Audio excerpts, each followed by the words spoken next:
Welcome, everyone. We are live. We are live with Be Free. Well, not yet. We're not hooked up yet, but we have the broadcast live. So I got myself on and my good wife. You're on the stage, good wife. Good morning, everybody. Yep, I'm there with you. Okay, so what are we talking about? Who do we have online? What time is it? Well, it's 2 p.m. in Rome, right? Roughly. Yeah, just which after. is 9 a.m. Eastern time.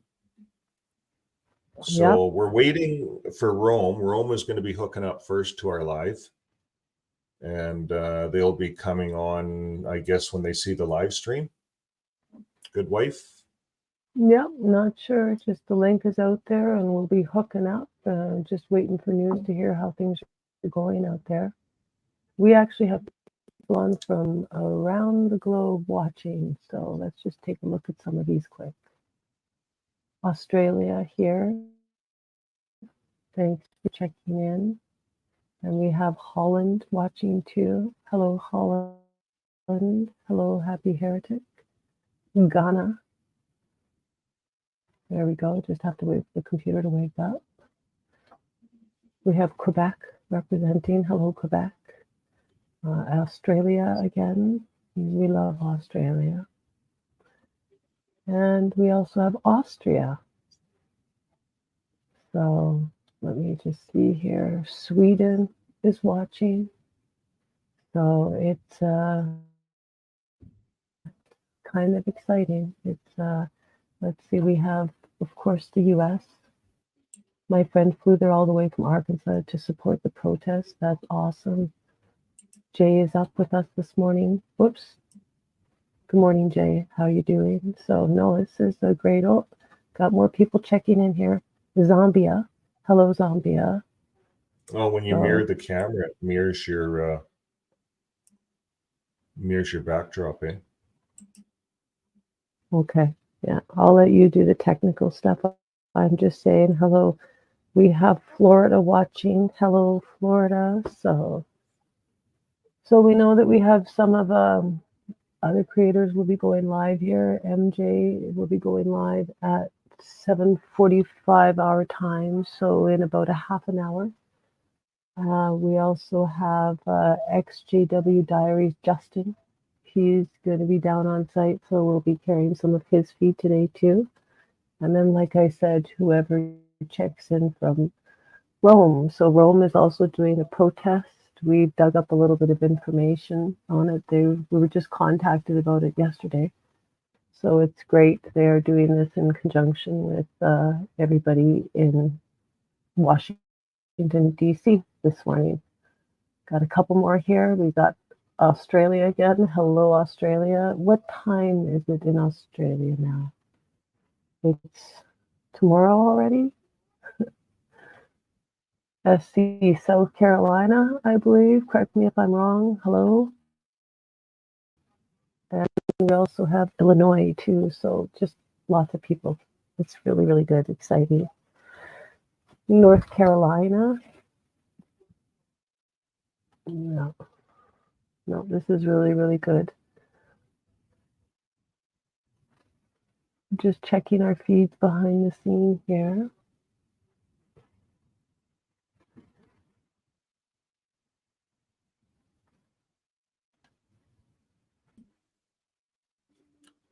Okay, I was going to put on, I have the Be Free. Let's just see if I can get a screen here for that.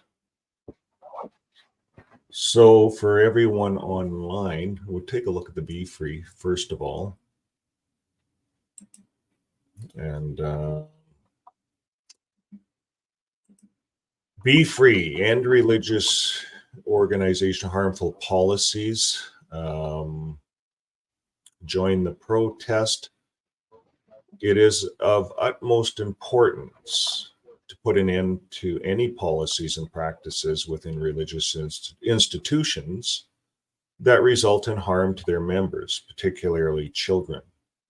You notice all over the world, there's been a huge push on our children. And I think that's the way it has to be, because we have to be thinking of tomorrow, and our children are our tomorrow. So having this whole ideology that the end's coming tomorrow and not focusing on the children, that's the dangerous ideology that the Jehovah's Witnesses have.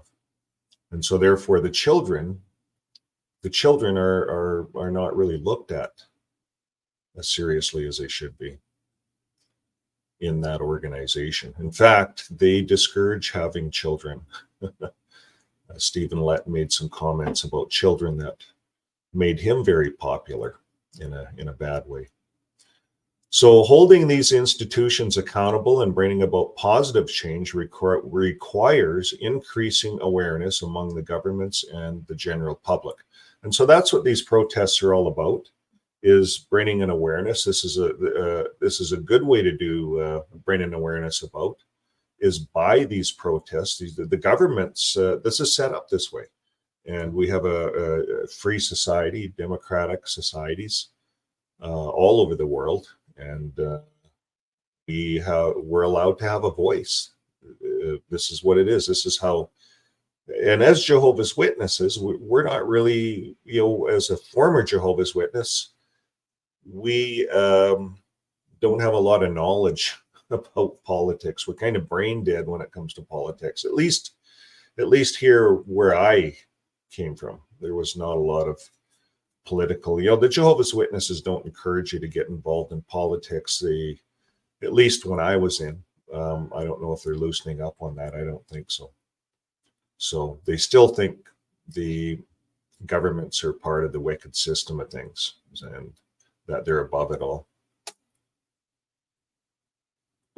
Now, these protests are establishing or amending laws to safeguard individuals within these organizations. That's vital.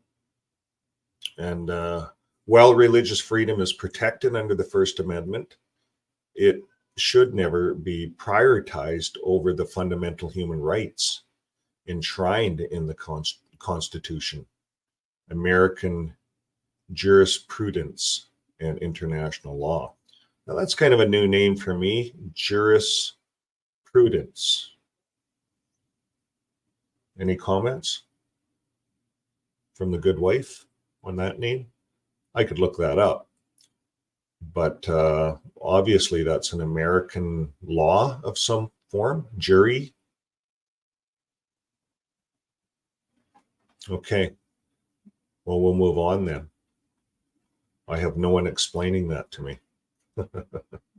Our mission: to expose and put an end to the harmful practice of shunning former members of high control religious groups, particularly those who have been victims of sexual abuse and domestic violence, and to advocate for the illegalization of shunning minors. So here again, we're talking about the children and shunning children, shunning kids. And this whole thing about, I guess every religion will do what they want to do, but this whole thing about making children ministers, even making new people come in, you get a new Bible study that comes in, and I'm just having general talk about how it is in the Jehovah's Witness religion.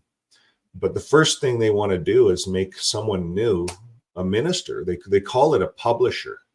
And you don't even have to be baptized to be a publisher.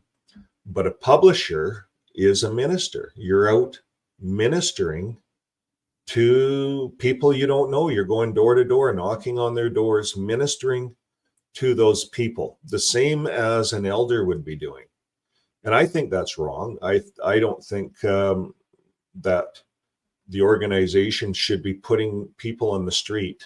Now, they have a little sit down, and they sit down with the person.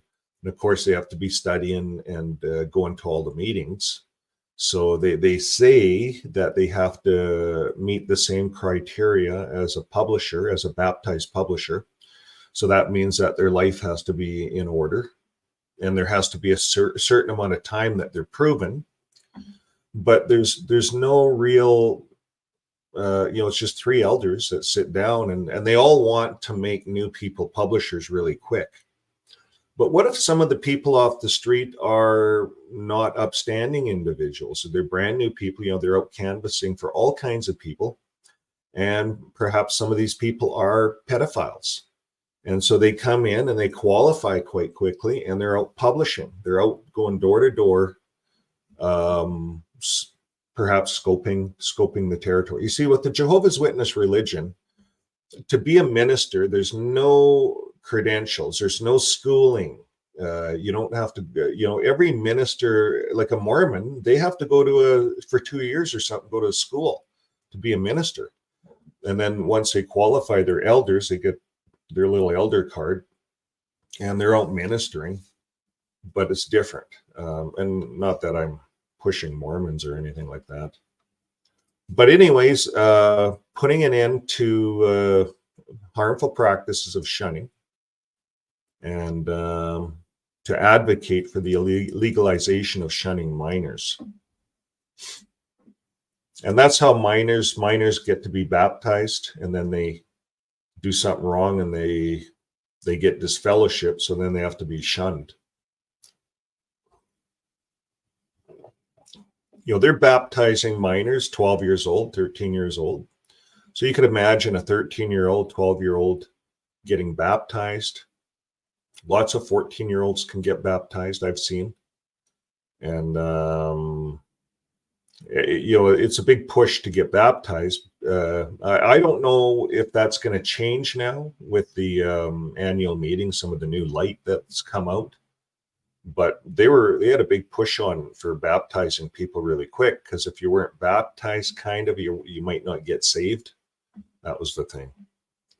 So now, the mission here with these 2 protests is to advance equality and the well-being for all individuals while protecting the rights of each person within the context of the religion. So, these protests they're not against religion, but it's against certain things that religions do, like the shunning of minors, hiding sexual abuse within a congregation, these things.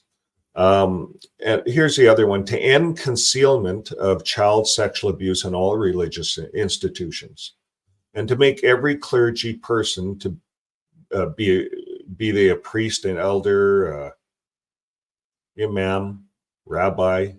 Imam is like Islam, I think. Imam, rabbi, or other mandatory reporter in every state and territory in the union. No exceptions, including that of penitent privilege. So yes, we understand privacy laws, but privacy laws that conceal child abuse should not take precedent. That's a crime. So criminal activity has to be exposed by these religious groups, or by us, by the governments. This is really the governments. We're advocating to the governments to clamp down on these religions for what they're doing. So join us in raising awareness about this vital protest by sharing it across all your social platforms. So let your friends, your family, and followers know about the harmful actions of the Watchtower and the need to put a stop to their abusive behavior. So by sharing this message, you can help to bring greater attention to this issue and empower those who have suffered at the hands of this organization. So together we can stand up for justice and hold the Watchtower accountable for their actions. Don't hesitate to share this message and invite others to join us on the day of the protest. So thanks everyone for being with us today. And once we get a feed coming in, we will put that up. We'll just play this little thing here. This is 39 seconds. I think this is right from the BeFree people. Every child deserves love, safety, and respect.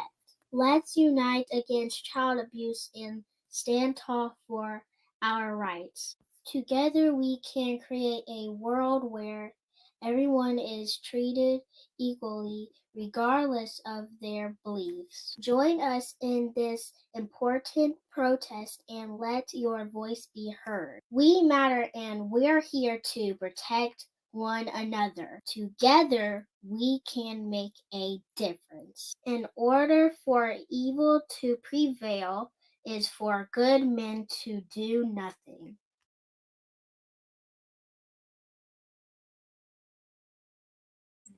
Thank you, Be Free, for that message. Let them be free. So it's the kids, it's the children really that are speaking.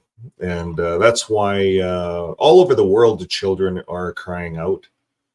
When we go to Japan, we talk about the second generation children are speaking out in Japan.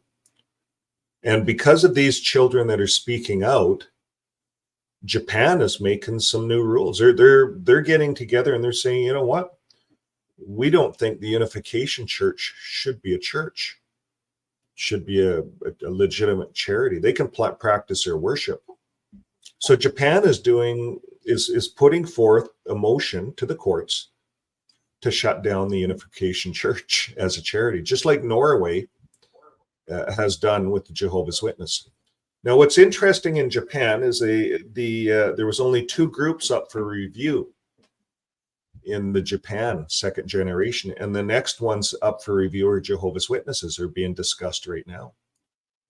And then they'll put them, once they're done these discussions, then all the children speak out, second generation, then the government decides, is this religion a religion? Is this something that we can call a religion in our country? A religion is something that should be helping people, not causing divisions and shunning and calling everybody wicked and calling the governments wicked, because that's what Jehovah's Witness religion does. And it's not a religion that's going to help your country. It's not a religion that you get into your country and you swing a bunch of charity money at it and it's going to swing out and help poor people. This religion doesn't do that. All it does is print literature.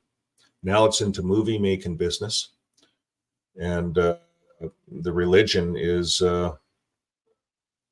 it's just a business. It's not a charity that goes out and helps people. Not at all. So I think a lot of people get confused. Jehovah's Witnesses put out this big facade that they do all this humanitarian work, and that they're in all of these lands and all of these languages and all of these countries. Well, sure, they're out there, but it's just infiltrating their ideologies into people. That's all it is. It's right. Like indoctrinating people. Go ahead. And I think that they count on that, right? We've discussed about how they keep the average Jehovah's Witness so busy that they don't have a chance to actually think about anything else, because they're just trying to keep up. And it's we've seen lots of comments about people that are just out trying to figure out what to do with all their free time. So it's very interesting just how it affects different people psychologically. The same lessons that are taught to 8 million people now. Is that what the number is they're going with worldwide for JWs at the moment? Yeah. 8. So it's 5. Yeah, I don't think that that's quite true. I think that number is largely overinflated when they need to. And we'll see. Time will tell. So do we have a couple moments to look at some comments here? Sure. Yes. Okay.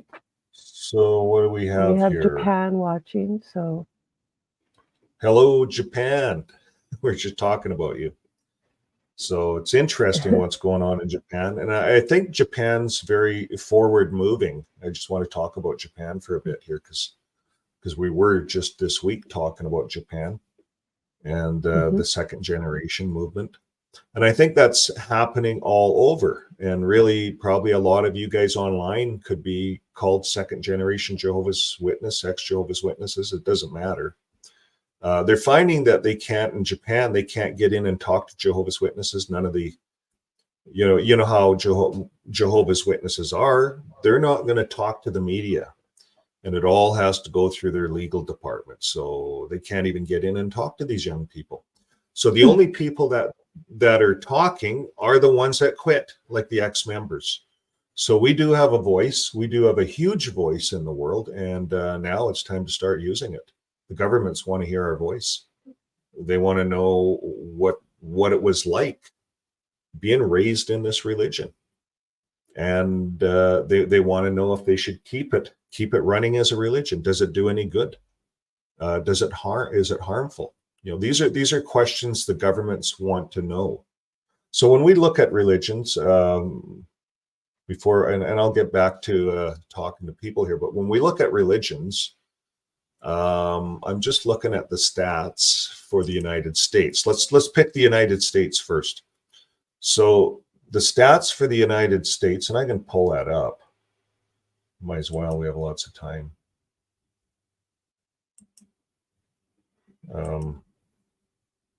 There we go.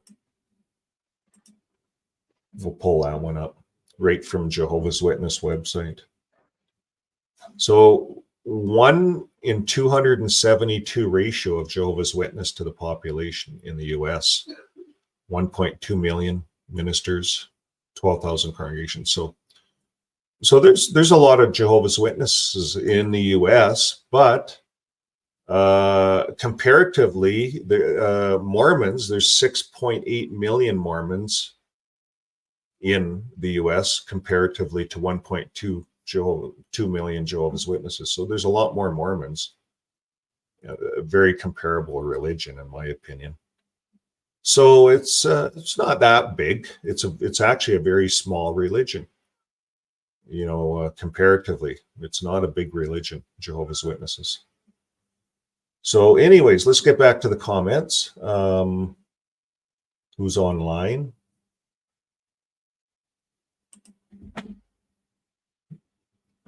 Denmark. Yeah, we have a lot of people from all over the world. I'm not sure what time it would be in Denmark. Norway.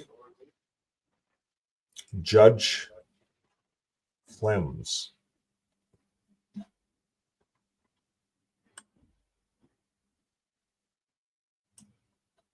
All right, that's a better screen. London. From London, UK, Maverick, 587 Maverick. Hello. From London. So that's close to Rome. Let me look on the map. Let's pull. So we should be tying into Rome first. Yeah, there you go. We're waiting to hear. So we're not sure what's going on there, but hopefully we will get some news. They contacted us yesterday, actually looking for a link to go live, and told us that they were having a Be Free protest there. So I'll try to find the poster here so that you can show people. But I believe that we do have the location on a map where they would be in Rome. Oh, look at this. We have Scotland in the house. Hello, Scotland. Hello from Scotland. Colombia, David Casas. Yeah, I think Casas. Oh, we're going to butcher names together here. That's right. Here come more. So Texas. Hello, Texas.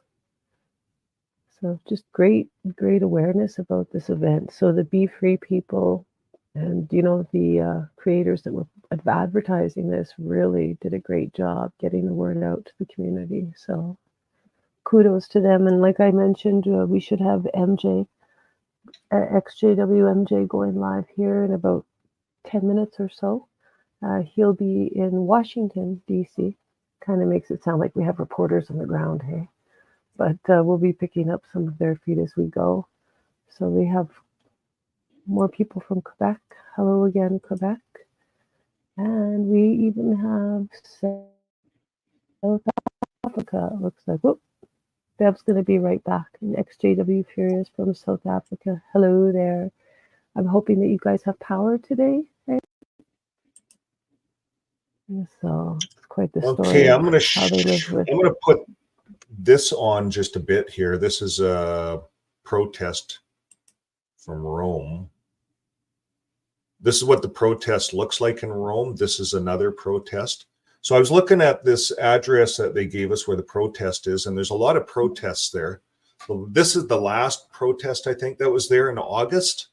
And this is the area, what's it called? I have it up on my screen here. A map of where this is. There it is. Yeah, it's called Piazza. I don't read it. Yeah, Piazza Santi Apostoli is where this is. So I'm going to put it up here. Now, where am I again here? Gives you an idea. Give you something on the screen to look at. But this is Rome.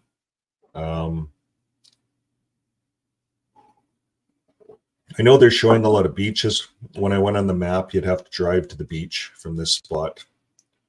But all along Rome is lots of beaches. So if you're going to Rome, you're going to the beach because it's warm there. Right now, the temperature in Rome is 21 Celsius. So if you're Fahrenheit, that's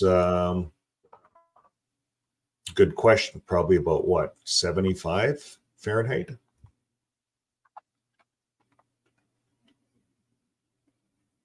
And in I'll have to check into that one.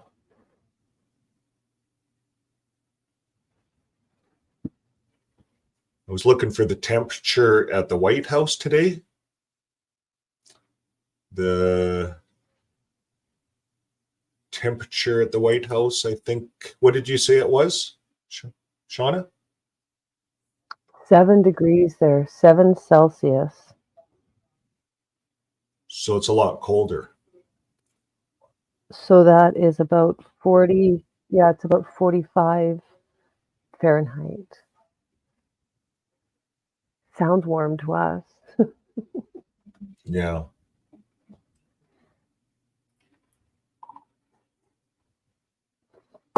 It sounds like okay, I'm looking at this video here. Ooh. There's a protest a little bit.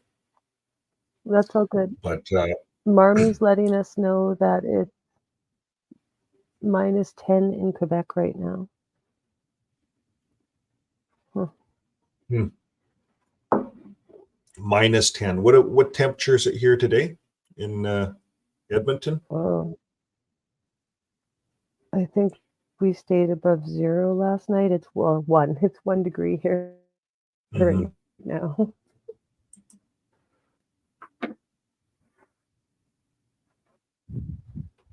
Yeah.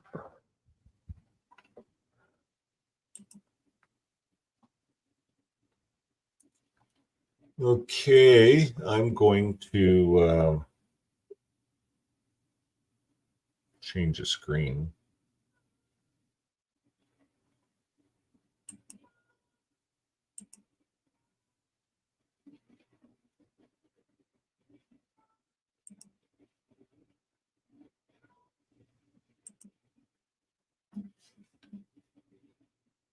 We have Alabama watching. Hello, sweet home Alabama. Yeah, it is pretty chilly out till that sun comes out anyway.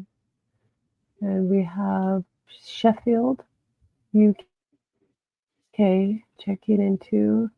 Hello there, UK. Thank you for watching us today. Like I said, we're just kind of waiting for some feed to come online. Yeah, here's another protest I'll put on just Rome, because we're hopefully supposed to tap into Rome here this morning. So this will give us an idea what it's like there in Rome.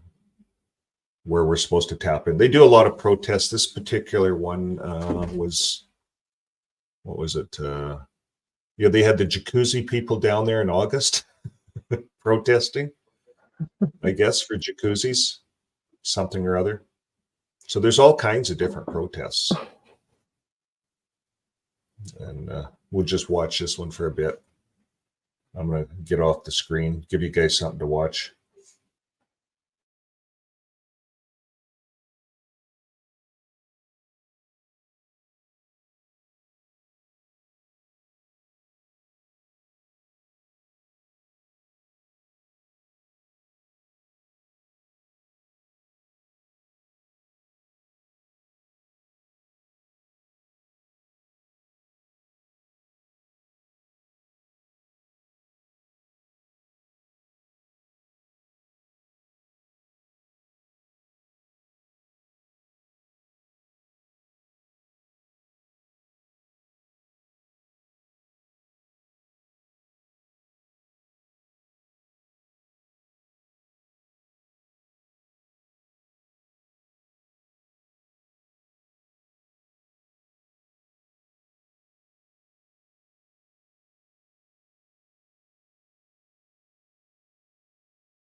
I thought that I was just gonna be a random dude nobody knows.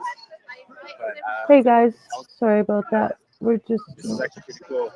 I'm a little nervous because this is my first live. I've never done this before. I hope it's working great. Okay, we got MJ. It's clear, He's so I'll live be at the great. White All is House. okay. So I'll put him on full screen and you guys can watch him for a bit. Record this again and show you guys. Look at this guy over here. This guy's going ham.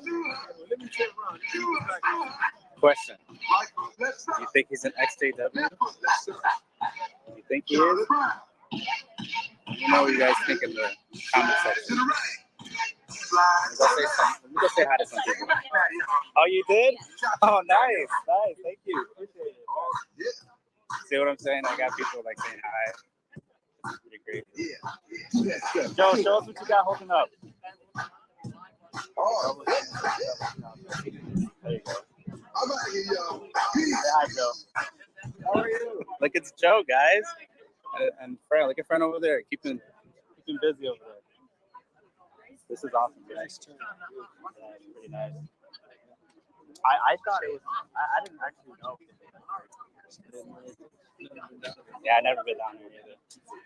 Parking was crazy. I was able to park at a garage. I think it's called Royal Garage. And they hardly knew any English, so I was able to speak to them in Spanish. You guys park? Where'd you guys park? Thank you to Marmy for the super sticker. Really appreciate that. Okay. I'm over at Right. Yep. I'm literally right behind those trees. Oh. So it wasn't that big of a walk for me. Yeah. And it's not that cold either. I had brought a sweater, but yesterday was raining. Yeah. It has been raining nonstop. It's pretty crazy. Yeah.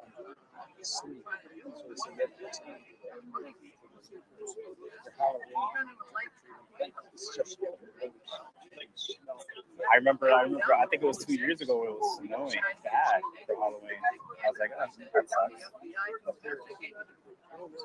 Back when I was a witness, I was just laughing. I was like, oh, you guys can't trick or treat now. Just make it fun. Look at all these people. That's crazy. I wonder if they have a big place.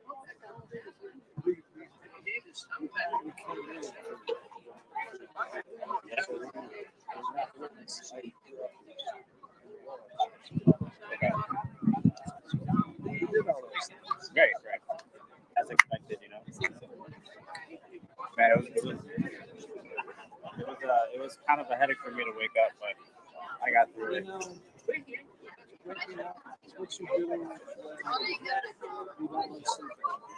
Right. It's just a personal thing.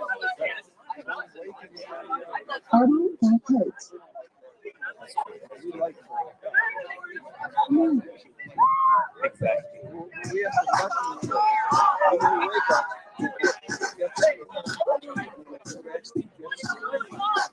This is something new. The Casper Slash Part 2. Featuring the Gatling Band.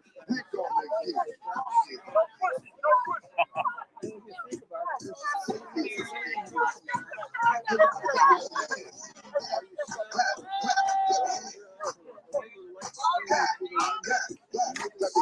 they're gonna get it. To the left.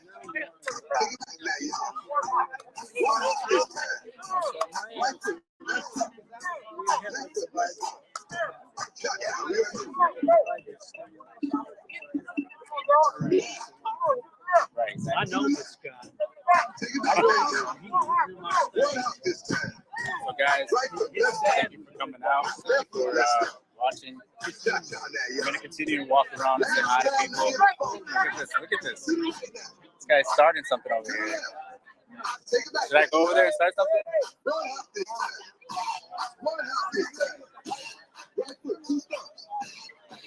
That's got a monkey man.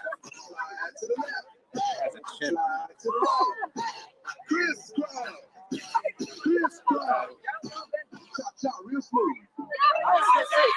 is us raising awareness, guys. There's nothing bad here. It's all peace and love. Spread the word.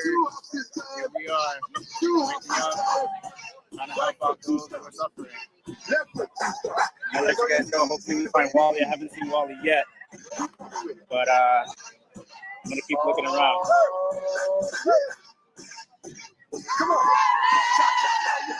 right, I'll hit you guys up soon, okay?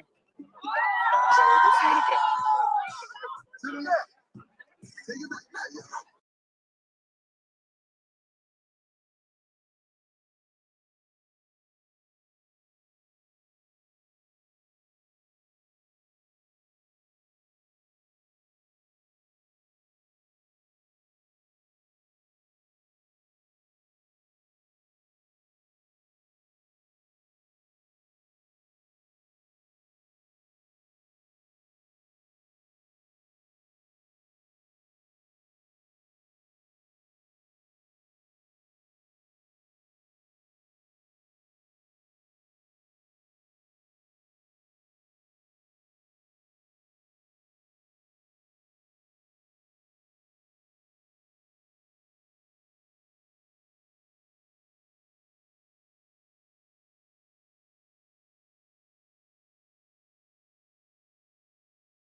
Okay, we got a little bit of a taste for the protest. That was one of the live feeds that we're connecting up to.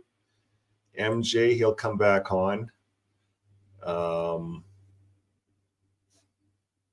I don't see anybody else up yet. We have connections up to about 4 or 5 live feeds here throughout the day. Go ahead. Am I live now? I am live. How's it going, guys? He's back on. So I met up with a few people already. Look at this guy. Look at this guy right here. Life of the party here. Oh man, this is crazy. There's so many people. See that? I'm not getting away. I hope you guys hear me fine. Fix this mic. Let's go to work. To the left. Take it back. Y'all. 2 hops this time. 2 hops this time. Right foot 2 steps. Left foot 2 steps. We got 6 people now. Hands on your knees.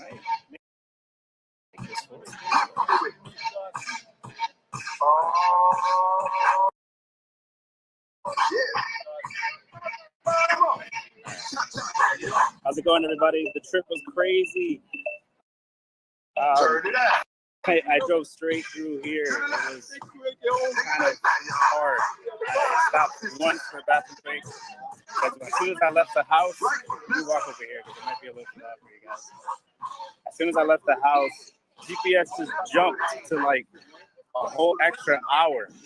So instead of it being 5 hours and 42 minutes, it ended up being 6 hours and 42 minutes.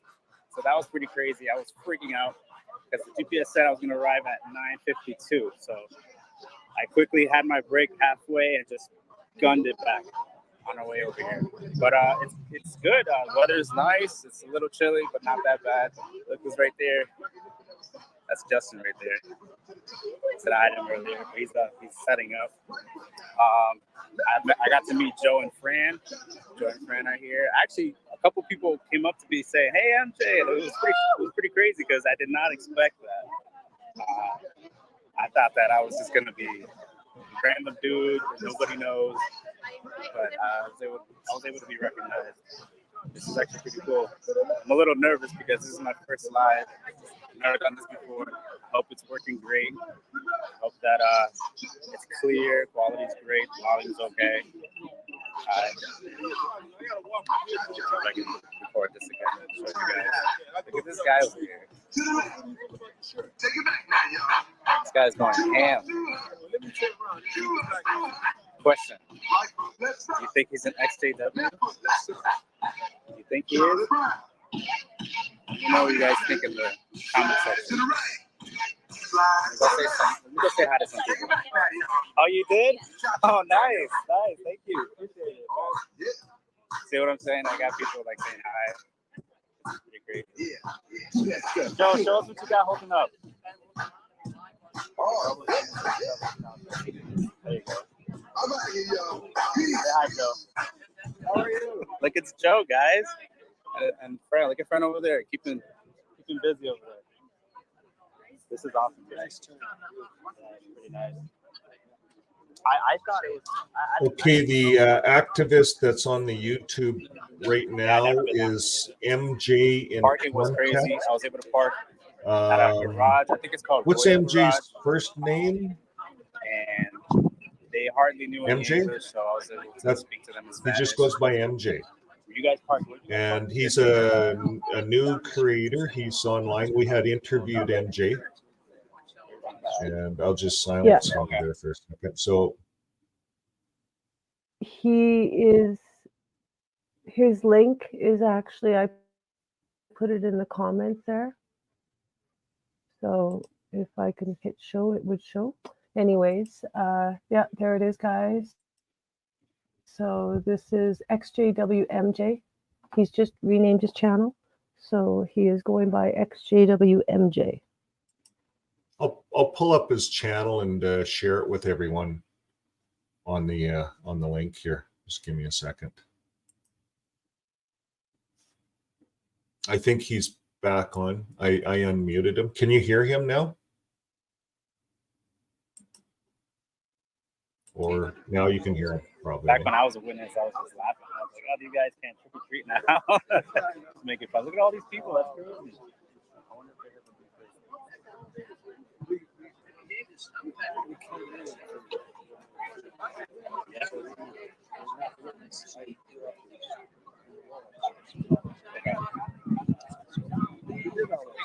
Right. As expected, you know. Man, it was kind of a headache for me to wake up, but I got through it.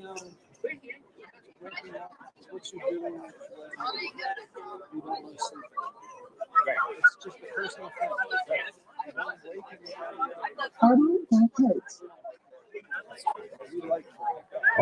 I'll share his channel in a bit once he's we'll watch his live feed for a bit here.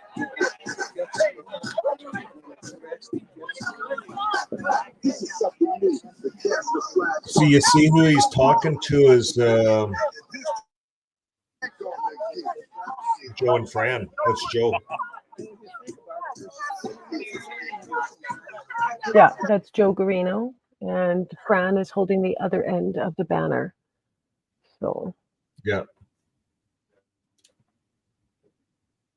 I'll put him back on. So I muted him now. Is he muted one at your end, Hun? Or can you hear him? Okay.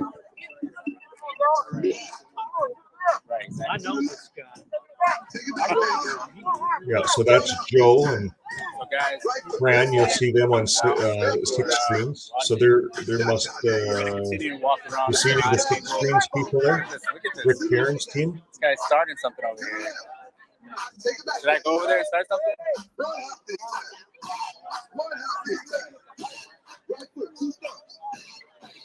That's got a monkey man. That's a chip. I wonder what the clown is doing there. This is us raising awareness, guys.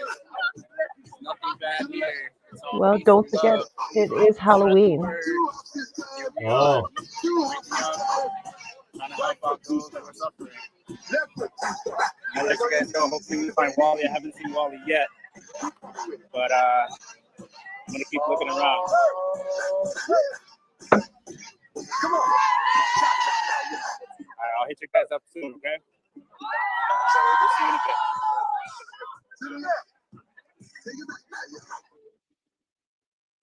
Okay, so where are we here? We'll put us both on the screen here. I guess just me. Okay, so that gives us a little bit of what's happening down there until that feed comes back on.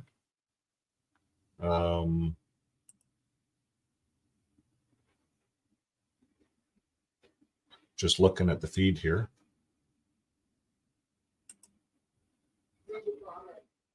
Yeah, okay, so it's a good time to go through the comments. Clown. I didn't know Stephen Lett is there. 587 Maverick. Yeah, that's a good one. Is the theory of law. Juris equals law. Prudence or prudentia, Latin, means knowledge. Oh, thanks for that, Roadman. Watching from Philadelphia. Hope we can have it. Oh, the Philippines. Sorry. The screen is really small on my end for looking at this stuff. I wonder if I can make this bigger. Oh, I can actually. Okay, watching from the Philippines. Hope we can have it here too. Great success. Thanks for watching from the Philippines. And next, no? Okay, exit full screen.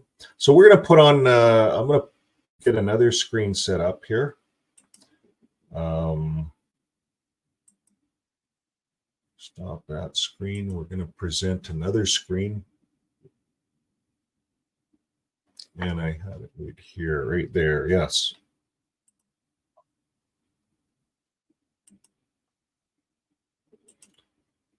Okay, so for some of you guys that are out there that were wondering who is at the White House holding the cell phone, this is the fella here, XJW MJ. And he's quite new to the community. We had him on live on one of our lives here back probably a month ago now. And we're going to get him on another live here coming up. He's a really good creator. Let's just look at his about page together. He joined April 11th, 2023. And he says, I embark on a journey to uncover the truth about Jehovah's Witness leaders or doctrines. So he's dove into the intricacies of the beliefs, shedding light on discrepancies that go unnoticed. And join me as I unravel layers and expose the realities that lie beneath the surface. So that's what he has on there. What I would say about MJ is he's one talented young man. He had a business going, and he's a Jehovah's Witness. He's ministerial servant. The whole show. He started to wake up. He's given his first public talk. He's starting to wake up, realizing that there's something wrong. So he talks to an elder friend. The elder friend goes around his back, and he goes to him a couple of times. This is over a period of time. And the elder friend goes to his wife's parents, his in-laws, and they starts warning them about him. And pretty soon he's removed. He's not allowed to be a ministerial servant. And it boomeranged. And the next thing he knows, because him and his wife were saving up for a house, so they were living at their in-laws, and they're moved out of their apartment, and they're saving up a down payment to buy a house. Wife's pregnant, and so on and so forth. MJ's running a little bit of a movie business with another brother, and he wakes up. Everything crashes overnight, basically. The next thing he knows, he's living in his car. And if you look at his videos, you start at the very first one. Some of his videos, he's right out of his car. He did a lot of shorts. See if I can get him up here. And when we started watching him, he was living in his car right here. So let's just look at this one. When I was a Jehovah's Witness, the teaching of Jesus being Michael the Archangel didn't sit well with me until I left and prayed to the Lord for guidance. There is one scripture that helped me and will help you. Jude 1:9 says, "But even the archangel Michael, when he was disputing with the devil about the body of Moses, did not himself dare to condemn him for slander, but said, 'The Lord rebuke you.'" Here, Michael was afraid to condemn the devil because he knew he wasn't in position to do so. He had no authority, and we all know Jesus is the one who has all authority in both heaven and earth. Matthew 28:18. And he later stated, "May the Lord rebuke you." He sent someone else, not the Father, not the Spirit, but Jesus himself. May the Holy Spirit touch your heart and mind and realize that what will actually save you is having complete faith in the one person who died for you, the true Jesus Christ. When I was a Jehovah's Witness, the teaching of Jesus being Michael the Archangel didn't sit well with me until I left and prayed to the Lord for guidance. There is one scripture that helped me and will help you. Jude 1:9 says, "But even the archangel Michael, when he was disputing with the devil about..." Yeah, so that's, you can go, one of the things that helps creators, new creators, is subscriptions, because once they get over 1,000 subscribers, they can start to monetize, and it takes a lot of work to monetize. There's not a lot of money in this stuff. There's no money in it. At 1,000 subscribers in a few videos, it's all about the watch time and commercials. But what really encourages the creator as they're building their channel is subscriptions. And if everyone online can queue into this channel and subscribe, and we jump, how many do we have online here? We have live, can you see that number? Pardon me? Okay, I'll unmute you. I can't hear you. 140. There's 140 online? Okay. You want me to mute you back? There you go. Okay, so 140 are online. I don't know who's subscribed to him, but if you look at his homepage here, there's 735 subscribers. Could you imagine if that bumped up like 100 just right now? What would he think? He's online. He's doing this work for us. He drove all the way to and he's got a live here, and he drove all the way there. And you can queue into his live when he comes on. I don't know if I don't think you can donate to him yet until he's over 1,000. My good wife knows all the rules about YouTube. And if you go to the About page, I don't think he has, I don't see anything where you can donate and help him. Let me see. Let's look at this video here. We'll look at a video that he's done. Let me see. He's a really excellent creator, this MJ. I'll call him young man. Okay, there we go. So just looking at some of his videos here, he's not, I don't think he's back on yet at BeFree, but okay, so what happened to Warwick? He's covering a lot of stuff. He's talked to Warwick Pimo a lot. He keeps track of him. Why I'm leaving the Jehovah's Witness 6 months ago. He gave his story.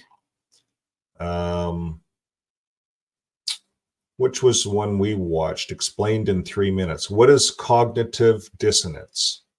So here's, let's just get an example of MJ's videos, what kind of video quality is. Now, he's a professional, and he was running a professional movie company.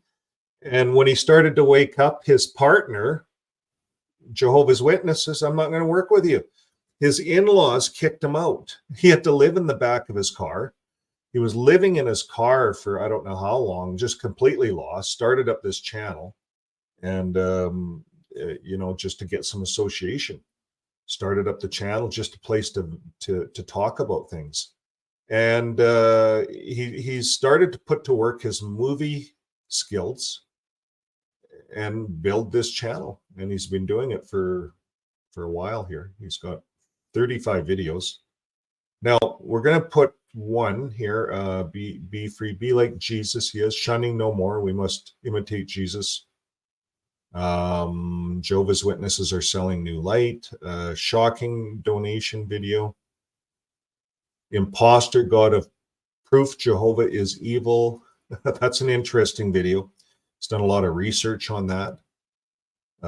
Jesus, Archangel, Part 1, Part 2. Let's look at this short one here, cognitive dissonance, and see how this is. Okay, do I have it? Videos. Which one? What is cognitive dissonance? So imagine this. We've got this web of thoughts and beliefs. One small step for man. And the earth is Flat. the earth is flat. It's like a mental maze where our ideas can unexpectedly collide. And the earth is Round. Second is here. Today, we're getting real deep into the fascinating world of cognitive dissonance and its far-reaching effects. And trust me, it's everywhere, not just in your circle. Now, you may already know the denomination I was a part of, and it was a religious one. It's crazy to think that I didn't even know what cognitive dissonance meant until I left that faith. But hey, I want you to join me on this journey of change and realize you're not alone. This stuff happens to all of us. Picture this. You believe something strongly, but then something challenges it. Your brain turns into a jigsaw puzzle, each piece representing an idea or emotion. When those pieces don't fit, that's when you feel the cognitive dissonance. For instance, think about a belief you're really passionate about. Santa is fat. Santa eats cookies. Now, someone tells you Santa is fit and Santa eats broccoli. That uncomfortable feeling is like trying to solve a puzzle with mismatched pieces, right? You sit and listen to something new and odd, but choose to ignore it, solving the puzzle at a later time, hoping it'll fit together later. Sometimes you even hide the puzzle in a closet and toss the key into the ocean. And guess what? This isn't just a religious thing. It hits folks from all walks of life. Cognitive dissonance often kicks in when what you've believed for ages clashes with reality. That's cognitive dissonance knocking at your door. Now, close your eyes for a sec. Think about a belief you've held forever, suddenly shifting. How does that uncertainty feel deep down? Take a deep breath and open your eyes. That's the heartbeat of cognitive dissonance. It's unsettling and you might want to bury it forever, but it keeps creeping back. If you know my religious background, you'll get that cognitive dissonance can lead to an inner battle. Holding fast to beliefs while facing new information creates an emotional tug of war. It's like teetering on a seesaw with your heart on one end and your mind on the other. As a former Jehovah's Witness, I can tell you, cognitive dissonance isn't exclusive. Across different religions and groups, that clash between old beliefs and new truths hit hard. It's a challenge that knows no boundaries as people grapple with ideas that shake their very core. So this emotional toll is universal, no matter the context. Breaking free from deeply rooted beliefs is tough, but recognizing the potential for personal growth can be a ray of hope in the midst of the struggle. As we wrap up, remember that understanding cognitive dissonance not only gives us insight into our thoughts, but also showcases the incredible resilience of the human mind. By acknowledging the challenges faced by folks in and out of their communities, we can truly appreciate the complexity of our shared human experience. If you're a regular here, click this link to dive into the core beliefs I'm sure you're familiar with, as it sets the stage for what this channel is truly about.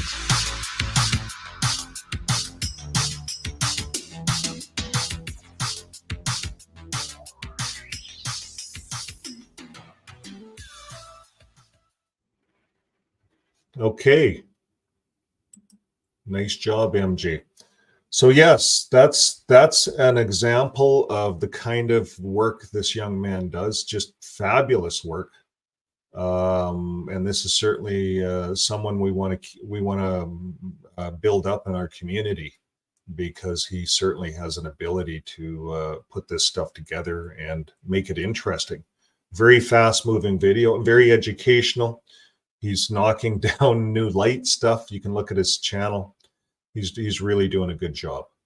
So big thumbs up to MJ. We're going to move over here. We have another screen. Looks like we have a live coming in, a live feed. So we're going to present that screen.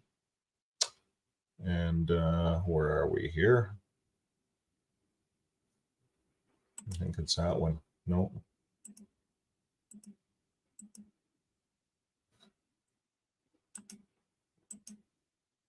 Here, while you're queuing that up. Is Rick still on? Okay, go 2. through a few. Looks like that's it.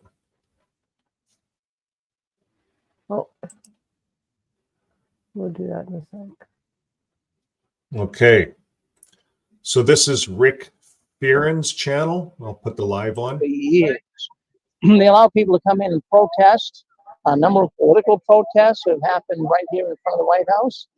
But also some of the more famous protests, one in particular had to do, I believe it was back in the 1920s, when women couldn't vote. And the women came down here and protested in front of the White House, right where we are today. And consequently, what happened is they now allowed women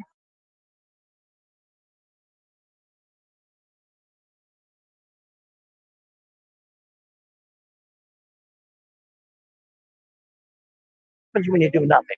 Nothing. So I know a lot of people online, they're probably saying, Rick, why do you guys protest? It's just a whole waste of time. But I wouldn't say that. I wouldn't say that. The more people that you can get protesting, the better it is, because it draws awareness.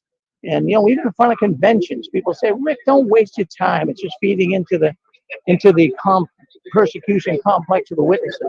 But people can say that, but I really don't. I don't agree with it. I believe that it wakes people up. People get an opportunity. They get an opportunity to see right in front of them what the watchtower is hiding behind. And many people have seen our protest signs at conventions, and they left the watchtower. So it does work. But even if it doesn't work with all the witnesses, it works with the general public, right? People can see that the Jehovah's Witnesses are a bad organization. That's the word that we want to spread. We want people to realize how heinous and evil the watchtower is. And of course, by doing that, it's going to stop people from coming in. So that's the way that I look at it. So I'll leave the camera here and span around from time to time so you can see what's happening.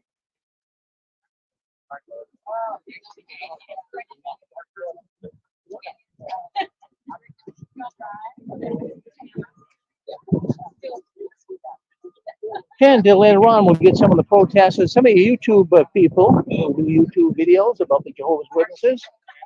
You'll get to see some of those later. We'll interview them. But look over here. You get your good friends, Fran and Joe. Well, there they are right over there. That's Fran and Joe. They came down from Utica, New York. So glad they're here with us as well. And I know you're here in spirit.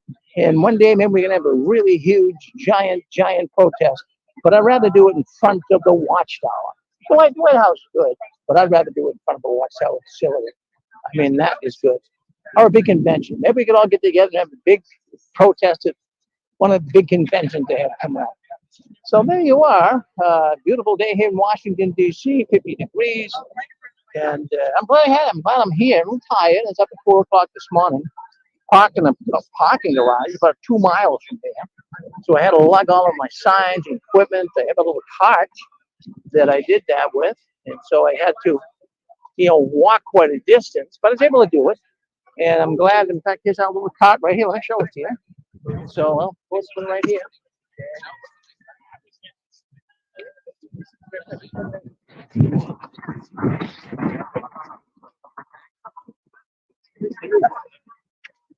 So I have to lug all of that with me. So I have to lug it down from Boston and put it in the van, drive down here. So it's work, but it's worth it. It's worth it.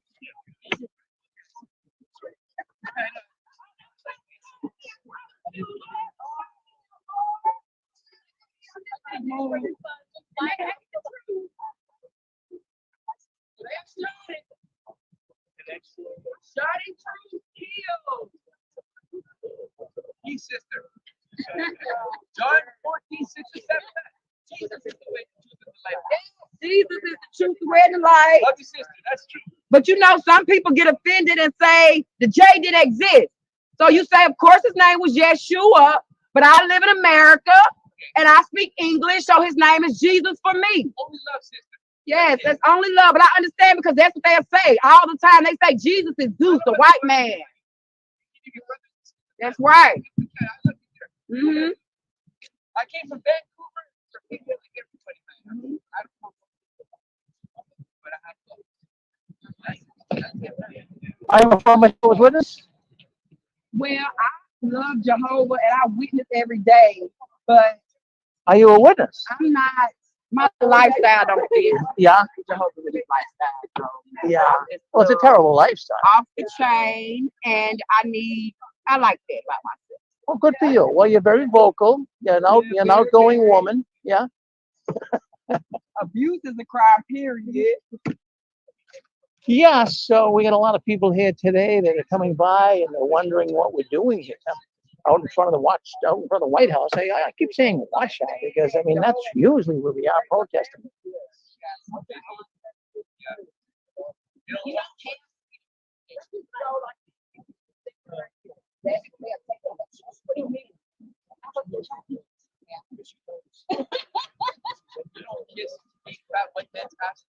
You want me to take this to the side for you?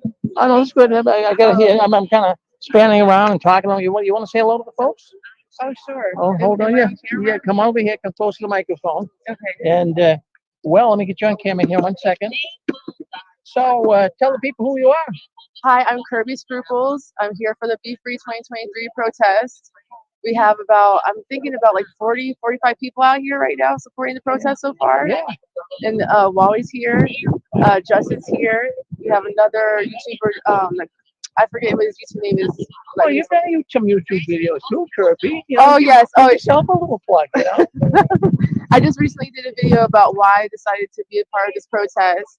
And it's because of my friend Steven. And I also have some family members who have shunned me since I have left.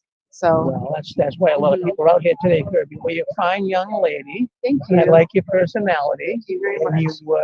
you're able to blend right in the crowd here and talk with people. And that's nice. You go up, you meet people. You got a good way about you, Kirby. Oh, thank Don't you. ever change. Oh, thank you. I've actually reached out to a lot of these people. We've like talked on the phone, so I kind of had a little bit of rapport before they got here. So it's just like meeting face to face is like really nice. Now, where were you from?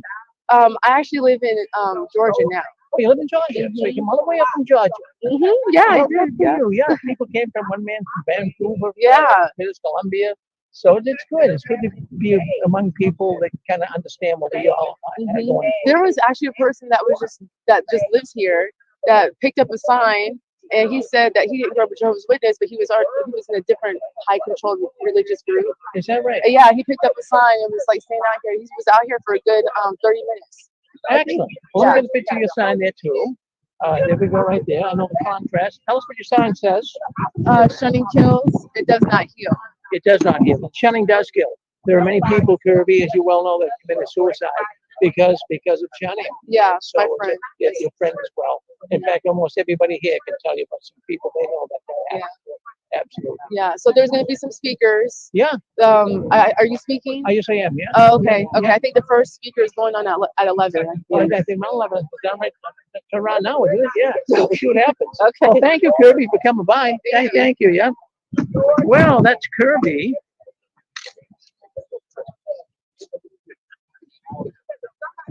Stand around here a little bit. You might recognize some of the people here. Well, we'll get more in depth here in a while.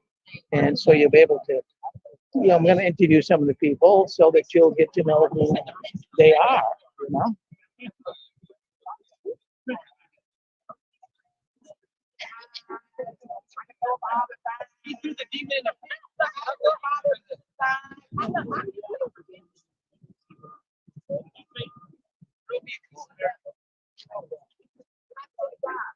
Well, we're here at the Six Screens. A number of people from the Six Screens Telenetwork are here with us. We got Randy, Emma Hughes. We have got Fran and Joe over there as well. They made it down from beautiful New York.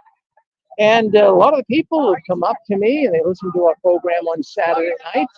And it's good to meet them. My goodness gracious. We really love to meet some of the people that have been calling into our program. So it's all been good. It's all been good. I can tell you right now, it's so neat to be able to see these people that are leaving the Watchtower. And right now, the Watchtower is hemorrhaging. There are tons and tons of people that are now leaving the Watchtower. And they're leaving it because they're finding out that it's a corrupt, fraudulent organization. And that's the message. That's the message that we're trying to put forward here today in front of the White House. So I'm glad you're listening in. And just make some comments. If you might make some comments, I can't read them all. But I'll try to, if you have any questions, I'll try to get them answered by some of the protesters here. I'm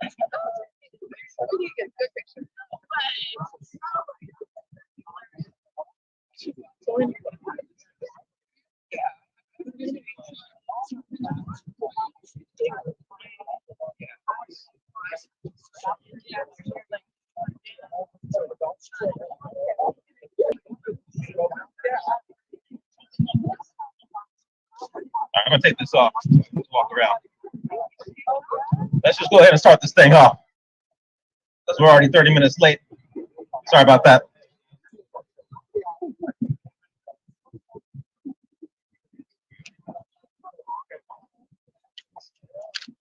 So, first of all, thank you so much for being here. This is really, really important. This is historic. We have never done something like this before. Do you see where we're at right now? In front of the White House. We got to remain united. This is what happens when we work together.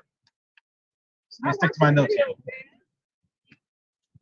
Welcome everybody who's in person. Welcome everybody who's online. We're still early, so there'll be more and more people as time goes on. Again, this is a peaceful demonstration. The goal is spreading awareness to the general public, to the media.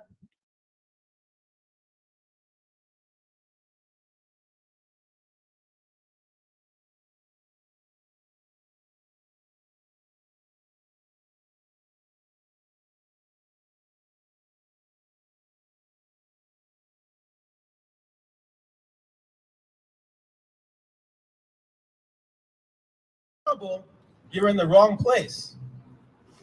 And on that note, if you see anybody trying to start trouble, you see all these Secret Service people around here, if you see anybody, grab one of them. It's going to be a bad day for them. That's not what we're here for. Satanism don't respect human rights, because them witches and warlocks do all type of evil stuff. Now, if you need to use the restroom, the closest one is in the White House Visitor Center. So if you gotta go, you know. Now when we applied for the protest permits, we only applied for demonstration purposes. So if you see anybody trying to sell something, we cannot do that. That requires a vendor's permit. So again, if you see something going on, that's not how things are supposed to be. Grab one of us, grab one of the Secret Service guards, and then we can get things handled. Now, why are we here? You probably heard me say all this before if you watch my videos. Two main reasons. We're here, number one, for shunning. Groups like the Jehovah's Witnesses and other high control religious groups and non-religious groups practice shunning as a way to blackmail people into staying in their organization. Many of you here are witnesses, so you know when you leave that organization, they hold your family hostage. Let's just speak English here. They will hold your family hostage. The only way to get access to them again is to return back to the religion. That is not freedom of religion. We're here in the United States. We're supposed to have that freedom, that right. They have taken away that right by blackmailing people out of it. The other reason we're here, part of the reason that I woke up actually, is because these same organizations, Jehovah's Witnesses and many other high control religious groups, they hide known pedophiles.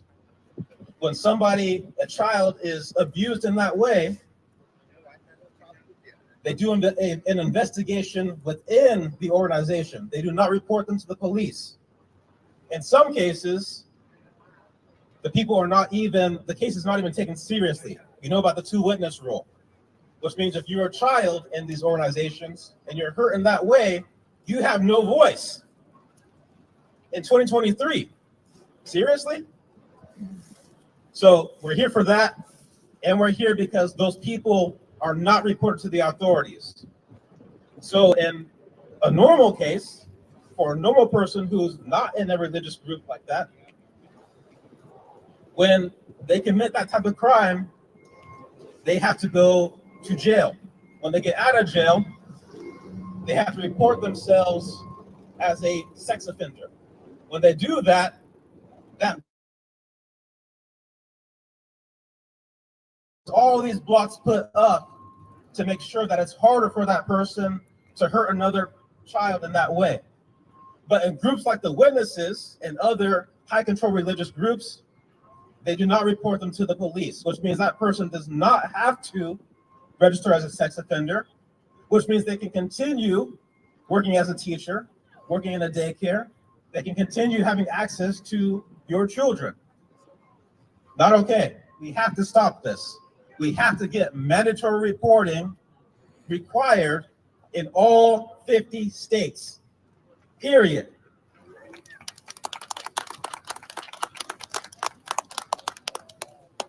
Now we're going to start this thing off right before I hand this off to the next speaker. I want to do a moment of silence here, a full minute, not just 10 seconds, a full minute. Let's show some real respect for everybody who's lost their lives due to shunning. We know that shunning has caused suicides. For everybody who has lost their lives due to the blood policy. For everybody who has lost their lives due to the former rules on organ transplants. Because you know these guys keep changing the rules. And when they change the rules, people die in between. And they don't apologize. We want to also give a moment of silence for everybody out there, Jehovah's Witnesses and non, who are victims of child sex abuse. Everybody. So let's please give a 1 minute moment of silence here and show some respect.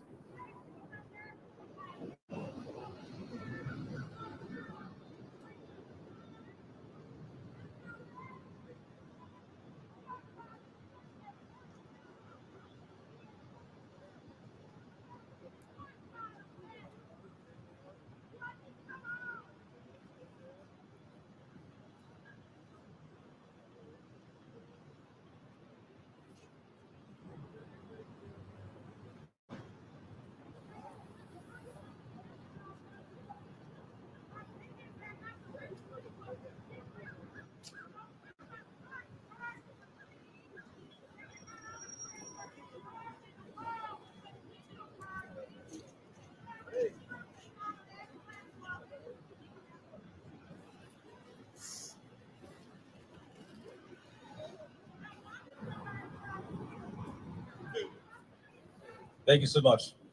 It's important that we do that because we know, especially in the Witnesses, when someone does pass away, on the outside, after they've left, they're not acknowledged at all. And even on the inside, when you go to one of their memorials, they spend like what, maybe 10, 15 minutes talking about the person, and then they talk about the religion. I tell you, it was a very big difference when one of my relatives died last year. So I went to her memorial. The full hour, they talked about everything that she did in her life, all her accomplishments, a true celebration of life.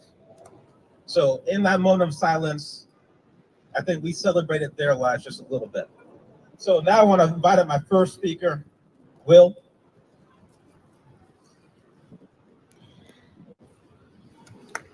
Thank you for coming.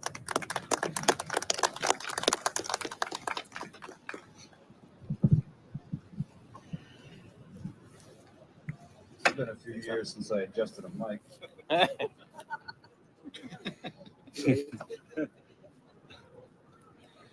Good job, Justin. Well, to echo Justin, yeah, here we are in front of the White House. Who of us, especially those born into a high control group, ever would have thought we would end up here? Only those of us that have lived it can understand how anathema it is to our former selves to be here. My name is Will Chandler, and I was raised as a Jehovah's Witness. I am honored to be speaking in front of you. I can't go any further without giving credit to and thanking my soulmate, Victoria Jones.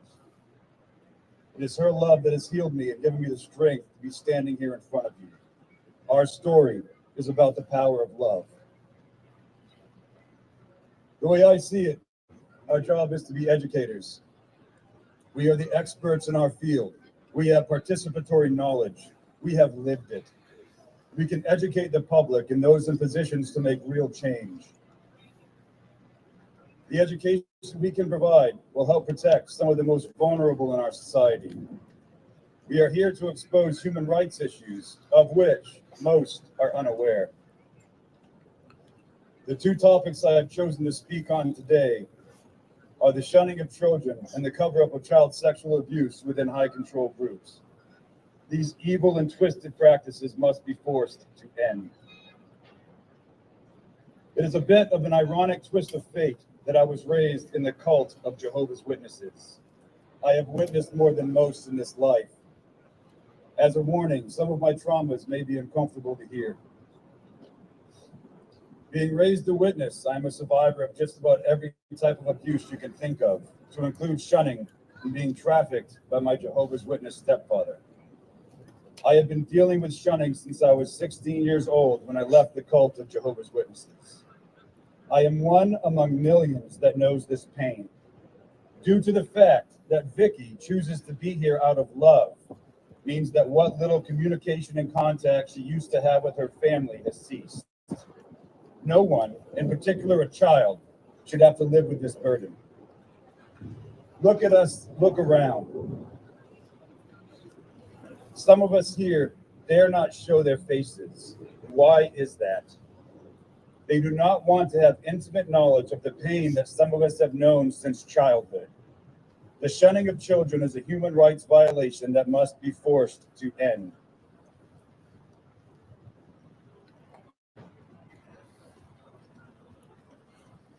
Now we come to the subject of child sexual abuse. This is not an easy one. I don't want to be standing here. I don't want to talk about this subject. I don't want to give voice to what has to be said. None of us do. But if not me, if not us, then who? I spent a decade being raped and beaten as a child. The nexus point was my Jehovah's Witness stepfather. What I'm here to do is educate on how high control groups systematically and methodically cover up child sexual abuse of children. It starts with the us versus them mentality drilled into your head from the moment you can comprehend words. In the Jehovah's Witnesses, one of the ways this manifests is with regard to the governments and the people that work for said governments.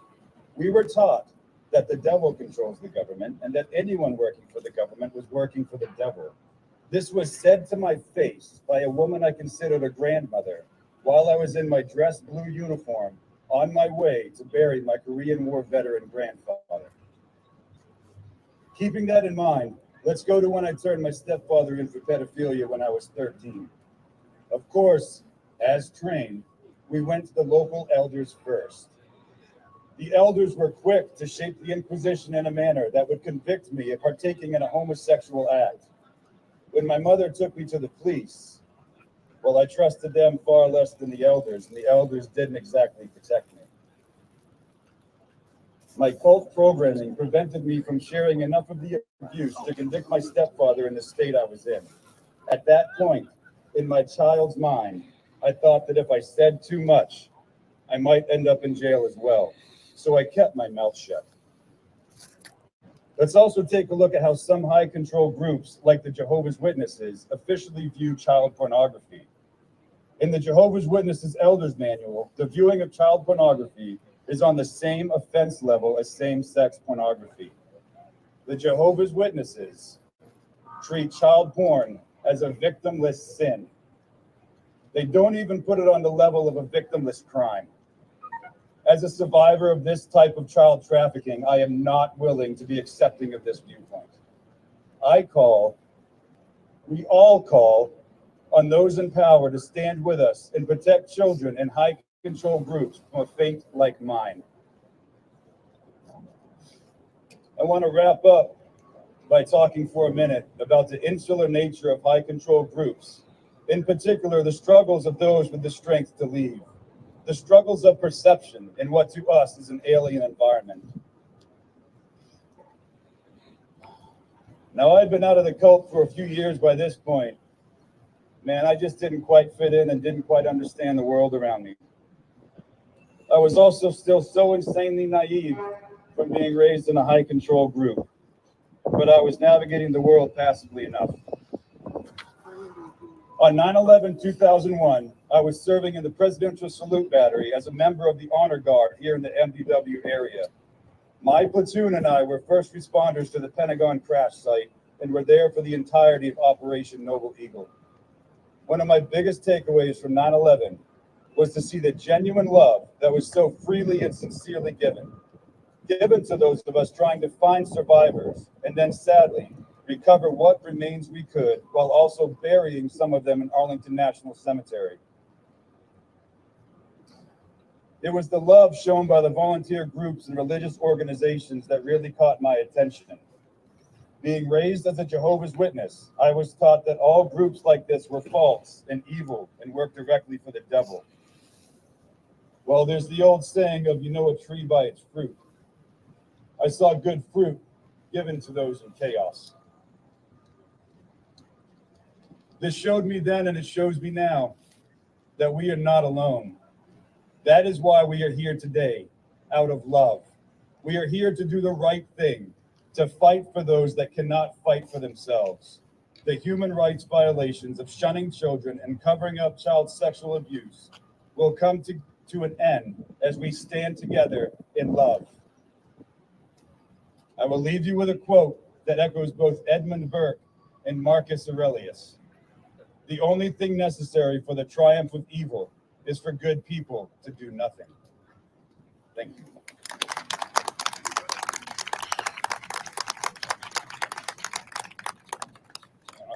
Awesome. Thank you so much. So before I invite up the next speaker, let's just make our message here known. You know, protests are about chanting, so let's just chant what's right behind me. All religions must respect human rights. Please repeat.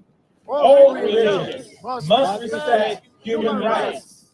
All religions must respect human rights. All religions must respect human rights. All right. Let's have the next speaker, Brandy.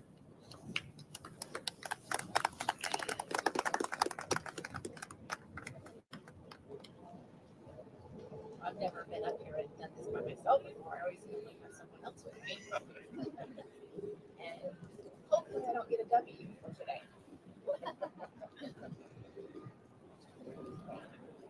We gather today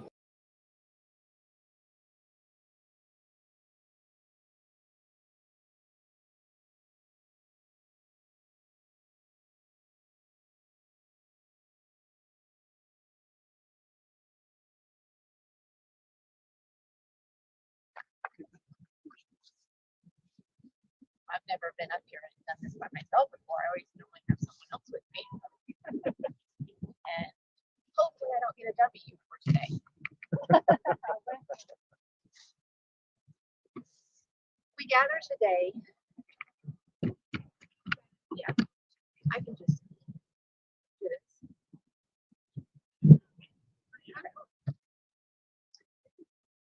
We gather today in the shade of a cherished ideal. Freedom of religion. According to the 1948 Universal Declaration of Human Rights, everyone has the right to choose and change their religion. Yet, even as we celebrate this lofty principle, many among us here today and worldwide remain tethered by invisible chains. Sorry, I'm very nervous. Barriers built by the very communities for which we once belonged. Nelson Mandela once said, "To be free is not merely to cast off one's chains, but to live in a way that respects and enhances the freedom of others."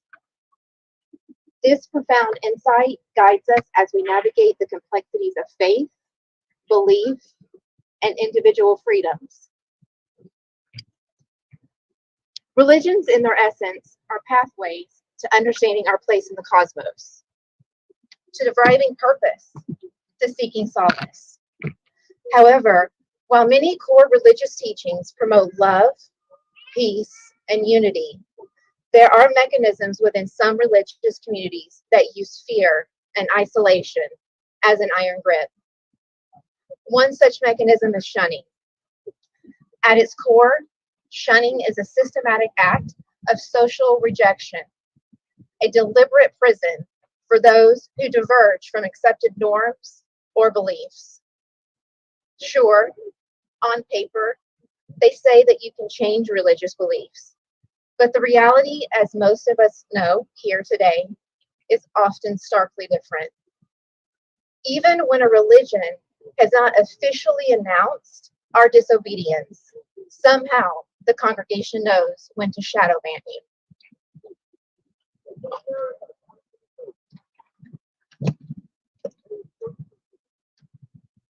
The pain of shunning is profound.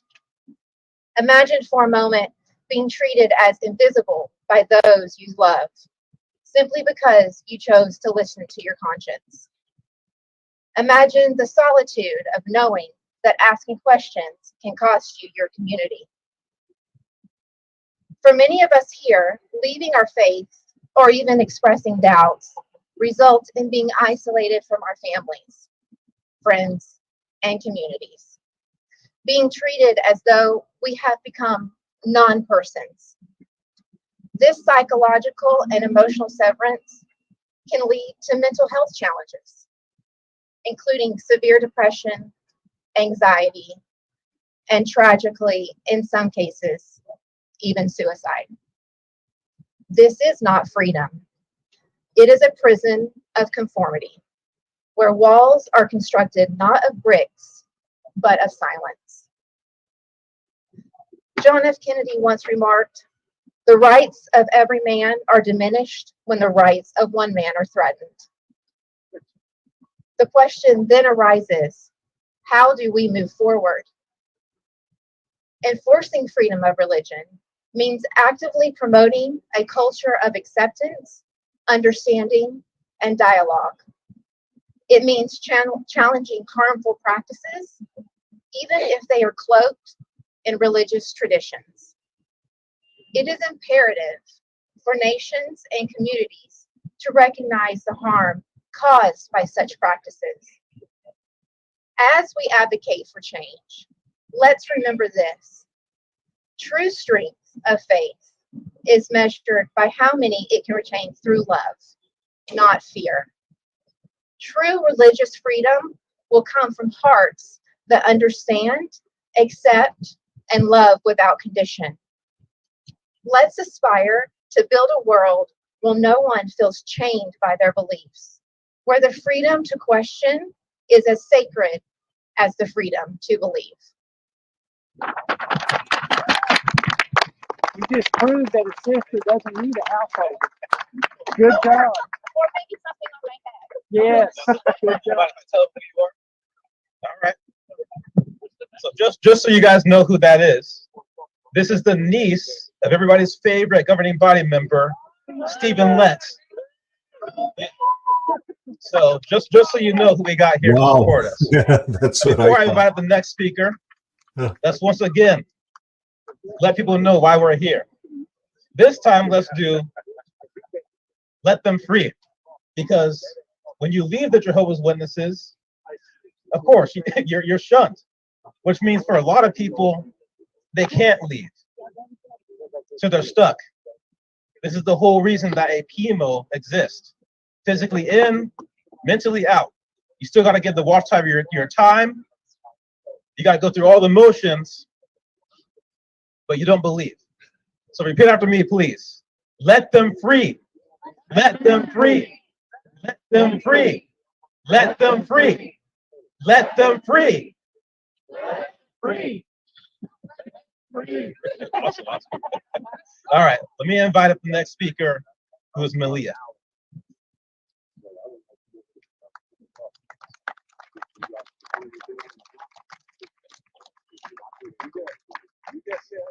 Hello, everyone. Thank you so much for coming and being here. My name is Malia Thompson, and I was one of Jehovah's Witnesses for almost 40 years. As a child, I was molested by brothers in the congregation. It started when I was only 11 years old, and I immediately told my parents. My parents said to go to the elders immediately. I didn't know going to the police was an option. the elders questioned me. I sat in a tiny room. I remember being probed with questions about every detail for them to tell me that there were no witnesses and that it was my word against his. So I believed it was in Jehovah's hands, and that's what I was told to do. I was later molested again at 14. I again told my parents. This was a close family friend that my parents and I trusted. We went to the elders. Nobody told police. They again told me it was my word against theirs because there was no witnesses. They also read me scriptures on lying and told other families not to associate with me because I was making it up. I was sexually assaulted by my brother-in-law when I was 16, who was not even a witness. But because I didn't scream or cry or run or tell anyone, because why would I? What would be the point? I was told it was my fault and I was disfellowshipped. No one could talk to me for almost a year. This isn't just my story. This is countless other people's stories and other children's stories. They can't speak out like I didn't. But you know what? I am now the person that I always needed as a child. And while I can't change the past, I can be that voice for those kids that don't have anyone. Their own parents aren't protecting them. They don't even know that they have a voice. So we are that voice. We're here for the kids that are being baptized at young ages that don't know anything about the world. They don't know anything about religion. They don't know who they are because their identity is in a cult. So let's be the voice for the children. Let's speak out. Let's share our stories. It's painful and it's hard to do, but it's going to help people. And they're going to know they can speak up about what's happening to them and they can get out. So let's protect the children. Protect the children. Protect the children.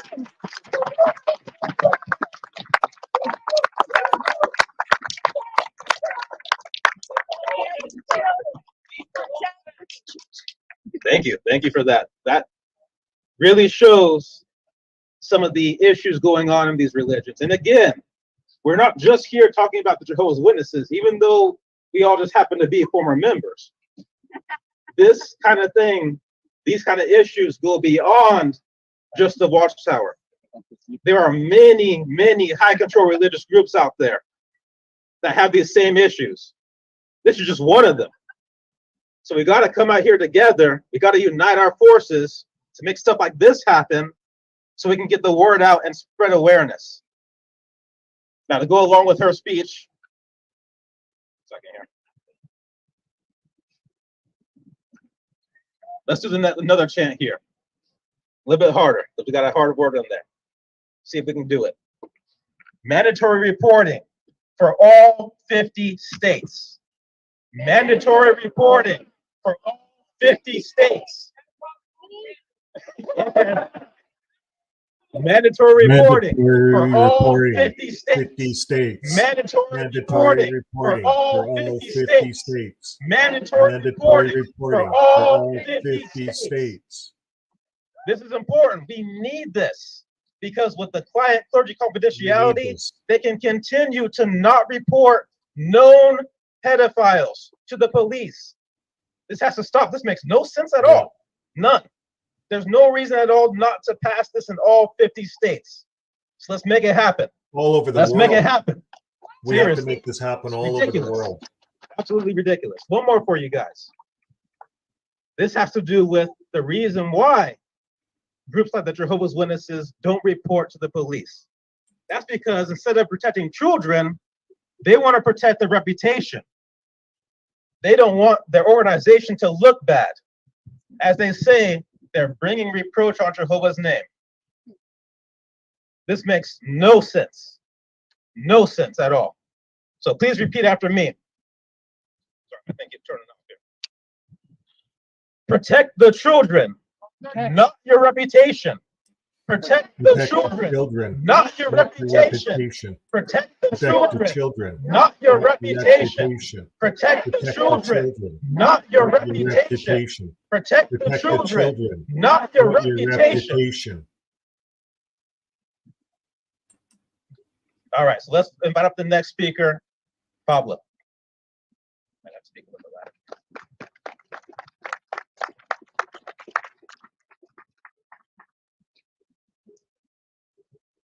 In around 2003, one of my cousins came back from work, got into his room, and found out his roommate sexually abusing his 5-year-old daughter. This abuser is cousin of both of us. So my cousins are Jehovah's Witnesses. And rather than getting the government authorities involved, they reported this to the local elders. The elders disfellowshipped my cousin, who was the perpetrator, but never reported the incident to the police. The abuser moved back to Mexico, where no one knew what he had done. My cousin, this pedophile, was just recently reinstated in Mexico. So he has been accepted back as one of Jehovah's Witnesses. He's not on the sex offender list either in the US or in Mexico.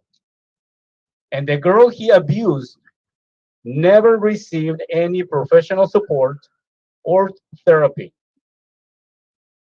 And many of us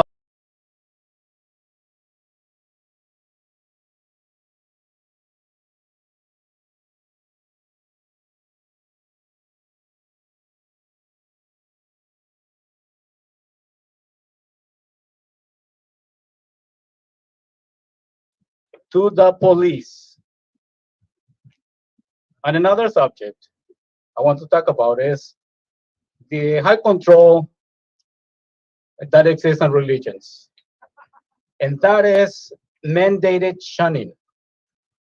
Many of us are here because we are being shunned by family members. I have recently become a victim of shunning myself. So I know how painful it is. But before I personally experienced shunning, I did it to my sister. In 2004, my younger sister, Angelica, was disfellowshipped by elders in her local Jehovah's Witnesses congregation. She was barely 18. And at this young age, she lost all her closest family relationships. All she did wrong was form a family with non-Jehovah's Witnesses. However, as one of Jehovah's Witnesses, I knew I must follow the rules imposed by the leaders of the religion called the governing body. And I shun any member who is expelled. I was told that this was necessary in order to pressure my sister to return to the religion. For 15 years, I shunned my sister. I ostracized her. I hurt her. I missed out on her life and the life of her 5 children. I did this because I believed that my religious leaders then were truly what they claimed to be, God's direct channel for salvation. I was afraid I was going to lose God's favor if I didn't follow the shunning mandate.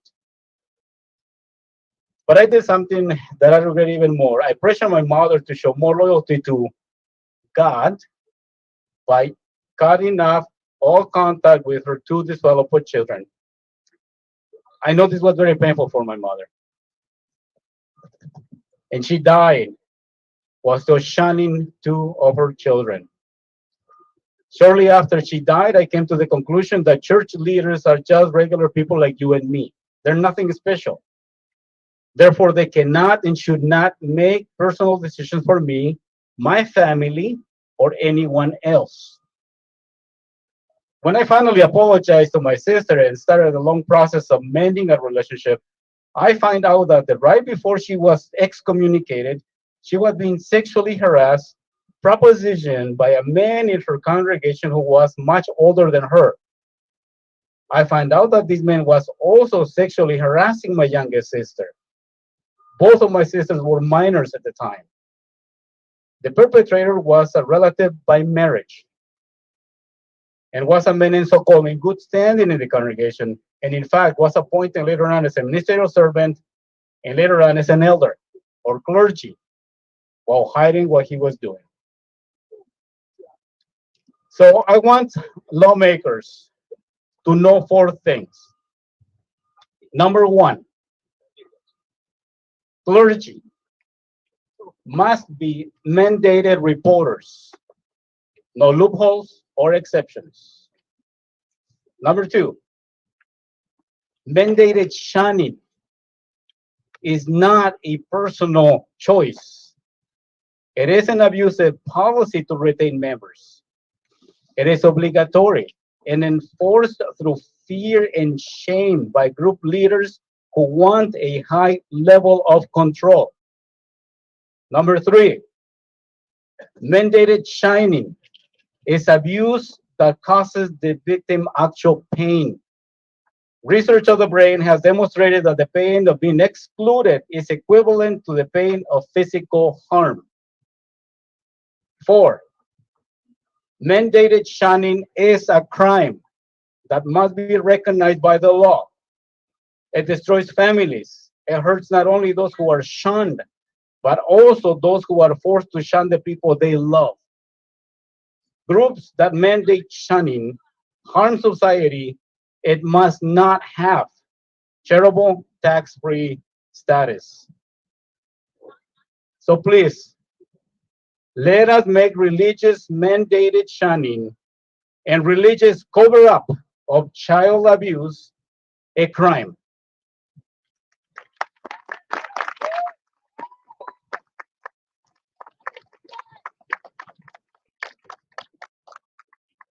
Los que hablan español.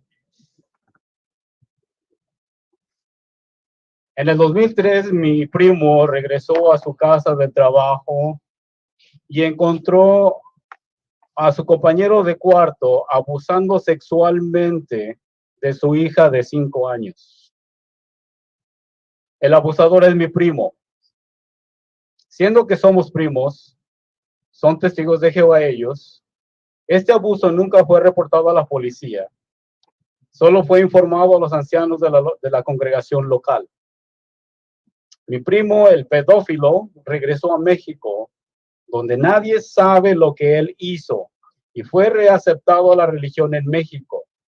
Su delito nunca fue registrado ni en los Estados Unidos ni en México, y la niña, mi sobrina, que fue abusada, nunca recibió apoyo o terapia profesional. Muchos de nosotros presentes tenemos conocimientos de historias similares y queremos exigir que la religión de los testigos de Jehová entregue a las autoridades la lista de los pedófilos que mantienen en secreto. Además de este problema, existe el otro de marginar y excluir. Muchos de nosotros aquí presentes somos víctimas de esta marginación. En el 2004 yo marginé a mi hermana. Fue expulsada porque ella se casó con un no testigo de Jehová. Ella perdió mucha familia, relación familiar, y mi experiencia con ella también fue perdida. Tuve que marginarla porque creía que los líderes de esa religión de verdad son puestos por Dios para salvar a la humanidad, supuestamente. Y también empujé a mi madre a que dejara de hablar a sus 2 hijos, sus 2 queridos hijos. Finalmente desperté, me di cuenta que estos señores no son nada especial, son simplemente seres humanos como nosotros. Después de enmendar mi relación con mi hermana, me di cuenta que ella también fue acosada sexualmente cuando era menor, junto con la más menor de mis hermanas. La religión de los testigos de Jehová, como muchas otras, protege a los criminales y manipula a sus miembros para que se lastimen entre sí. A los legisladores quiero que conozcan 4 cosas. Se debe obligar a los clérigos a que reporten abuso sexual de menores sin excepciones ni excusas. 2. El mandato de marginar es una póliza abusiva para mantener a miembros. Es obligada y impuesta a través de miedo y vergüenza por líderes religiosos con el objetivo de controlar a sus miembros. 3. El mandato de marginar causa dolor físico a la víctima, lo cual ha sido demostrado por los estudios cerebrales. 4. El mandato de marginar es un acto criminal que la ley del país debe reconocer. Grupos que lo aplican no deben ser gozados de ayuda caritativa ni excepción de impuestos.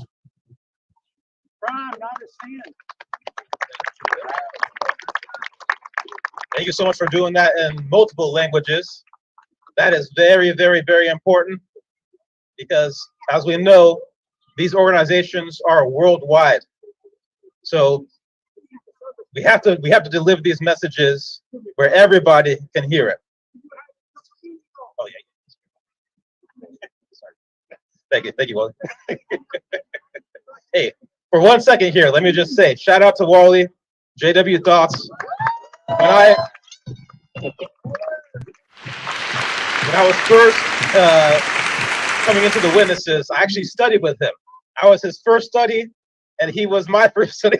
Or no, I should say, I was your first study. Yeah, you were my first study. So he helped me get into it. And then when I was going through the waking up process, I was on the XJW Reddit page. Shout out to everybody on XJW Reddit. I actually saw his picture from my assembly hall. And that alone made me think, you know, I know this guy, I know his family, I know his history, and I know that he has way more to lose leaving than staying, you know. So that for me was enough to allow myself to question things more. And sometimes that's what you need. You need to see somebody who you know doesn't have anything to gain from leaving. And when you see that, it gives you permission to say, you know what? There's got to be a reason for this. Nobody would choose on their own to go through a hard time. Nobody would choose on their own to go through trauma. Because when you're shunned, it is traumatic. It is. You don't need me to tell you that. You guys already know. So before I invite up the next speaker, I just want to piggyback off of something that Pablo said. He talked about the fact that these organizations operate tax-free. So let me just paint a picture for you. If this year you are lucky enough to make $1 million, you're a millionaire. Great for you. Guess what? At the end of the year, or rather the next April, the IRS is going to want $200,000, $300,000 of that money. So you are no longer a millionaire anymore. Now, compared to the Watchtower and groups like them, they get to operate tax-free, which means when they make several millions, the numbers are out there. You can look for it yourself. Several $1 million these people are making, and they get to operate tax-free. And yet, they're doing this, they're making all this money and not giving anything back to support the government, and yet they are producing all of this hate. They're producing all of this hurt in the world. They're letting known pedophiles run around. This has to be stopped. So I think my next speaker is needs a second here. So let me go into mine real quick, and then we'll let him up. So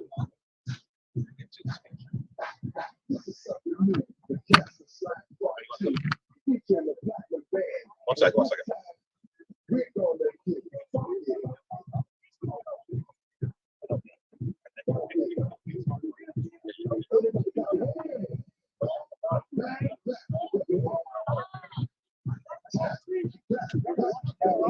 Well, we have a number of people here. We have about 225 online. And I would say there's probably, 100 people there. I haven't counted them, but I do think we have 100 people, which I think is really, really good. You hear me all right? Yeah. All right. Sorry about the delay there. Well, that was struggling a little to try and convey how it feels to grow up as so many of us have. I figured I can share with you something personal that may help to show how we all struggle. There's a poem that I wrote a few years back, in part about shunning and the life that I have lived. Please bear with me, as it is a first draft that I have never gone back and finished and never will. I imagine all the pain that I caused you. I feel I'm spiraling far away from you. It's like I'm drowning. All I want to do is touch you, let you know the truth of just what I feel for you. All I ever do is fail to show you I love you. I don't know how to reach me or you. All I am is pain from the top to the age of 2. I dreamt about you all my life, you know.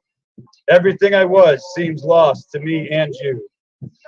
How do I get back to you knowing that I love you? I need help. I'm screaming at the top of my lungs. All I hear in return is silence. It's deafening to not be heard.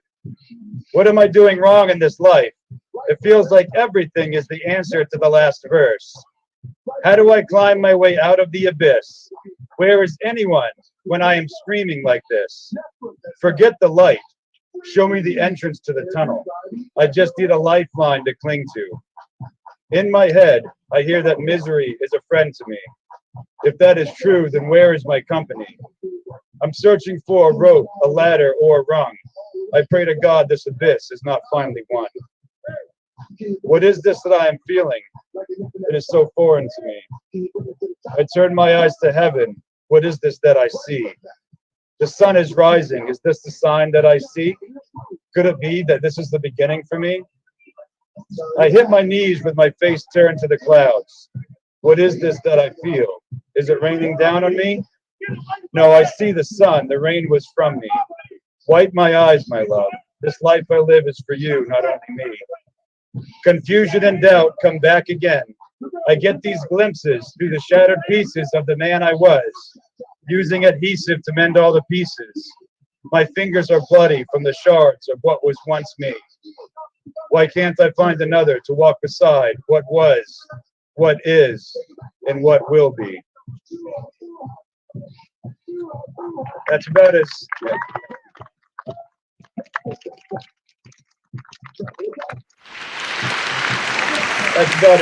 raw as I could figure on what to share to try to convey what so many of us standing here deal with every day and over decades, over years and decades.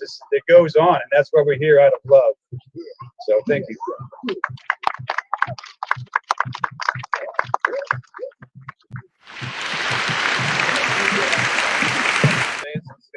we go. Thank you so much for that, really. And sorry for the distractions. Somebody's trying to hustle us. So that's just how it is when you're in public. Okay, so now it's my turn for my speech. Now, in the year 1947, in the January 8th Awake magazine, the Jehovah's Witnesses criticized the Catholic Church for their use of excommunication. A mere 5 years later, 5 years, that's it, they adopted their own policy, disfellowshipping.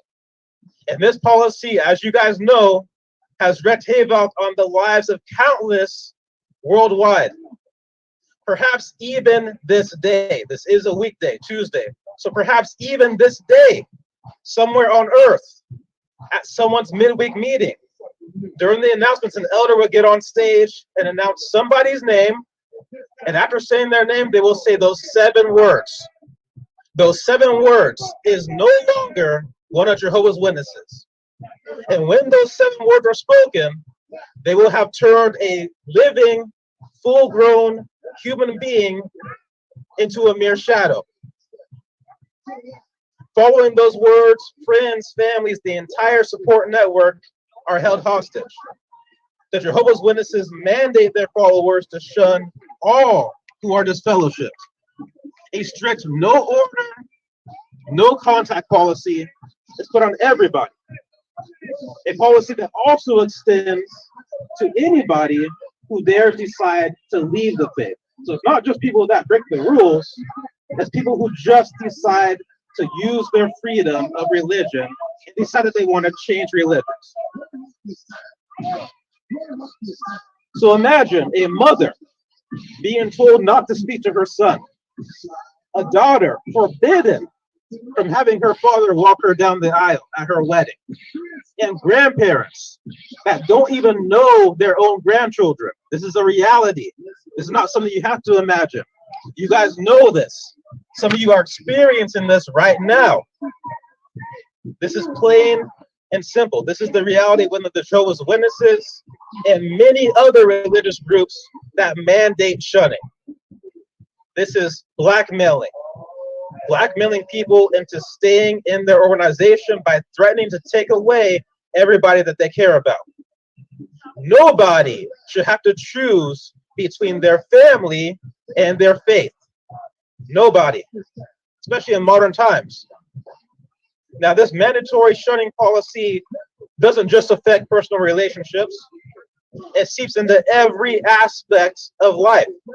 In my own experience, when I made the choice to leave the Jehovah's Witnesses, that nearly ruined my career because the company that I was working for was owned and operated by witnesses. So when I made that choice to leave, I had to sneak my way out, fade as they call it. Because if I didn't do that, I would risk losing my job. So for an entire year, I had to fake it. An entire year, I had to fake like I was still a Jehovah's Witness in order to not get fired. Again, in 2023, in the United States where we have all these rights, and this is what people have to do. It's not right at all. This policy has broken up families, led to countless suicides, and pushed people into homelessness, all because they just want to change their beliefs. Now, furthermore, this shunning also affects those who have experienced abuse. Victims of abusive marriages are trapped because they cannot seek divorce without the risk of being disfellowshipped and therefore shunned. And then there's the victims of child sex abuse. The two-witness rule and the reluctance to support or to report known pedophiles to authorities has created a culture where child abuse victims are denied justice and protection. And when these children decide that they would like to seek justice, when these children grow up and the organization that they trusted to protect them failed, they have to fear being disfellowshipped if they press charges. So can you imagine that? You go through the trauma of being abused as a child, and when you want to seek justice, you have to worry that your religion is going to mandate your entire family shuns you. This is the reality for people out there. Nobody should have to choose between seeking safety and their beliefs. Nobody should have to choose between seeking justice and their beliefs. But this is what these organizations are asking people to do. The mandatory shunning rule also impacts politics. Jehovah's Witnesses are stripped of their right to vote. They're stripped of their right to run for office if they want to. And to openly support a political candidate, 9 times out of 10 is going to end up in the elders' room. And you keep doing it, you're disfellowshipped, therefore shunned. So right here in the United States, 2023, almost 2024, tomorrow's November. We got one more month and we're in 2024. This is modern times we're talking about here. Modern times. You would think I was talking about the 1920s. And yet here in modern times where we have fought so much for human rights, people are being blackmailed out of those rights. They have lost their right to vote. They have lost their right to leave an abusive relationship. They have lost their right to seek justice.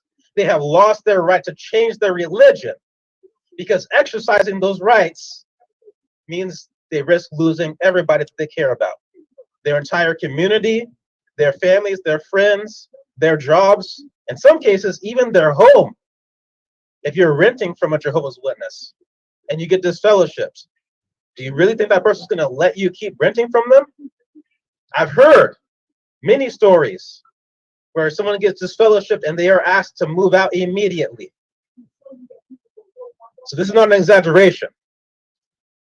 At its core, the shunning policy is a cruel and psychologically dangerous mechanism used by religions like the Jehovah's Witnesses to blackmail people out of their basic human rights.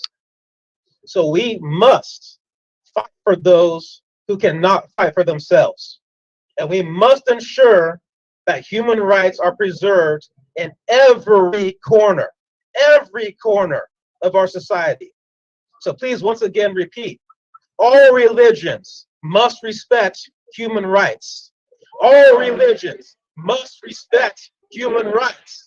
All religions must respect human rights. All religions must respect human rights. All religions must respect human rights. Keep going. Must respect human rights. All religions must respect human rights. All religions must respect human rights. So with that, I want to invite up the next speaker, who is Rick. Are you ready? Might know this guy.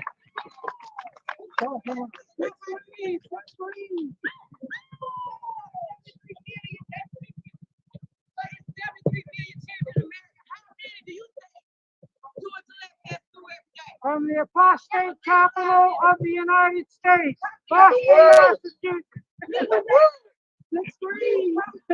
The chief apostate.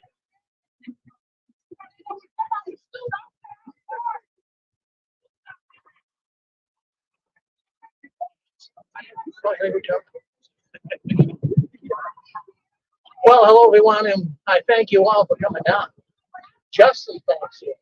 And this is a good turnout. This looks like it may be the largest protest in the history of the Watchtower for ex-witnesses.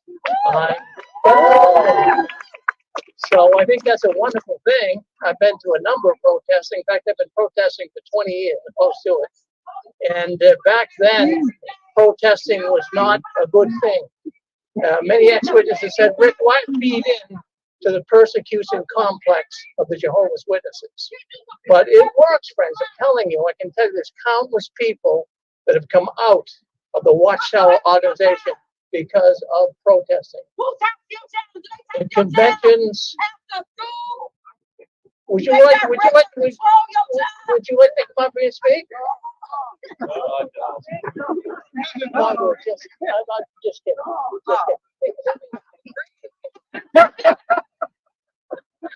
We have 73 million children in America. Go away!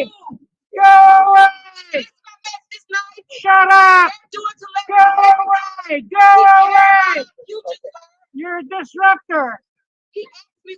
If you keep it up, you're going to be disfellowshipped right here and now. All right, you're disfellowshipped. Well, anyways, it's good to be free.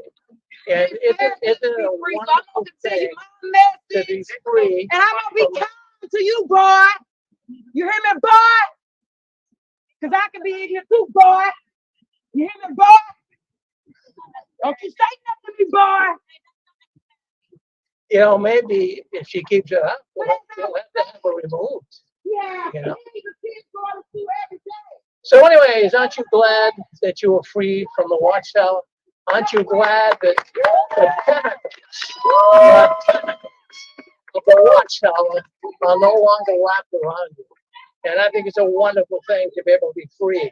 I was the third generation Jehovah's Witness. I was into the organization for 50 years of my life. And I have to tell you, really, as you fellows all know as well, it really puts a lot of control on you. There's absolutely no doubt about it. Now, many of my relatives, when I left the Watchtower, like your relatives, had nothing to do with me. I've had 50 relatives, nieces, nephews, daughters, grandchildren that had nothing to do with me because I wanted to leave the Watchtower and I wanted to speak out against it. And no doubt the practice of the watchtower caused a lot of people to have a lot of problems. I do a radio program every Saturday night. I've been doing it for 18 years. I've never missed a Saturday night. We are there because people come in and they call in from all over the world and they voice their thoughts. Many of them are PMOs. And in fact, I've actually even had active Jehovah's Witnesses call into the program. Many people's lives have been saved because of it. We're doing a live stream here right now. There's close to 250 people online right now listening and watching this protest. So why don't we give them a cheer? Hello. They couldn't be here. They wanted to be here, but some of them just couldn't do it. So they say that they're in spirit. So that's a wonderful thing. So anyways, we all know that many of the pleasures of life have been taken away from us when we were Jehovah's Witnesses. Many things we couldn't do. We couldn't get a career. Remember, they used to say if you get a really good job or you want to move up in the world, it would be like rearranging furniture on the Titanic. That's exactly what the witnesses would tell you, the watchtower. And we all believe that. So many people here today gave up good careers. Many people, I had a man call the program the other night. He was going to be a doctor. And the watchtower told him, well, we don't need doctors in the new system. So why would you even spend your money? It's foolish to go. So you can see, and he was so upset. So today's a lot of Jehovah's Witnesses into retirement that have a hard time because of the policies of the Jehovah's Witness. But I have to tell you, there's many here today, too, that have given up school. They have given up a lot of things in their life. And the watchtower put pressure on all of us. We could not do things that normal people could do. We couldn't even go to a 4th of July parade. We couldn't celebrate Christmas. You know it as well. We couldn't even have a birthday. So the problems that it caused for all of us have been monumental. And, you know, even to attend a church, you couldn't do that. And even to eat turkey on Thanksgiving, there were many, many witnesses that would not do that. Maybe you were one of them. And how foolish that was when you stop and think about it. But freedom was hard to find in the watchtower. But we're all finding freedom now. We all have freedom. Look at us, we're free. We're here. It's nice to be free. And we're all here today because we could never do anything like this in Watchtower. Some witnesses would feel that even coming and standing in front of the White House would be like an act of going against the witnesses. It would be nationalism. They'd come up with some excuse. Well, we don't want to go to Washington. We don't want to be down there with the government. I mean, they've never had a good word to say about anybody but themselves. Watchtower only loves themselves. We know that. People here today have been given a situation when you were witnesses that you were actually controlled from the cradle to the grave. Every single decision in your life was surrounded by the Watchtower. Well, I have to tell you, friends, I really have to tell you, the monkey died, the circus is over. There's no doubt about it. And there's more and more people that are finding out what the Watchtower is hiding behind. Now, most of us have been former Jehovah's Witnesses, but you know, there's people who call into my program that were never one of Jehovah's Witnesses, but they're all understanding it now. They never realized how harsh and how difficult that organization was. And friends, I have to tell you, it's nothing more than a big business masquerading as a religion. That's all it was. Now, I have to tell you, I have to say this, in the late 90s, my wife, she died, former Jehovah's Witness. She started to see the theological teachings in the Watchtower are totally incorrect. They have their own Bible, as we know, and the scriptures are so misused, it's pathetic. So my former wife started seeing that something is not right. What they teach is wrong. So I started seeing some of this too. We were both of the anointed class. Some of you people know that. They say, oh, the anointed. Well, I'll tell you, they have a different hope. And I used to express that hope in some of the congregation meetings. And they would call me into the back room. Don't talk about it. Even though what you're saying, when you read the scripture, it's correct. But don't talk about it. These people all have a life on earth. You're going to heaven. and you're mixing them up.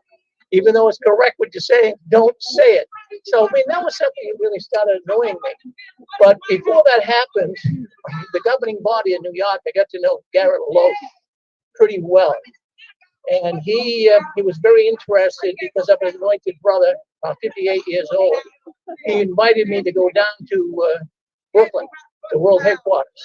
And he wanted me to participate in an interview for possible potential position on the governing body. There were 3 other men there at the time, and they were interviewing them, but they were looking for new ones in the year 2000 because a lot of the governing body members were getting old. So when he invited me down there, I spent a whole day in Brooklyn, and that's when I really found out that the Watchtower is nothing more than a big business, a money-making business. And I was so disappointed. And my former wife was so disappointed. It was so controlling. And consequently, what they do, if you were invited down to New York, he wanted me to spend the whole day with him and to go over so many things, was asking questions. He took me and showed me all kinds of things. He showed me where the governing body met in a room. He showed me, he said, now this isn't on the tour, but these are things I'm showing you, I want you to be aware of. And I just walked away from that organization saying, this is not the truth. So I kind of rejected it and kind of let him know that. He even tried to contact me after I left and tried to get me to come there. He wrote me a letter from Uruguay. But the thing is, and I wanted to really make it known to people, that it's a good game. It's a very good game. And when you think about it, how did they ever pull it off on us? How, in goodness name's sake, did this organization ever do this to us? But anyways, for not wanting to participate in a high role with the Watchtower and not want to participate much at all, I started protesting when I found out how evil they are and how much of a business they are. So in 2005, my former wife and I went to fellowship for apostasy in the Watchtower. And friends, I have to tell you, as many here will say the same thing, aren't we glad that Satan kicked us out of his organization?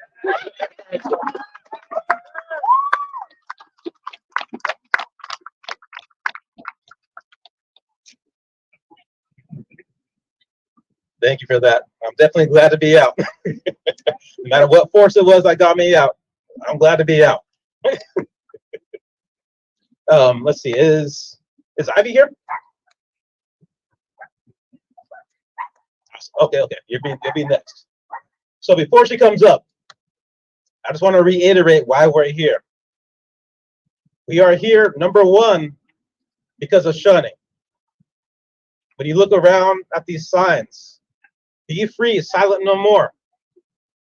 My brother's suicide due to shunning. I mean, Watchtower organization breaks up families. This is true stuff. Shunning destroys families and individuals. Shunning destroys families. Jehovah's Witnesses break up families. Watchtower all of these signs are speaking very clear, very true messages. And then you have the CSA issue. Children are dying. Jehovah's Witnesses forbid blood transfusions. I mean, love never shuns. You guys got the message here, for real. So we have to be out here and speaking about this stuff, because when these witnesses come knocking on your door, and other religions too, it's not just the witnesses, again, when they come knocking on your door, this is the kind of stuff they don't talk to you about. They want to give you the fairy tales. They want to give you, the candy and ice cream. They don't want to give you the real truth. They don't want to give you what happens when you decide to leave. They don't want to give you what happens when there's a known pedophile in their midst. And they definitely don't want to give you what happens to people who leave and whose family have shunned them, and they try to deal with it. But when you have all of your loved ones shun you like that, not many people can deal with that. And so not only have they lost their family and their friends, those people end up losing their life. Suicide is a major issue in these organizations that practice shunning. Very, very major issue. So we got to talk about this stuff. People have to know about this stuff. The blood issue. There are children dying for not getting a blood transfusion. You have fathers who get to come home from the hospital alone after losing their wife and their newborn due to not having blood. Again, this is not an exaggeration. These are realities. You don't believe it? Look it up. It's on Google. Look it up. Do your own research, something that people are not allowed to do as witnesses. Do your own research. So with that, I want to invite up Ivy, our next speaker.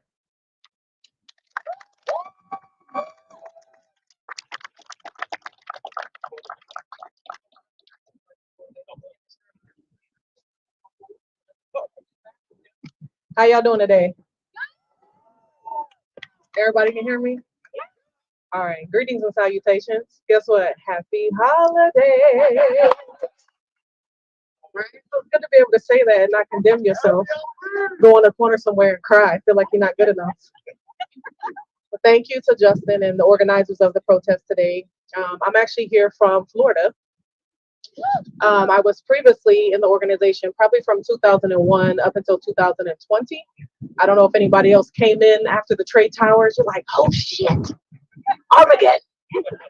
But that was me. I had previously thought I wouldn't be a witness because my mother and father were disfellowshipped. And as a teenager, me and my 3 siblings were shunned as well, right? Byproduct of being in a disfellowshipped household. So when I came back around, I'm like, really? Are you doing this? But now I stand before you because my mother, who I love dearly, and she doesn't really have a situation or an excuse, so I won't make one. But I had needed to make the decisions that were best for me to escape an abusive marriage, right? So while I was a witness, I was also married for 17 years. And I had wrote a very extensive 4-page letter to the branch detailing all of the abuse, verbal, physical, financial, the whole 9.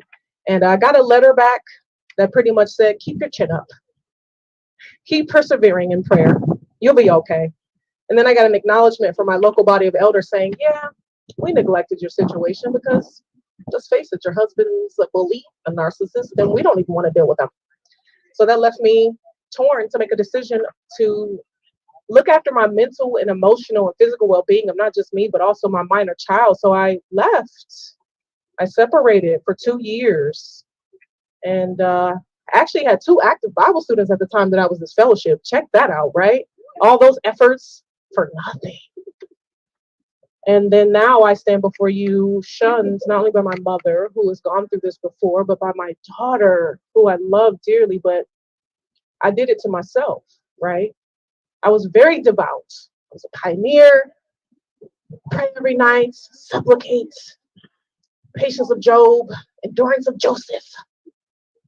And now I don't have a relationship with those that are closest to me simply because they cannot make the decision for themselves to choose common sense, love, and humanity over doctrine. So shunning is definitely an abusive practice that is used by a lot of controlling individuals, right? If we were talking about a relationship, the woman is normally isolated from her friends and family. She's normally told not to associate with these people because they want absolute control. They control your money, your mind, your wardrobe, all those things. So when I looked into what abuse actually is and what gaslighting is, the Jehovah's Witnesses, the Christian congregation known as Jehovah's Witnesses, gaslights all of its 8 million plus members around the world. So this is not just an issue that we're dealing with here in the United States. This is a world issue. This is a human rights issue. This is something that needs to be looked into by everybody who has the authority to make decisions on behalf of mankind. You have generations of people who are separated for no reason. You have people who are homeless, kicked out, left destitute. We've already talked about the suicide. I mean, hell, I'm in therapy. I'm popping pills twice a day just because we need to come back to some sense of normalcy. That period of being kicked out or exiled and adjusting and deciding to not go back and having your whole reality turned inside out and upside down is extremely painful. There's no words I could probably use to quantify the mental anguish that one goes through every day while you're in the shower, while you're brushing your teeth, before you go to bed, while you're cooking in front of your stove, while you're loading your dishwasher, while you're putting clothes in the dryer. It's almost nonstop. The barrage of thoughts, of guilt, of questioning. Am I still doing the right thing? Guess what? That creeps in every now and again. It does. It still does. Did I make the right choice? Am I on the right side? Our whole minds and lives have been controlled by this organization, only to find out what? You don't have to report field service time and anybody can just exhale on their last breath and make it? I'm like, shit, I should have been in the Olympics then. You know what I mean? There was a lot of stuff I could have did. I could have been like the next Beyonce. But I didn't do any of those things. I actually just devoted my time, my life, and my everything, right? Your whole soul, mind, strength. Y'all know the scripture. You give it all because you're thinking you're actually doing the greatest good, only to find out that you actually were handicapping and crippling and disabling yourself. And you were also doing a huge disservice to all of your fellow human beings by being so close-minded and judgmental. So now that we are here to join in solidarity for those that are with us, those who couldn't make us, those who are in different zip codes, area codes, and time zones, let's really make this count. The next time we get to do this, let's keep doing this because everyone out there needs to know what's happening. And I'm gonna need y'all to start taking them tax dollars back from the watchtower. They're not serving the community. They're not doing food drives. They're not paying people's bills. There's no utility vouchers. They're not doing tutoring for schools. They're not doing daycare. They're literally taking the dollars from their members and they're padding their pockets. National deficit is due to the watchtower. Come on now. If y'all don't care about nothing else, we all care about the money. Come on, let's go find that money. They got property, they got assets. Come on, seize their stuff. Let's go. When I say shunning is inhumane, I want y'all to repeat after me. Y'all ready? Let's go. Shunning is humane. Shunning is inhumane. Shunning is inhumane. I know y'all can do better than that. Come on. I want y'all to say it like it's the first day you just realized that the rug had been pulled from underneath you. I want you to say it like this is the day that you got the call that your loved one had committed suicide. I want you to say it like it's the moment that you realize that every opportunity that you could have had was taken from you. You didn't make the choice. It was taken from you. You didn't know you was being programmed. You didn't know you was being brainwashed. You didn't know you was being gaslighted. So I want you to say it like you mean it.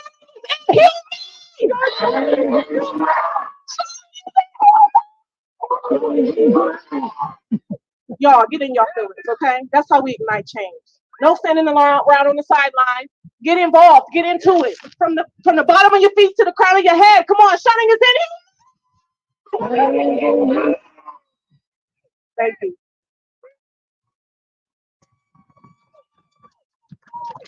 Sounds good.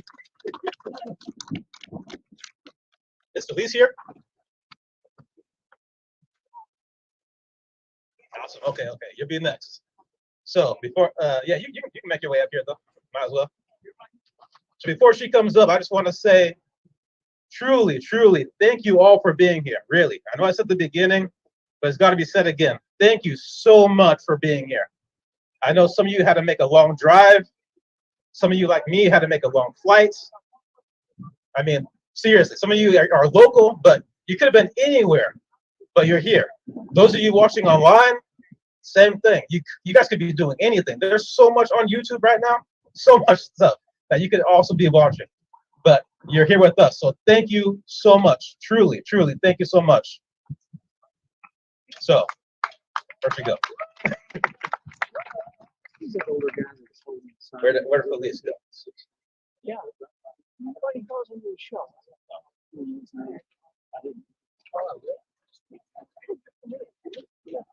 Okay, so our next speaker is Felice. Thank you for being here.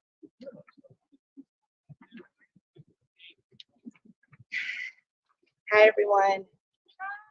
I wrote down my thoughts because I didn't want to miss anything, so bear with me. All right. Hello. My name is Felice, also known as Totally Awake, as I've named my YouTube channel, where I do my activism against Watchtower. I am a born-in third-generation ex-Jehovah's Witness, baptized at 15. I had a huge awakening from the indoctrination of Watchtower when I experienced a placenta abruption and my daughter needed several blood transfusions at birth to survive She was not breathing, without a heartbeat, and she didn't have any blood in her little body. Could you imagine letting yourself, a loved one, or your child die refusing life-saving blood? Well, to be an obedient and true Jehovah's Witness, you have to be willing and ready to sacrifice your life or your child's life when faced with needing a life-saving blood transfusion. I was put asleep for an emergency C-section. When I awoke, my doctor told me there was no if, ands, or but about it. We had to give my daughter an emergency blood transfusion to survive. I told him, okay, thank you for saving my baby. See, the doctors were confused because even though I was waking up from Watchtower and had changed my paperwork to say no denomination in the hospital I had my baby at, it didn't register at my doctor's office suite. So they had no idea I was okay with blood. I couldn't fathom how anyone could allow their child to die refusing life-saving medical treatment that God had allowed man to be able to perform. How unloving would that be? The doctor and my husband, who has never been a Jehovah's Witness, was going to make sure my daughter would receive the life-saving treatment she should. I knew I wanted out. You see, though, around the time when my first daughter was born, I found out about all the corruption and lies, flip-flop doctrine and false doctrine, that I knew I would give my daughter or myself blood if she or I needed it during the birth process. Regardless of the fact that it is against the rules as a Jehovah's Witness, as they feel blood is sacred and represents life. But like former governing body member Raymond Franz of the Jehovah's Witness organization said, blood is sacred, but not more sacred than the life it represents. For decades, countless lives have been lost due to their following the rules and direction of Watchtower and its unbiblical doctrine to die rather than to receive a life-saving blood transfusion. Children have been published on their front cover of an Awake magazine dated May 22nd, 1994, praising them for sacrificing their lives for this organization, all dying, refusing life-saving medical treatment. They were only children. They should not have been made to, or even be considered to follow such a heinous doctrine, a doctrine or belief to die for. There is even a hospital liaison team that comes to the hospital to encourage a Jehovah's Witness patient to allow themselves to die, to kill themselves, refusing a life-saving blood transfusion, should they need to. Watchtower must be stopped. BeFree2023. As we join together today, our hope is to bring exposure to the dangers in the organization of Jehovah's Witnesses and to demand change. Thank you so much for listening and allowing me to speak today. Remember, receiving life-saving blood is a personal choice. Preserve your souls alive. Blood saves lives. Say it with me. Preserve your souls alive. Blood saves lives. Preserve your souls alive. Blood saves lives. Preserve your souls alive. Blood saves lives.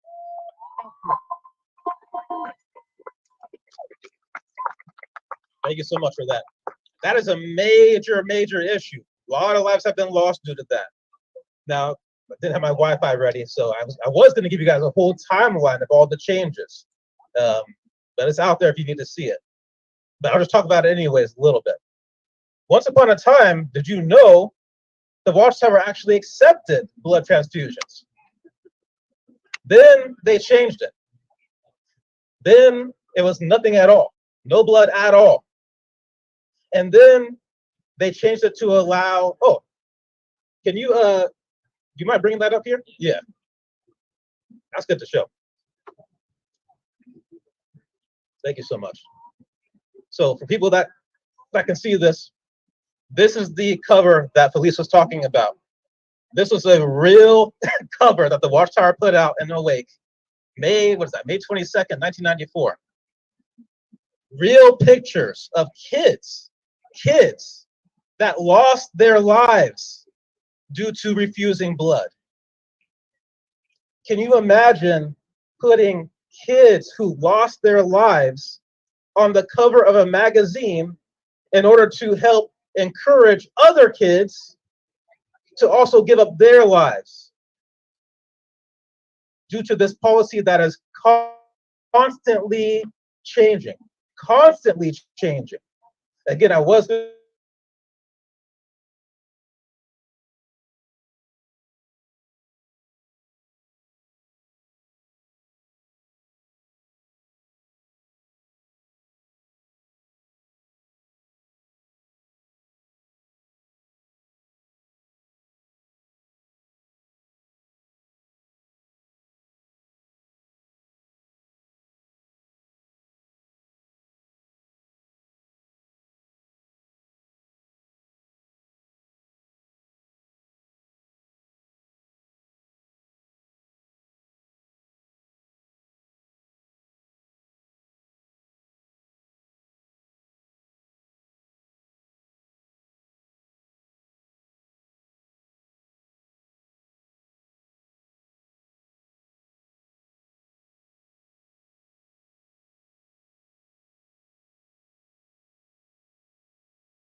We'll look for another feed here.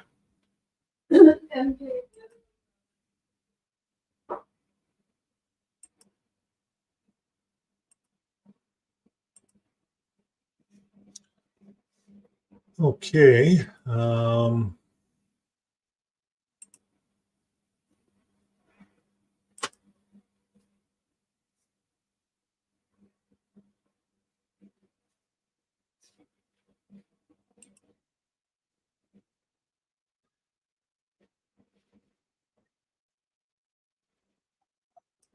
Anybody else that does it. There's something that all of you can do that's going to be different than how anybody else would do that same thing. We all have our unique traits. So who knows? There could have been somebody who was born and raised a witness, who had the mindset, who had the natural talent to be able to find the cure for cancer. There might have been someone who was raised a witness, who had the mindset and the natural talent to be the next best NBA player, the next best movie star, the next best musical act, you name it. And yet that potential was lost because their organization told them, don't seek higher education and don't seek anything, any sort of high life for yourself in this system, because this system is passing away. We are in the last days of the last days, the last seconds of the last days. You know what they told me? Yeah, at the end of the year, they told me that I would not make it past 25 in this system. I'm 32 right now. So, and this is really unfortunate because people, this affects many different aspects of your life. For example, finances. Okay, as a 20-year-old who thought that I would not see 25, the way I handled money was not the way I would have handled it had I known I was going to be 32 someday, right? There's people out there who have made it to retirement age, who had nothing set up for themselves, who would have been able to enjoy a leisurely life, but instead, oops.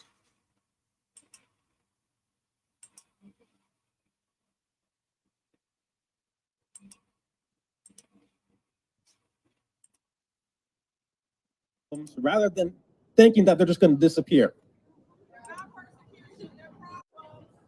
So let me invite up the next speaker here. Oh, there she is.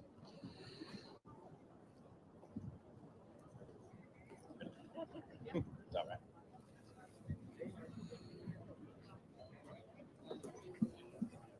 Thank you. Hey, everybody. I'm Carla, and I'm a proud JW apostate. That used to be such a dirty word. I would cringe when I heard that word apostate, but now, no, I'm reclaiming that word. I'm really heartened to see so many people here today, and I'm proud to be here. It took me a long time to get here. It didn't really happen overnight, that's for sure. I was born in, but basically even as a kid, I was PMO, and I definitely was as a teenager. And I couldn't wait to get away from home. And I had to make a really difficult choice. It was either live my life of freedom by leaving home when I graduated high school, or stay there and have to, go into the pioneer work and then get married to somebody. I mean, that's really the only choices for women in the organization. They really keep us down, don't they? So, like many of you, I'm a truth seeker. And the truth that I'm here to talk about today is about the shunning. That's a truth. They really is. That's the truth that we're here to talk about, is that how much the shunning hurts people. And I witnessed that firsthand. When I was 10 years old, my father, who was an elder, was disfellowshipped by a corrupt elder body. He had discovered that they were doing some funny business with the congregation donation money. And he confronted them about it, and he was angry. And they didn't like it. And he was going to report them. So they disfellowshipped him. And I'm 10 years old, and we're uprooted because my family felt like they needed to move away from that town. So I'm uprooted at 10 years old, and I saw firsthand how hurtful that shunning was to my father. He was devastated. He had pioneered for years and years, full time, prior to my being born, prior to him getting married. And I saw the mental anguish, and it really affected me as a child. So for the next 3 years, it took him 3 years to get reinstated. He was never the same person after that. He was not the same person during those 3 years. And during that time, I definitely became rebellious. And during that time, there was an instance where, unfortunately, I think the stress and mental anguish and devastation that affected my father, he physically abused me. There are two types of shunning. There's soft shunning, and then there's really hard shunning. I think we all know how that goes. So when I left home in 1979, I stopped going to meetings. I had been baptized at 15, but my family would still talk to me. All of my family that were Jehovah's Witnesses would still talk to me, but only really pretty much when there would be an occasional gathering, or if I would go to an assembly so I could actually see family. But eventually I moved away so that I could live my life of freedom. But that meant that I also had to have another choice. I either had to be part of the Jehovah's Witness community to have family to help me as a single mom, or I could live my life as freedom. Those are the choices that we're always left with, isn't it? We can't have both in this organization. Cult experts will tell us that every single cult shuns, bar none. They do it. They do it as a means of control, to control their members and to control the people around their members, their families. You're still controlled by that shunning, even when you're out, even when you're living your life of freedom. Shunning is bullying. Shunning is cruel. We should all have the right to religious freedom without having to choose our families or the freedom. Within the Jehovah's Witness community, we all know and we've seen the mental anguish firsthand that shunning causes.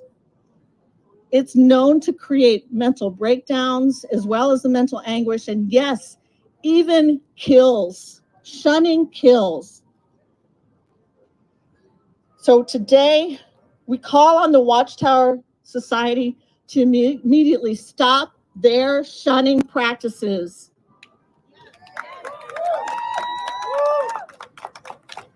Respect human rights. Say it with me. Respect human rights. Respect human rights. Respect human rights. Respect human rights. Thank you so much. Actually, let's say that more.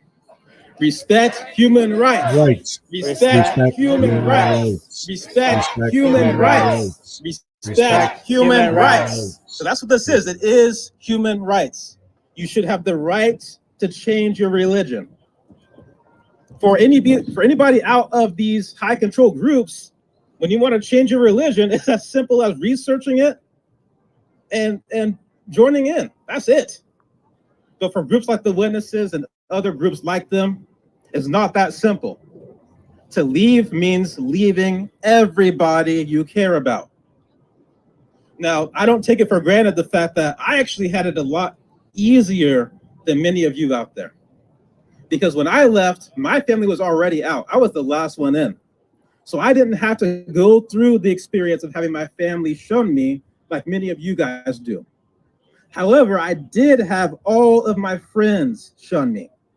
And just by that experience, there were times I was so low, I literally could not put it into words how I was feeling. There's times when I laid in bed actually wondering if I really wanted to see the next day or not. That's how low they can make you feel. So I don't ever take it for granted the fact that even with, again, I just had to deal with the friends shunning me. But with family on top of that, it's gotta be 100 times harder. Especially when it's with your own kids, your grandkids. This is horrible for people. Yeah.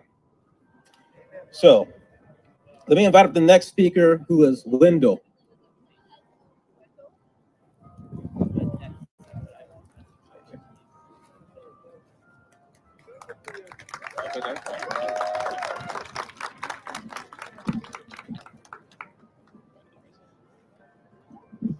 You all don't recognize, or perhaps you do, how amazing you all look. And because of the stand that we have taken to walk away from the harmful practices of Watchtower, you really are the bravest people on the earth. And I believe that from the bottom of my heart. Now,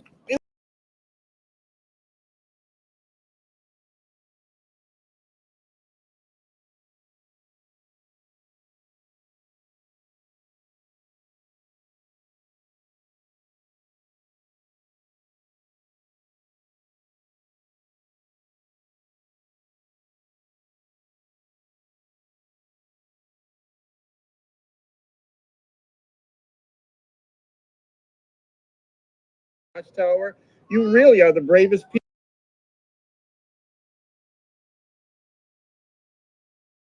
With remembrance for this country and really all over the world. But for me personally, September 11th has another layer to it, another sad remembrance. And this just happened September 11th, 2022. You see, I had voluntarily left the organization of Jehovah's Witnesses. I didn't agree with the policies, the fundamental practices, and the theology. And that's really a human right that each and every one of us has, that we should be able to walk away freely. Now, on the other hand, all of my family, my brothers, my sisters, cousins, aunts, and everything, they were still in the organization, and I understood the ramifications, and I didn't bother them at all under any circumstances because I knew what their stance would be.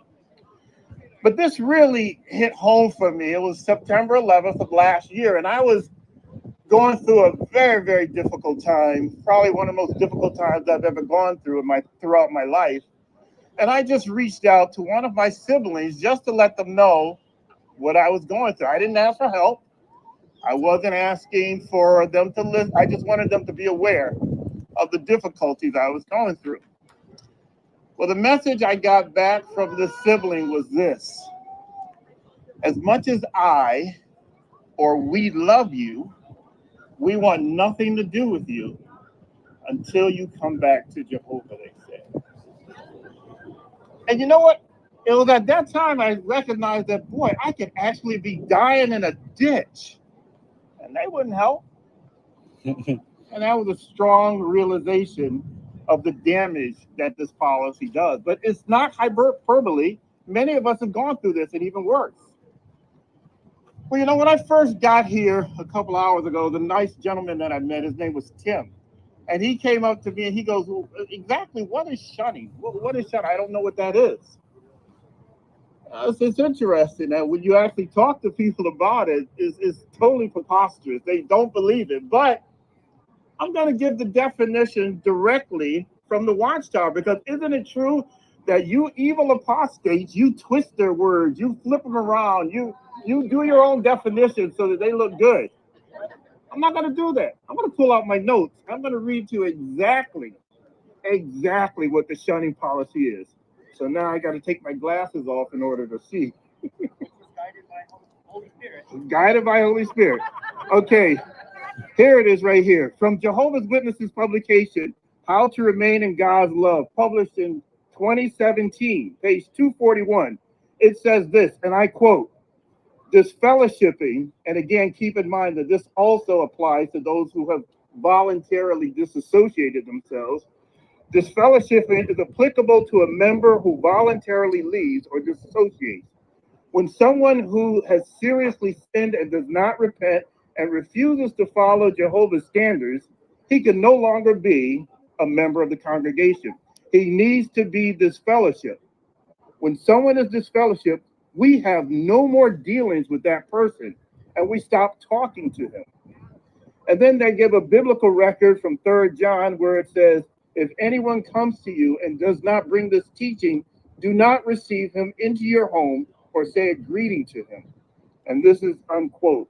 This is again Jehovah's Witnesses' definition of shunning. And they'll say, oh, this is a loving provision. Masterminds of gaslighting. Notice this. Now, this is from the September 15th, 1981 Watchtower on page 25. It says this. When it comes to dealing with a person who is dissociated or disfellowship, it says a simple hello to someone can be the first step that develops into a conversation and maybe even a friendship. Would we want to take that first step with a disfellowship person? Those are stunning, crazy words. But then you say, well, that was more than 40 years ago. Here we are in 2023, just about on 2024. Surely those words can't apply. Well, let's see. Fast forward, September 21st, issue of the Watchtower magazine on page 30. It told Jehovah's Witnesses, an unrepentant sinner, this is really crazy. An unrepentant sinner is like a person who has a highly contagious and infectious disease, and they need to be quarantined in order to protect others from getting sick. So 40 years later, the Watchtower doubled down, and they even highlighted that, guess what? You're like an infectious disease. And let's not forget, this was right during the height of COVID. Well, you know, some people might say, like my friend Tim, who I met earlier, he might say, well, surely this can't apply to family members. I mean, family is family, human rights. Everyone has a right to have an open and honest and genuine relationship with their family. Again, let's let the Watchtower answer for this. From the October 2017 issue of the Watchtower, page 16, it says, despite our pain of heart, we must avoid normal contact with a disfellowship family member, either by telephone, text messages, letters, emails, or social media. That's their words. It's not an apostate who's screaming mad, because when you think about it, our goal is not to bring anyone away from the organization, right? I mean, that's your right. That's the last thing that we want to do. Leaving is a very personal decision with its own types of challenges that we all are willing to take. And those of us who do, well, you're courageous individuals. But those of us who may have to live, as we said, that chemo life, you also are courageous individuals. You're also courageous. Well, you know, what has been actually the result? What has been the result of isolating a person from community that they once have been part of for years? Now, I'm going to give you a little background on myself. My great-grandmother was in this. My grandmother was in this. My parents are gone, but my mother's oldest sister, she was baptized in 1948. 75 years ago, okay? And now they say exercise patience. Whatever. Exercise patience. Well, what has been the results of families breaking each other apart? Well, we know grandparents that have never met their grandchildren, right? We know families who have had no contact with each other for decades. I've spoken to people who've actually come back to Jehovah's Witnesses just for the sole purpose of being able to communicate with their families. We know of cases of very young ones who were thrown out of their houses at a very young age, at an age that there's no way you could take care of themselves, all because they were disfellowshipped. And they have been shunned and continue to be shunned even decades later. Now, I'm going to say this. The leadership of Jehovah's Witnesses, you have a right to determine your interpretation of Scripture. That's your right.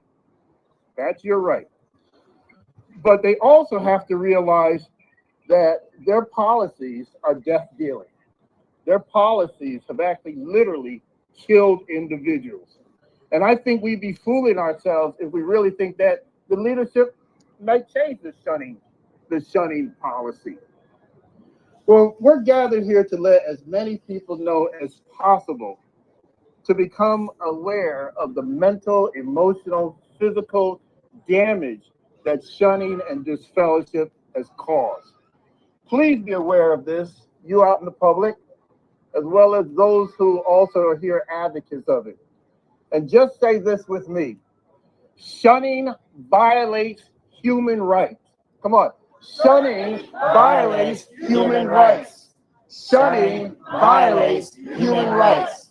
Shunning violates human rights. Thank you all so much. Shunning violates human rights. All right, we've got a couple more. So next I want to invite up Albert to speak.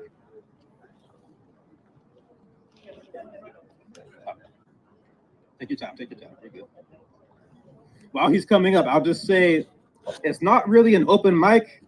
We have the speakers pre-selected just to make sure that we really get our message across the way that we want to present ourselves.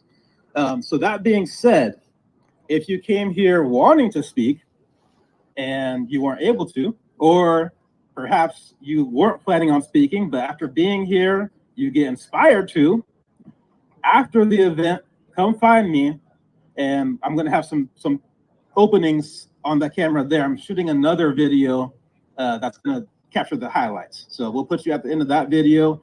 That way you have a chance to share your voice too. So here's Albert. How you guys doing? I listen to most of you guys' show. I have a YouTube channel, but it's more. Oh, there you go. But it's more of it's therapy for me to talk on my channel. It helps me because I still have family that's in. My wife, my kids, they have they're still in, and I'm trying my best. But I retired here as a police officer in Washington D.C. as a sergeant, right up in one of these places up here. It was the hood. But anyway, listen, what I did was I did some investigation, and what really bothers me is that I have almost 100 men that were elders, ministerial servants that committed these crimes and not reported, and then left in these congregations to commit more. Some of these guys have more than 8 victims. It's multiple victims. But when I got into this, and I saw what the governing body, that's when they were in Brooklyn, right? That Greenless, it's right here. He was molesting a 10-year-old. This guy here, he says Chitty, I call him Shitty, but I mean, this is governing body members. Loach was approached and said, "Hey," did nothing. Jarrett, same way, and so does this guy here, Barr. But what I want to tell you is that, real quick though, my whole thing is we need to pass laws. First of all, like we were talking about earlier, the law for every state to be a mandated state to report. That should be No question. And then what we need, people, I talk to them, I says, we need that database. We don't want the database of people who were investigated for stealing a bag of chips. What we want is the ones that confessed to pedophilia. Those are the ones we want, because we don't have that. The congregants don't know. And what happens is these guys are still roaming around. I got two beautiful grandkids that just, one's 2 and my baby girl just born. They're going to be sitting in these halls. And there, you don't know who in there is a confessed pedophile. This doesn't make sense to me. You know what I mean? And this is supposed to be a loving organization. I mean, it doesn't make sense. And being a victim of this crime, let me tell you something, guys. These guys don't stop. This is not something, they continue and continue. So we have to do something to protect our children. We have to. And this is why I was doing this, and it actually helps me. So I got all this list, and all the ones in yellow, these are elders. These are all elders. And then you got this clown that comes up and says, we don't have a problem. You know what I mean? This is sad, man. And just like they are, they're wolves in sheep clothing. But anyway, I don't want to go on.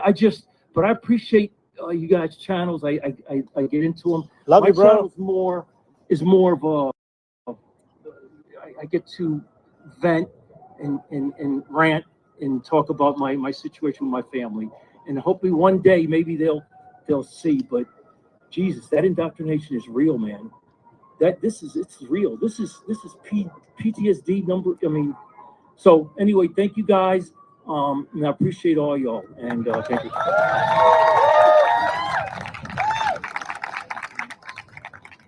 Thank you so much for that, and thank you for all the research that you've done to find those people. And yeah, we got to know this stuff. We got to know who these people are, and the world deserves to know who these people are. This is why we're doing this way. We're not talking to the Watchtower here. They don't listen. We've been doing. People have been activists have been going on for years, longer than I've been alive. They don't listen. So we got to do it this way to speak to the general public and reach the people that really deserve to know this stuff. Because as he's bringing out, these are known pedophiles who are allowed to run around. Known pedophiles are allowed to run around. Just think about that for a second. Outside of the religious groups, for that same crime, you go to jail. So that makes no sense to me. That if you're in a religious group, you get away with it. If you're not, you go to jail. Please make that make sense. That should not belong in this country where we are in history. That has no place. We got to get things equalized. The same crime should fit the same punishment for everybody, regardless of religion. So the next speaker is Larry. Oh, here he is.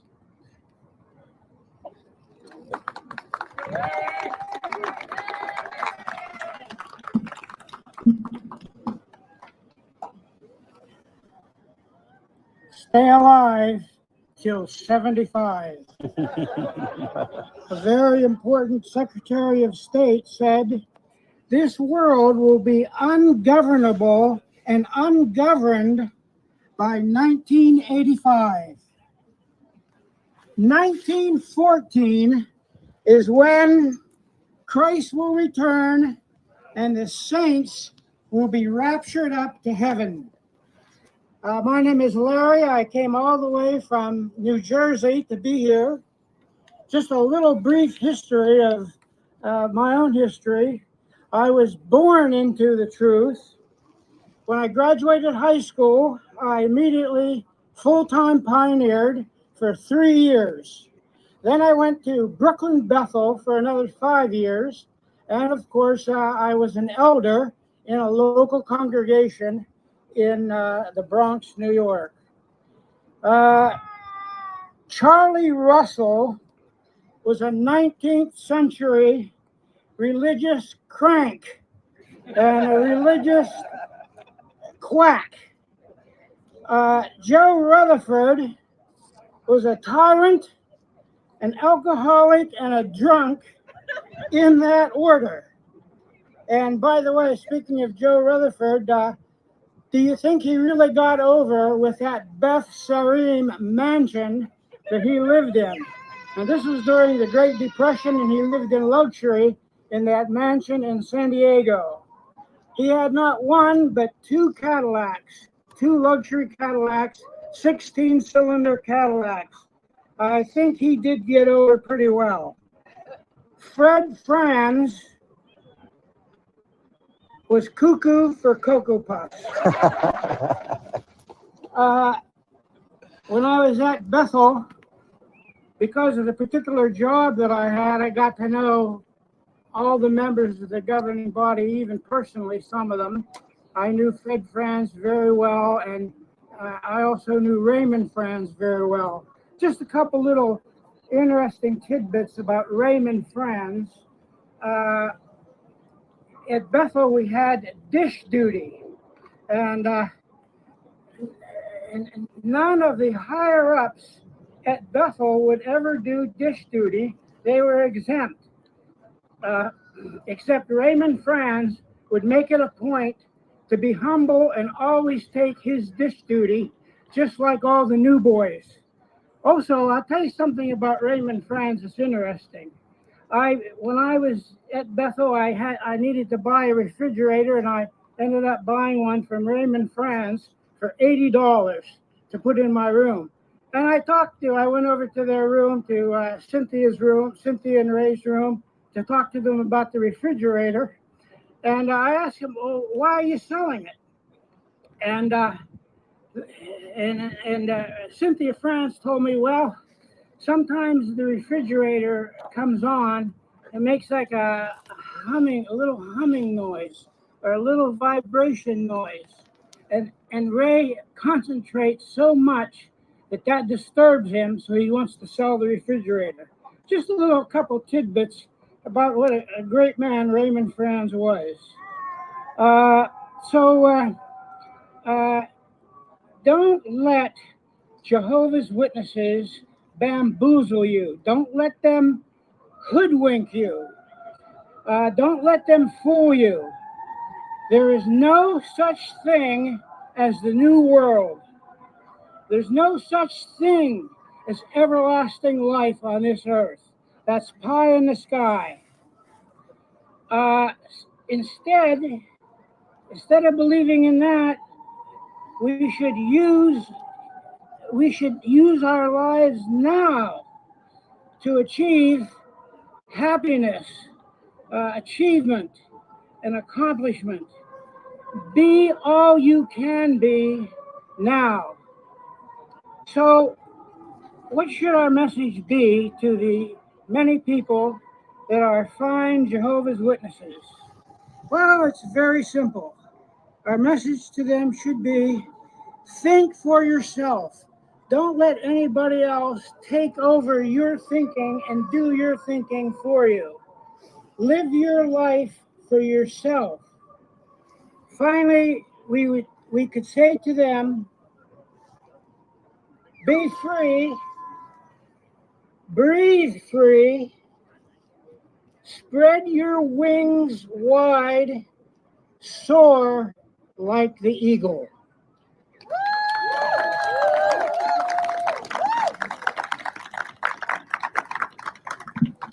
Yeah, that's a very good message there. Yeah, please use the life that you have.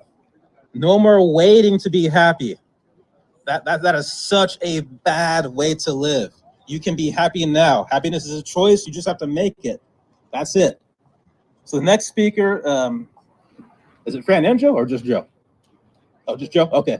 When you're ready, whenever you're ready. Oh, both you guys. Okay, cool. Awesome.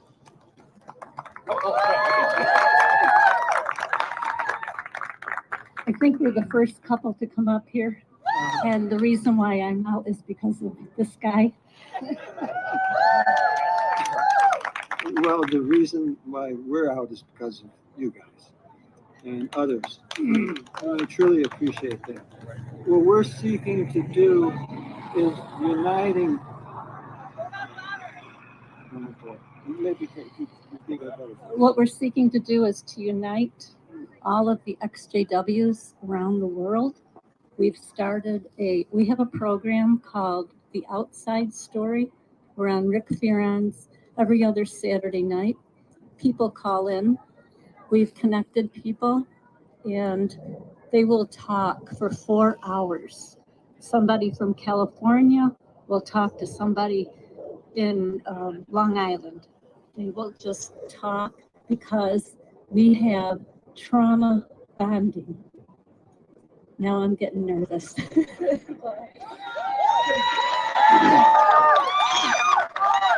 The true help that anyone's going to find is by helping each other. It really is. And you're doing it here, and we see individuals doing it with each other. And you need to continue that. You really do. And everything and anything that you're speaking out with now, you have to speak out where you are. It's the only way that's going to work. It really is. So anything you can do, as small as it is, it's not small. Added together, it's going to be the thing that works. Our 4 children that are shunning us, they're going to find out what they need to do from the people around them. Well, our goal is to inform the people around them so that they can tell them. And it's a process, and it will work. It will work, but it takes time. And we were in for 36 years. We are not born in. We came in, we were Catholic. We were looking for the true religion. We were looking for somebody that was teaching the Bible so that we could bring our 4 children up. I was pregnant for the youngest. Our oldest was less than 5. Right now, they're 43, they're 40, they're 38, 41, and now they are shunning us. But we have so many adopted children all around that feel that we are their mother and father because we will not shun you.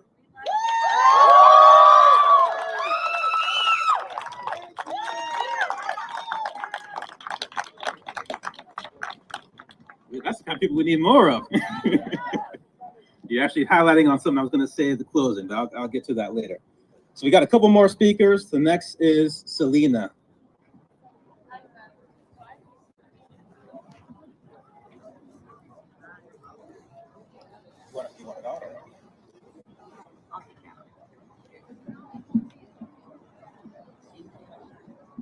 Hi, I'm Dr. Selena Vertolomo. You might know me from a really awkward video where I went looking for Toni Morris. I found him. I wanted to come out today to show support because I grew up in a different section of the Watchtower. I don't know that a lot of people are aware that the Jehovah's Witnesses are a tiered organization. So a lot of the information that I have is different.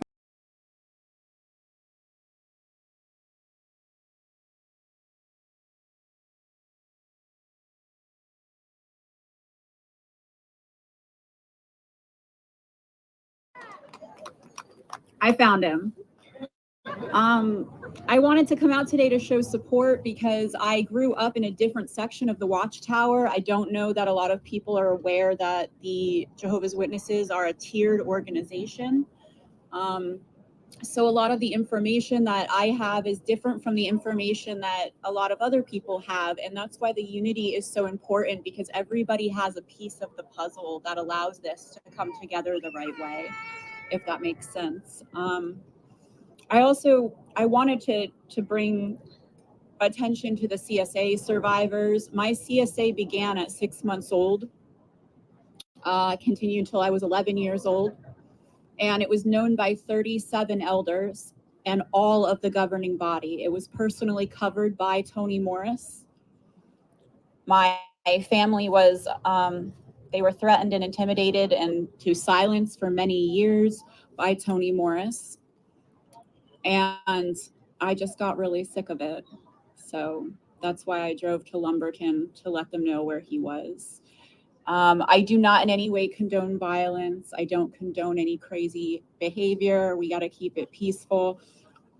I just wanted to talk to him for a second because the effects that this organization has had on our families and on our children have been devastating.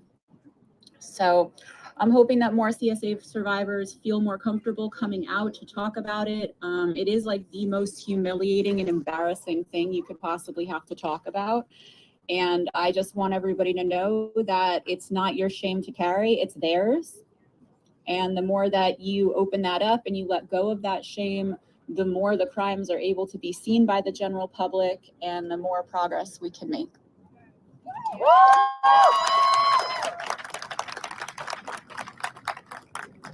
Yeah, let's not keep quiet about this stuff. We have to keep letting our voices be heard. So last speaker, once again, about Malia. She has some more things to say.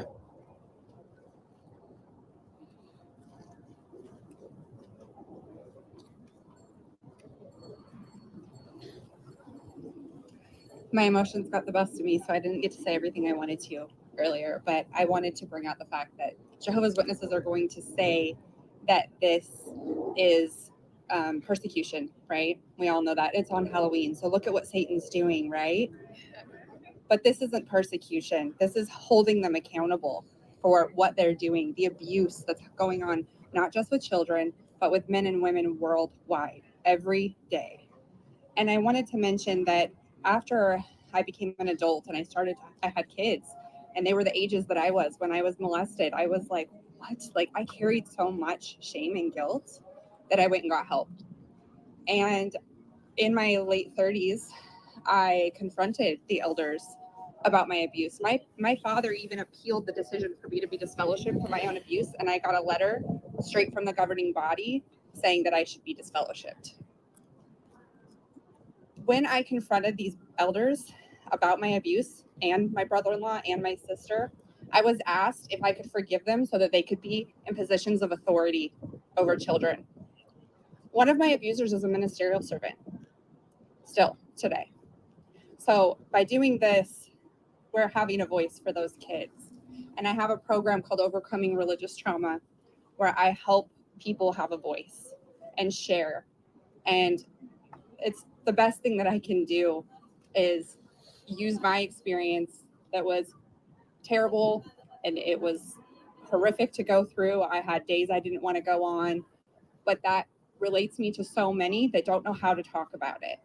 And so we need to keep doing this. We need to keep sharing and keep talking and protect those kids. So let's chant that again because I couldn't get through the first one, but let's say it again. So say it with me. Protect the children. Protect the children. Protect the children. Protect the children. Protect the children. Protect the children. Thank you.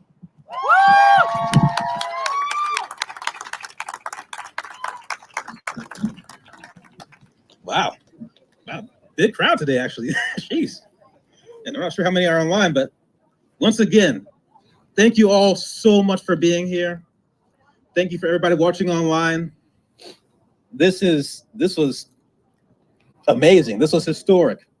And perhaps this will be the first step in getting some real change. That not only affects Jehovah's Witnesses, but all high control religious groups and non-religious groups, because we got to think about everybody. If we only think about our own people, we're just as bad as them. So we got to think about everybody here, because we got cousins and brothers and sisters in other religions, and you'd be very surprised how similar they all are, like they're reading the same book almost. So before we go here, I just want to ask you guys to do 3 things for you, please. Number 1, talk to your senators. You can email them. You can go the old-fashioned way, do letter writing. Some of them you can even call if you got stamps. But it's very, very, very, very important that we get those messages to those people, to the people that are in that house right there, to the people that are in the Capitol, whatever direction that is, somewhere out there, somewhere. It's here. We got to get these messages to them because they have the power to change the rules. They have the power to get mandatory reporting required in all 50 states. Let's say that again. Mandatory reporting in all 50 states. Mandatory reporting in all 50 states. Mandatory reporting in all 50 states. Mandatory reporting in all 50 states. Mandatory reporting in all 50 states. Again, there's no reason not to do it. We're not in the 1920s anymore. Let's bring things into modern times here. Let's protect the children, not keep protecting these organizations' reputation. Let's protect the children, the next generation, because there's something, I forget the name of it, but, trauma chain, that's the name of it. There's something called trauma chain. So we talked a lot about CSA issues here. A lot of times, the very same people that are doing the abuse were also abused. So as we report this stuff, as we get mandatory reporting in all 50 states, we can not only prevent more children from being abused, we can make sure that the people that are doing the abuse get the correct rehabilitation. That way we can break that chain. Very, very important. So please contact your senators. We got to get this message to them. Number 2, tell your story. Just like someone was saying, let's not be quiet about this. Share your story. It's not fun to talk about. I know. Sometimes after I do a video, I just gotta practically take a nap after that, you know? It can take a lot out of you sometimes talking about these type of things, but it's very, very, very important, that we get these messages out there. So please tell your story. The more united voices we have, the more powerful we are. The more we cannot be ignored. So add your voice, go on YouTube, tell your story. If you don't want to start your own channel, by all means, find a YouTuber that you like and see if you can join up on them. Go on their channel, tell your interview, tell your story. My door's open, SJW Diaries. You want to tell your story? Send me an email. It's at the end of every single video after the camera cuts. I'd be more than happy, as long as you can speak respectfully, to help you get your story out there. You can do it on other social media channels. Go on TikTok. I don't know if I can say TikTok in front of the White House, but but whatever social media channel is most comfortable for you, get your message out there. Not just, Reddit is awesome, but on Reddit, we're talking to ourselves. So we got to get these messages out there beyond our own group. This is why YouTube is and things like that are important, because people that have never heard of our message, people that have never been witnesses before, can go on there and see what's going on in these organizations. And you never know how someone's story is going to affect another person. You never know who knows someone who knows someone. So please, let's get our stories out there. Now, the third thing, it's another very important one. Let's please remain united as a community. Let's drop the drama and infighting. It's very important that we come together and unify. Again, you see where we're at right now? You see what we're doing? You see how many people we have here? And not even people online. We can't even see them. It's a lot. This is why this can happen, because we came together united for a common cause and made this happen. This is how we get stuff done. We have to remain united. So who cares? People are going to believe different things. Who cares about who believes in God and who's an atheist? Let's drop that stuff. Seriously. Let's drop the drama. Let's drop the drama.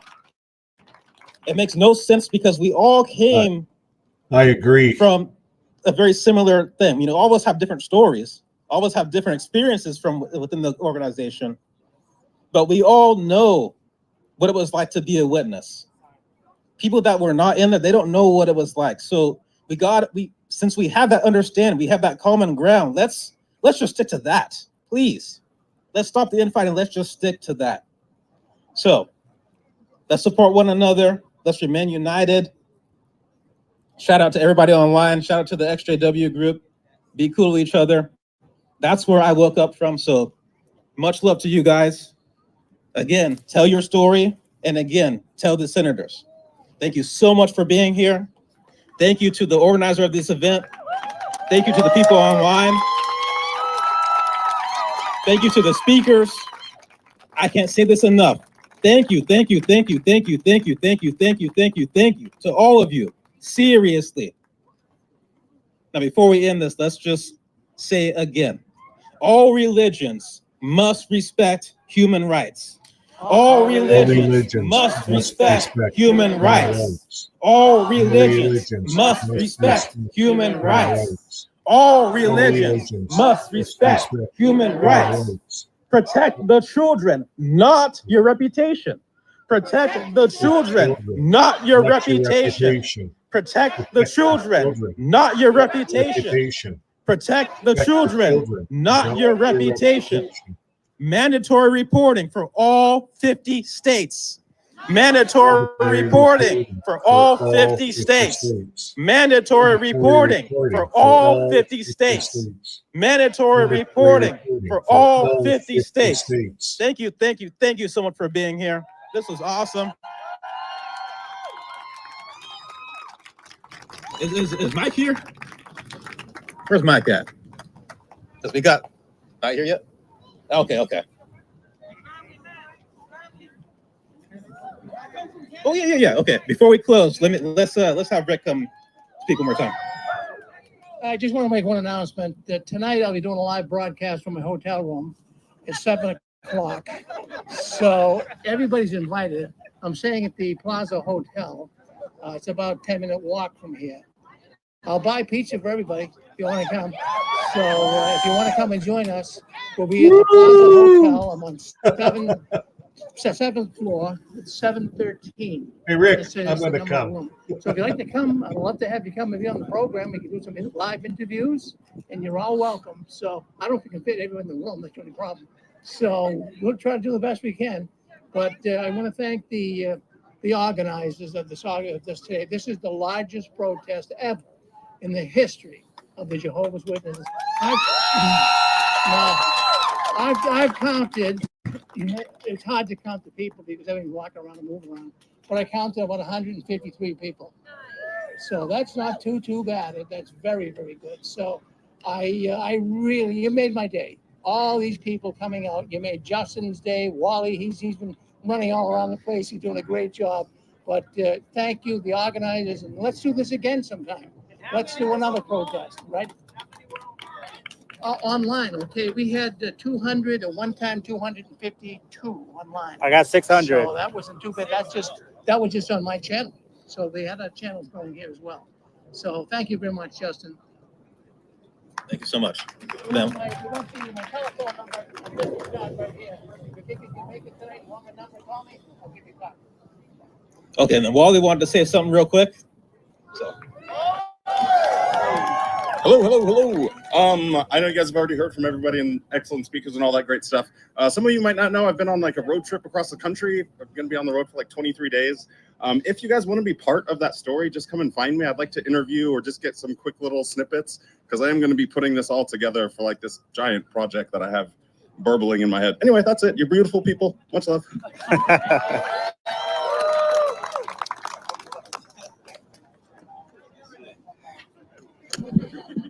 Test. Okay, we're good. You didn't break it. All right, well, once again, thank you so much for being here. Again, if you wanted to speak, but weren't able to, or if you weren't planning to speak, but you feel inspired to, come find me. Still got room on my SD card there. I'm making a highlights video right now, so you can be at the end of it. Again, as long as you can speak respectfully, I think we have made our mission here clear. I think we made the tone here clear. So as long as you can stay with that mission and with that tone, you are more than welcome to go at the end of the video for this highlight video. So once again, thanks for everybody for being here. The reason I was asking for Mike, he is a XJW and he has a promotion company. So he has been kind enough to get an entire restaurant reserved for us. They'll be having live music and the whole thing. So if you would like to go to that, that is at Busboys and Poets at 2004 Martin Luther King Avenue Southeast, Washington, D.C. 20020. So once again, it's at Busboys and Poets because there's a lot of them around the area. So this specific one is at 2004 Martin Luther King Avenue Southeast, Washington, D.C. 20020. One more time for people. 2004 Martin Luther King Avenue Southeast, Washington, D.C. 20020. If you look it up, it should come up on your phone. So that doors will be open at 7 o'clock, and it's first come, first serve. For our event, everybody is able to get in for free. There's a QR code when you enter where you're able to donate to our cause. Otherwise, I hope to see some of you there. And once again, thank you so much for coming. Thank you for making this a success. And hopefully this is just the beginning of something more.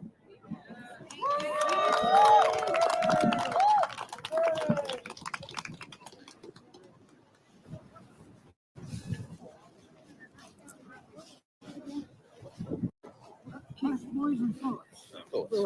Hey, Justin, real quick, can you have everybody that's here to come up here and take a picture? Oh, yeah. Can you Just ask them to come with the signs? Real quick. Yeah, I'll just say it really quick. I'll just say thank you for everybody. Hey, thank you everybody for coming. Thanks for support online. And we'll see what happens in the future. So stay tuned. Thank you so much. Thank you. Really. You could have been doing anything. So thank you so much for being here. I really appreciate you guys. Well, thanks a lot, Justin. You're a great guy. Okay, so we're going to present you guys with now. I'm going to give you guys a little snip from Rome. We do have a tie-in to Rome. And I'll see if I can get that online for you. Now, I was kind of watching Rome the whole time. Now, if you speak Italian, probably, you might hear some of this. So I'm going to put it on full screen here.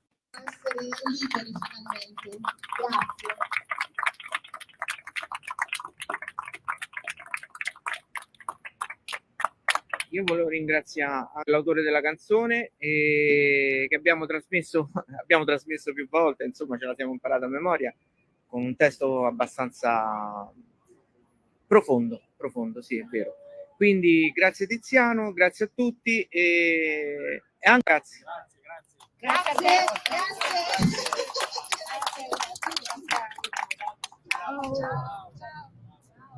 Ciao ragazzi. Mi dimenticavo della cosa più importante.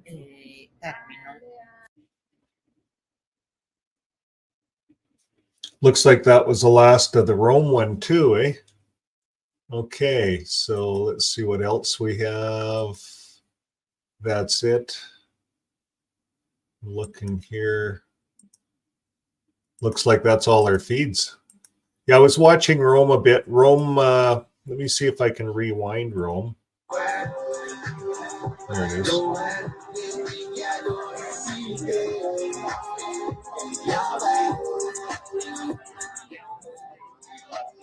Doesn't look like there's a lot happening in Rome.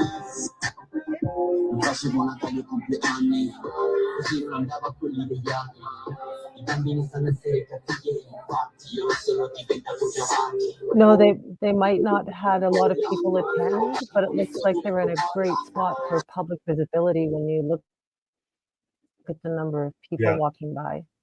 Well, they were, I think this just went to the start of this stream that I had going. We see here. So I don't know how you start it over, I guess. Just scroll on the video, see if you can get a time bar. No, I can't see a time bar on this one. No, that's fine then. Okay. Well, they were out there in Rome, Italy, in solidarity with those out right now in Washington, D.C. So there you see inspiration and action. I So think that's they were great just because the start of it right here, right? could be, they should be actually just wrapping it up, I believe. So.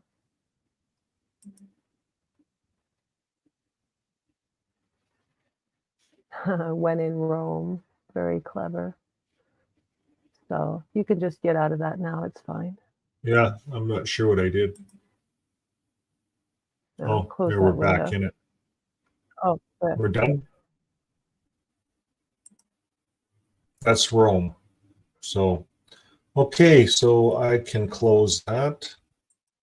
Stop screen. Now, I wonder if anybody wanted to come online. We have 150 people online. We could put a code out there if anybody wants to come on and tell their story a bit. They're more than welcome to. For sure. Yeah, I have put the invite out to On some of our the other apostates. Yeah, we could even put it out to our audience if someone wanted to come online. We can. I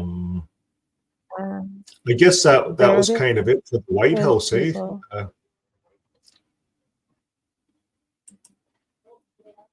No, they actually have till 3, so they're going for 2 more hours. Okay, so they'll come back on. Yeah. I know it looked like they were taking group photos, and we have had a request that if we can get any of the after party videos, people would like to see that. So if we can get another feed later, maybe we'll do some broadcasting of that. So. Okay, I think I think when I'm going back on these, I don't think they're living anymore, are they? The live streams? I'll confirm that. I just want to say thank you to Pamela Wright. We appreciate that very much. So thank you. Did you see that, Super Hun? Oh, sorry, I didn't see. Oh, Pamela. Well, thank you very much, Pamela Wright, for that. I wasn't looking. I was just looking at some of the other screens I have open. So all the feeds that we have are down. Everyone's done. Yeah, are done for the moment. Yeah. So we could probably close off, and if they come back on, we can come back on with them. Yeah, we'll How leave does the that studio open. Yeah, we'll leave the studio open and let the chats go. Sure. Okay. Here's what I'm going to put on though. I'm just on the BeFree site. I'm going to share the BeFree site, and so how they do this is they have a permit. This is the permit on the BeFree site, and they pull out a permit on the whole assembly. Of course, the people's names are blanked out, but they have the police. We've seen a police car there. So these protests are actually done in a very good way, very safe way. So I think more and more people will get involved as time goes on, perhaps, with some of this stuff. for sure, like even if I can cut in here, Nary Religion has said that tonight a group of former Mexican Jehovah's Witnesses will position themselves in one of the most important monuments in the country. So here's another group that are going out to make a statement. So you guys be safe, and we'll be watching for sure to see what happens in Mexico. Get more information later as it comes available. So in Canada here, we have a petition in Canada, and that's kind of how it's done. Did they do protests here in Canada? Huh? Yeah. Yes, ever since the trucking convoy, it's become kind of a big thing.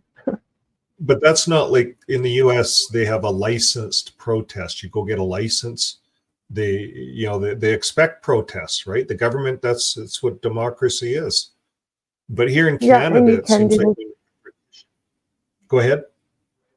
I think as a nation, we just haven't historically protested as much. protested as much, but you can do it. It's the same idea. You get a permit and you have to let the authorities know so that they can have everybody on standby. And there's not as many Jehovah's Witnesses in Canada compared to the US. 1 in 325 are in Canada, and it's 1 in 225 or something in the US. Italy's 1 in 240. So Canada has a way less. Norway is 1 in 461. So it just varies from country to country. But Canada doesn't have, or we don't have as many Jehovah's Witnesses per population here. Small country.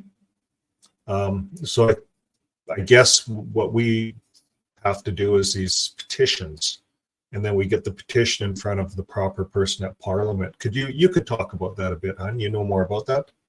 Oh, it's a little bit of a process. You just have to get somebody that's willing to table your legislation or pardon me, not your legislation, your petition. And then that starts the process. So you just kind of have to find somebody that really doesn't have a lot of religious people in their area. And they would come on board with something like that potentially.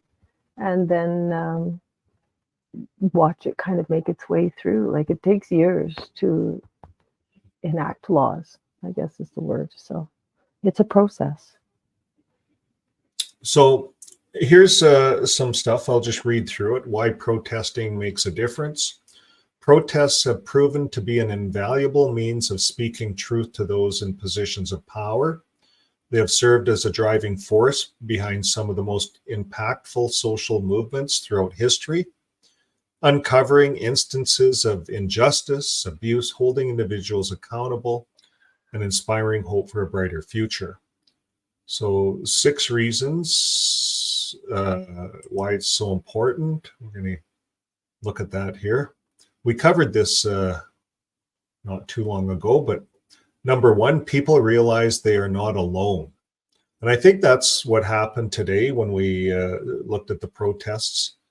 There was a camaraderie.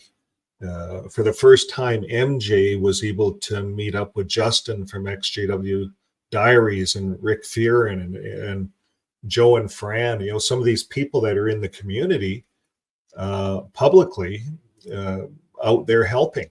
So now we see this whole community pulling together. We see Rome got on board, and they were doing some protesting today.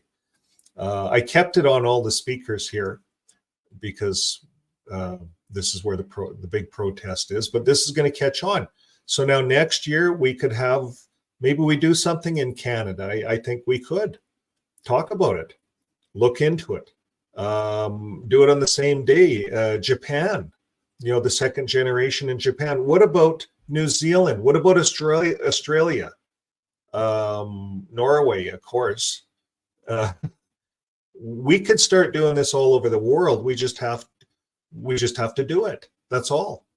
So people realize they're not alone. That's one of the things a protest does, and it pulls our community together. The stronger our community is together, the more of a voice we have against the watchtower. We have a huge voice against the watchtower. The governments and the social workers want to talk to us. Why? Because they can't talk to the JWs. If they want to talk to the children of the JW families, they can't get in. The children are brainwashed by the parents and by the governing body to believe everything outside of them is evil. So the only way the media and the government can really get an idea how Jehovah's Witnesses really think is through us, through you guys. And I think this is going to grow. This is going to be a thing that's going to grow. So number 2, by protesting, we alter the agenda and we start a debate. So those in power may try to ignore us, but if there are enough protesters, then they will feel the need to come up with reasons why all of the protesters are wrong. And that is when the debate begins and the argument becomes possible. So these arguments, about mandatory reporting, Michelle Henry in the state of Pennsylvania, she's working very hard on having that. There's a lot of lawmakers that want this. So this is not new, but having us add our voice in just makes it bigger to the government. That, you know, they're outside protesting. You know, we're going to have to do something. Go ahead. No, sorry. Okay. Okay, number 3. In an electoral democracy, protests provide an essential voice for minority groups. The classic theorist of representational government recognized that universal suffrage and majority voting threaten to impose the tyranny of the majority and override the rights of minorities. So protests are vital corrective to the majority rule. So protests are important. We're living in now in a time when religion isn't as dominant globally. Religion is not the for spiritual people. I think there's something like only 48% of the population is religious, Christian, something like that. But there's a lot of spiritual people outside of the Christian, you know, Orthodox religious people. So at one time, the majority of the population was Orthodox religious in some way or another. So it was harder to start working against religions. But now it's different. And there's a lot more people thinking outside of religion, realizing that, you know, this religious stuff, doesn't make sense. And then there's those that are religious and it's just religious, you know, like Christmas time, it shows up. You know, if you're a Catholic or something like that, it's not as culty, you know, like if you get into a Jehovah's Witness. I don't know about Mormons and the other ones, but Unification Church apparently is similar. Moonies, you know, very controlling, and they want to get into your pocketbooks and your money. Now, we talk about number 3, the democracy protest provides an essential voice for the minorities. XJW community is a very small group, so this is a perfect way for us to get our voice out. Number 4, sometimes we win. If there are enough protesters, the policies of those in power may become unworkable. When the UK government introduced a flat rate poll tax in 1990, huge numbers of people protested and refused to pay the tax. It became clear that prosecuting everyone who refused would be impossible. Chaos threatened and the government abolished the tax. So there's an example. Number 5, sometimes we win in ways we had not intended or planned. Political events are unpredictable. The protests against nuclear cruise missiles at the Greenham Common in the UK in the 1980s appeared to have failed when the missiles were installed. But the protests had forced the US and UK governments into saying that they had to deploy the missiles only because the Soviet Union was doing the same. And when Mikhail Gorbachev came to power in Soviet, I know I said that wrong, in the Gorbachev, something like that. Well, when he came to power in the Soviet Union and said that he was willing to make an agreement to withdraw all the missiles, the Western governments could not go back on what they said. The missiles were withdrawn and the Greenham Common is now public parkland. So that was kind of complicated the way I read it, but for some of you guys out there that follow this stuff, you would probably know all about this. And number 6, sometimes we win, but it takes a generation or more. At the time, it may feel that it's going nowhere, that those in power are stuck in certain mindsets and cannot change their thinking. But then a new generation may come along, unencumbered by the past thinking, and see that the views of the protesters were just common sense. Think of the huge turnaround in attitudes to gay people over a couple of generations. So there's a good example. So, and I think that's kind of it for us. It might take a generation. Japan, it's the 2nd generation children that are speaking out. Of course, they're not Jehovah's Witnesses. They're speaking out. Maybe some of them are still. It's hard to say. But you see, they've already grown up. A lot of these people are older. They're 50, 60 years old. And they're talking about what it was like when they were a kid growing up in that religion. And so that's what's happening in our community. People are growing up. They're no longer children. You can't control and shut them up. They're adults. And they have all these oppressions that were put upon them while they were in the religion. And now they want to talk about it. That's part of the healing. So this is a really good information for us all. What else did I have? Why protesting Okay, makes it... can I interrupt you for a second? Go ahead. Yeah.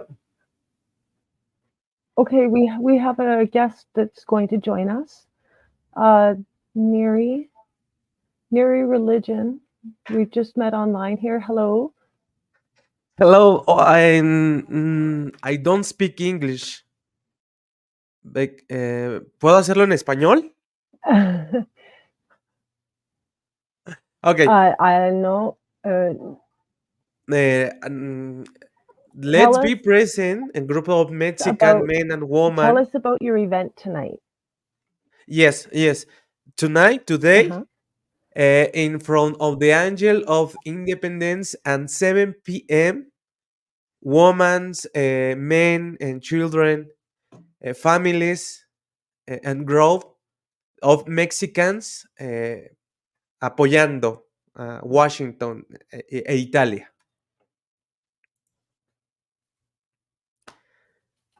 Nice. How many people do you think will be there? Okay. Aproximadamente como unas 30 people. Not bad. Yeah, pretty good. Yeah, 30 people. Yeah. Yes. So everyone, that's a party at the Washington. You have a party going on. You're right now at Washington. You were at the protest today. No, yes. No, did I get that wrong? No. Bien, he's in. ¿Alguien sabe español? Digo, si no, nada más estamos ahí unidos, juntos, todos en unión, y nos vemos a las 7. Oops. ¿Vale?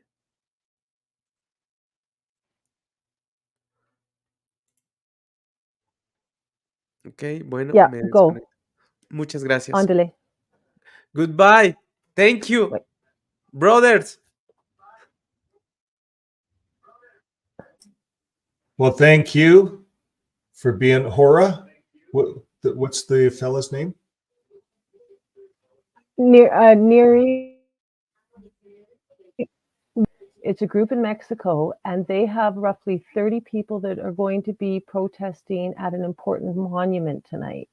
So regardless of the language barrier, he does have a YouTube channel. I'll post the information because YouTube does a wonderful job of translating where I failed you there. Sorry, hon. Okay, so he's going to go live, and we're going to post the channel, and this is going to happen in Mexico tonight. Yes. And it's a protest. It's an ex-Jehovah's Witness 7. protest. Interesting. Yes. Well, that's just great. I think it's great. I think it's great that if we can get involved all around the world, I think that's what has to happen. Right. So even though we might not share the same language, we all are kind of pushing the same message here. So that's pretty encouraging. Okay, so must-watch movies. What do we want to do next?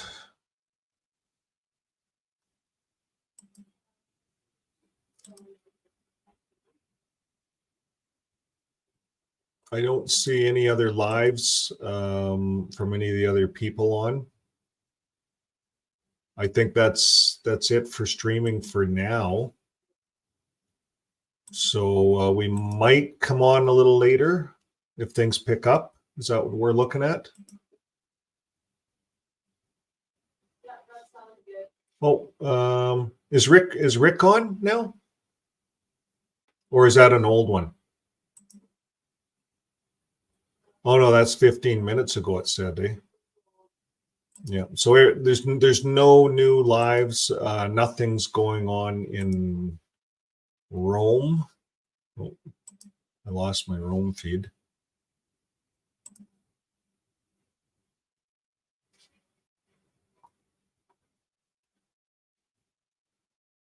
Okay, it was live, Rome. Okay, I do have a timeline now in Rome.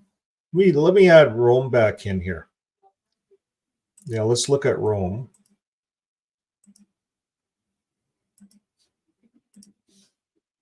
And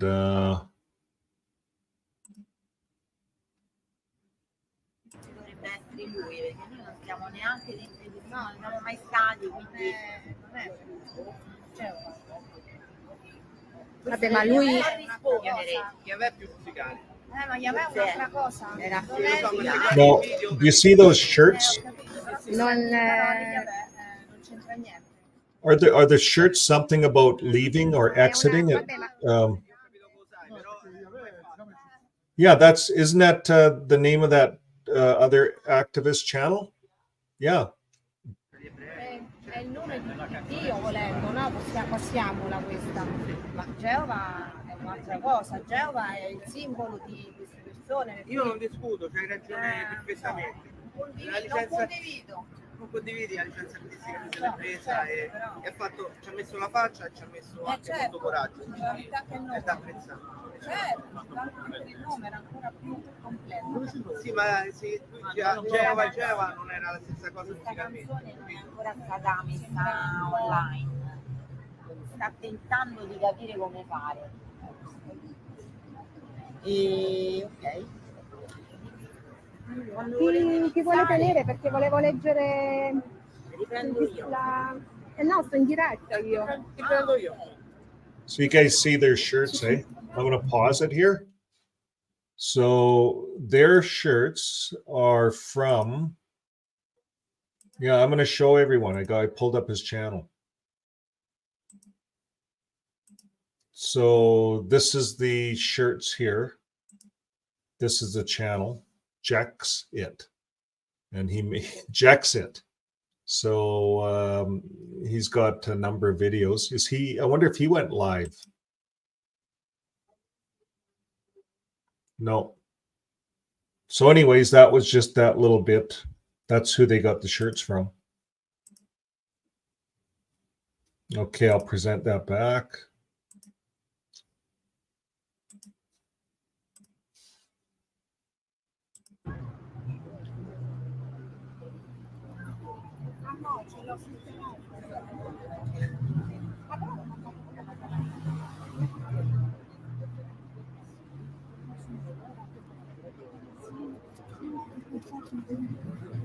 Now we can just let the Rome play for a bit if you guys would like.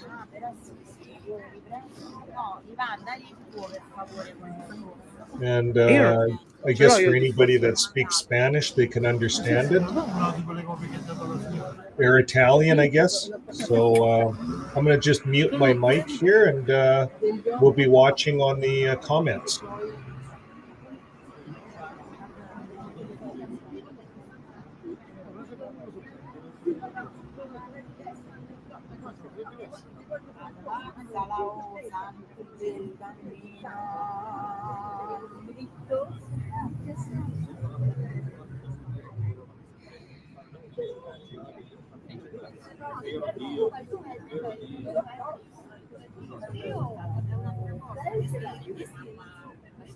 Che è successo?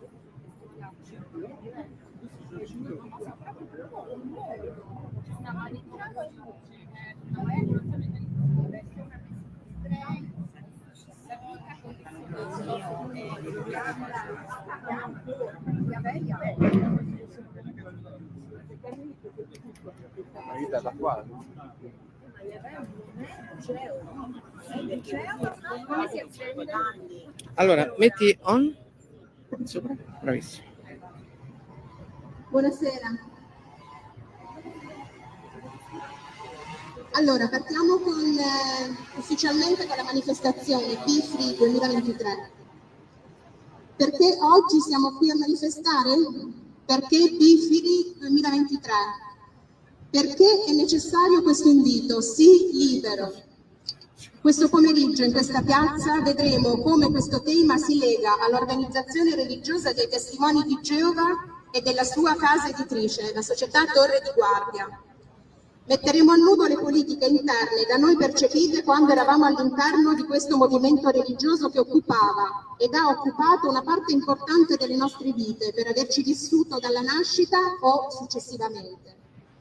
Qualcuno di noi vi è entrato da bambino per una scelta fatta dai suoi genitori, altri perché persuasi a convertirsi da adulti. Fatto sta che ognuno di noi, ad un certo punto della propria vita, ha preso coscienza di non essere più ideologicamente e fideisticamente in sintonia con le linee guida di quel movimento religioso e conseguentemente a non identificarsi più con esso. C'è chi ha trovato la forza di prendere ufficialmente le distanze da quell'organizzazione religiosa, sentendo che essa non lo rappresentava più, e altri che ne sono stati allontanati per lo stesso motivo. Per molti è stata una scelta di coscienza e di nuova e diversa fede, per altri la conseguenza di un processo interiore. Qualunque sia il motivo per il quale si smetta di essere un testimone di Geova, la domanda che ci poniamo è la seguente. È possibile per una persona, italiana o straniera che sia, esercitare nel pieno diritto il proprio libero arbitrio, che in coscienza non si identifica più con il vecchio credo di appartenenza? È possibile uscire liberamente e serenamente senza traumi? Ci chiediamo se sia possibile per un qualsiasi individuo che non crede più nelle interpretazioni del corpo direttivo dei Testimoni di Geova lasciare definitivamente quella religione senza essere bandito dalla vecchia comunità di appartenenza, come è accaduto nei nostri confronti. Comunità che praticherà verso chi si allontana una vera e propria emarginazione, esclusione sociale ed affettiva persino da parte dei propri consanguinei. È possibile andare via pacificamente senza subire una siffatta discriminazione? Attraverso questa manifestazione vogliamo ancora una volta fare informazione, mettendo a conoscenza le persone del nostro vissuto personale di come di fatto noi rappresentiamo una minoranza duramente discriminata dall'organizzazione religiosa dei Testimoni di Geova, che per anni, se non per tutta la vita, ha rappresentato il nostro mondo, un mondo fatto di cari amici, ma soprattutto di familiari stretti che amiamo e continuiamo ad amare profondamente. Solitamente ci riferiamo all'esclusione sociale o all'allontanamento sociale con un altro termine, ostracismo. Tuttavia, rivolgendo la nostra attività di comunicazione ad un pubblico più ampio e volendo richiamare l'attenzione delle istituzioni, del mondo politico e di chi si occupa di tutela dei diritti, riteniamo più opportuno l'utilizzo di una appropriata terminologia di uso comune in ambito mediatico, affinché il messaggio arrivi più lontano e chiaramente intuibile. Sì, perché l'esclusione sociale secondo noi è vista come una violazione dei diritti umani. Esistono leggi e regolamenti per combatterla e promuovere l'esclusione sociale, l'inclusione sociale. La discriminazione basata sull'esclusione sociale è censita dal vigente articolo 43 del decreto legge 286 del 25 luglio 1998, intitolato Discriminazioni per motivi razziali, etnici, nazionali o religiosi. Questo articolo di legge considera discriminatorio ogni comportamento che direttamente o indirettamente comporti distinzione, esclusione o restrizione basata su razza, colore, ascendenza, origine e confessione religiosa. Riteniamo che sia nostro diritto riconosciuto ad ognuno di noi presente sul territorio italiano e nell'Unione Europea di abbracciare una fede religiosa o anche di abbandonarla per un'altra o anche per nessuna, senza subire discriminazioni o emarginazioni a causa di questo. Per cui riteniamo che nessuna religione possa invitare, consigliare, istruire i propri aderenti a mettere in atto la pratica dell'isolamento sociale nei confronti di chi decide di abbandonare quel gruppo, e la cosa si fa ancora più grave quando si tratta persino dei propri consanguinei. Questa pratica non dovrebbe essere accettata solo perché avvallata da un'interpretazione religiosa. Ci sono state persone famose che hanno raccontato storie come le nostre sui media. Noi siamo persone comuni, cittadini italiani, e oggi ne parleremo qui. A differenza di quelle persone famose, nella migliore delle ipotesi rimaniamo spesso inascoltati o ignorati. Talora veniamo addirittura fatti passare per soggetti rancorosi, indegni di ricevere ascolto e attenzione, accusati di accanimento e soprattutto di mentire, ma non lo siamo. Ecco, lo scopo di questa manifestazione è quello di farvi sapere che le nostre testimonianze sono vere, che sono frutto del dolore di anni e che molti altri non sono qui perché a causa del condizionamento emotivo a cui sono sottoposti hanno avuto paura di perdere anche quel minimo rapporto che i loro cari ancora gli concedono. Parliamo di madri, padri, figli e nipoti che si negano. Loro dentro i testimoni di Geova, noi fuori. Ma sentiremo i loro racconti attraverso le nostre voci e nella massima trasparenza scoprirete quali sono le norme interne della religione dei testimoni di Geova e qual è il metodo adottato per chi decide di uscirne. In questo stesso giorno negli Stati Uniti si sta manifestando a Washington davanti alla Casa Bianca.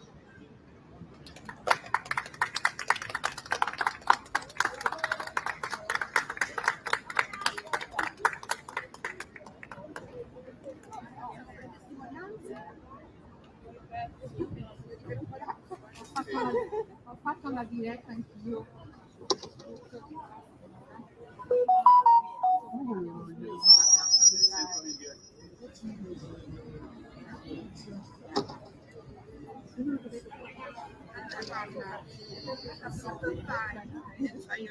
Certo. Se scrivi su Google pedofilia, Australia, testimoni di Geova ti esce tutto.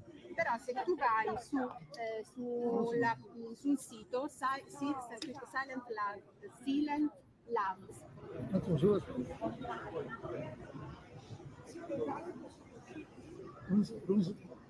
scrivo io.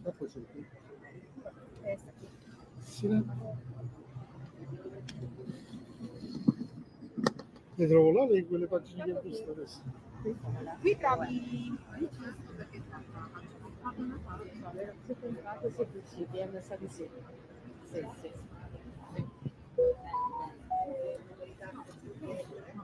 Beh, siete entrati e poi siete usciti, non si può sentire più che altro. Che uno... Sì, nel senso ho detto sì, ma non era proprio così, però loro sono testimoni, ci scommetto una mano. Sì, l'espressione che ha fatto.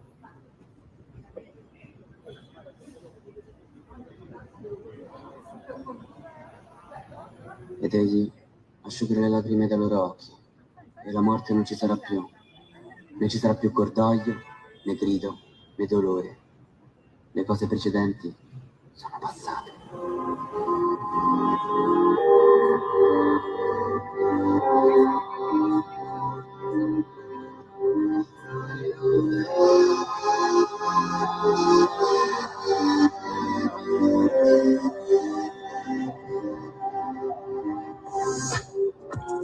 Con la giacca mia matta, se non lo sai mi guarda, vuole che vivi con eleganza, mentre dentro tocchi d'arroganza.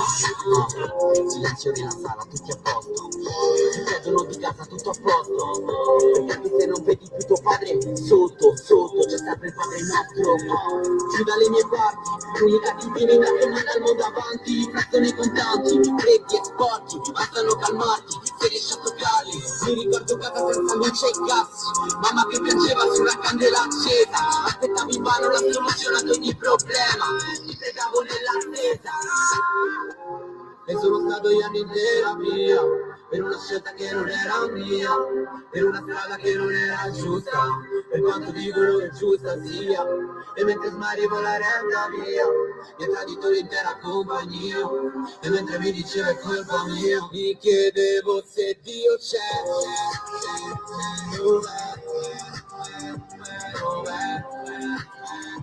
dov'è, e mi chiedono di te.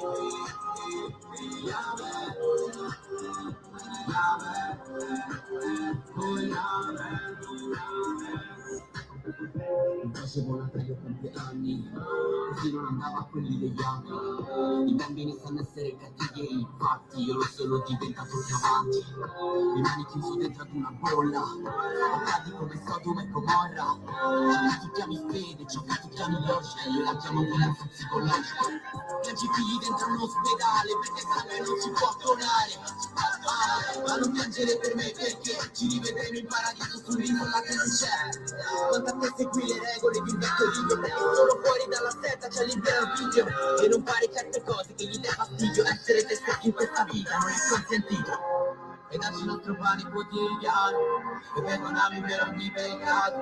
L'ho fatto solo perché stavo male, non ci sta cristiano che se chiamo mi darà una mano. E se è vero che per te che esistiamo e sei vivo così come sei umano, sei solo tutto ciò che noi non siamo. Mi chiedevo se Dio c'è, dov'è, dov'è, e mi chiedono di te.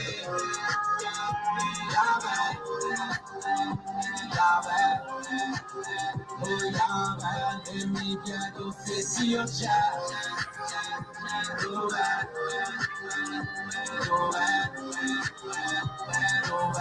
e mi parlano di te.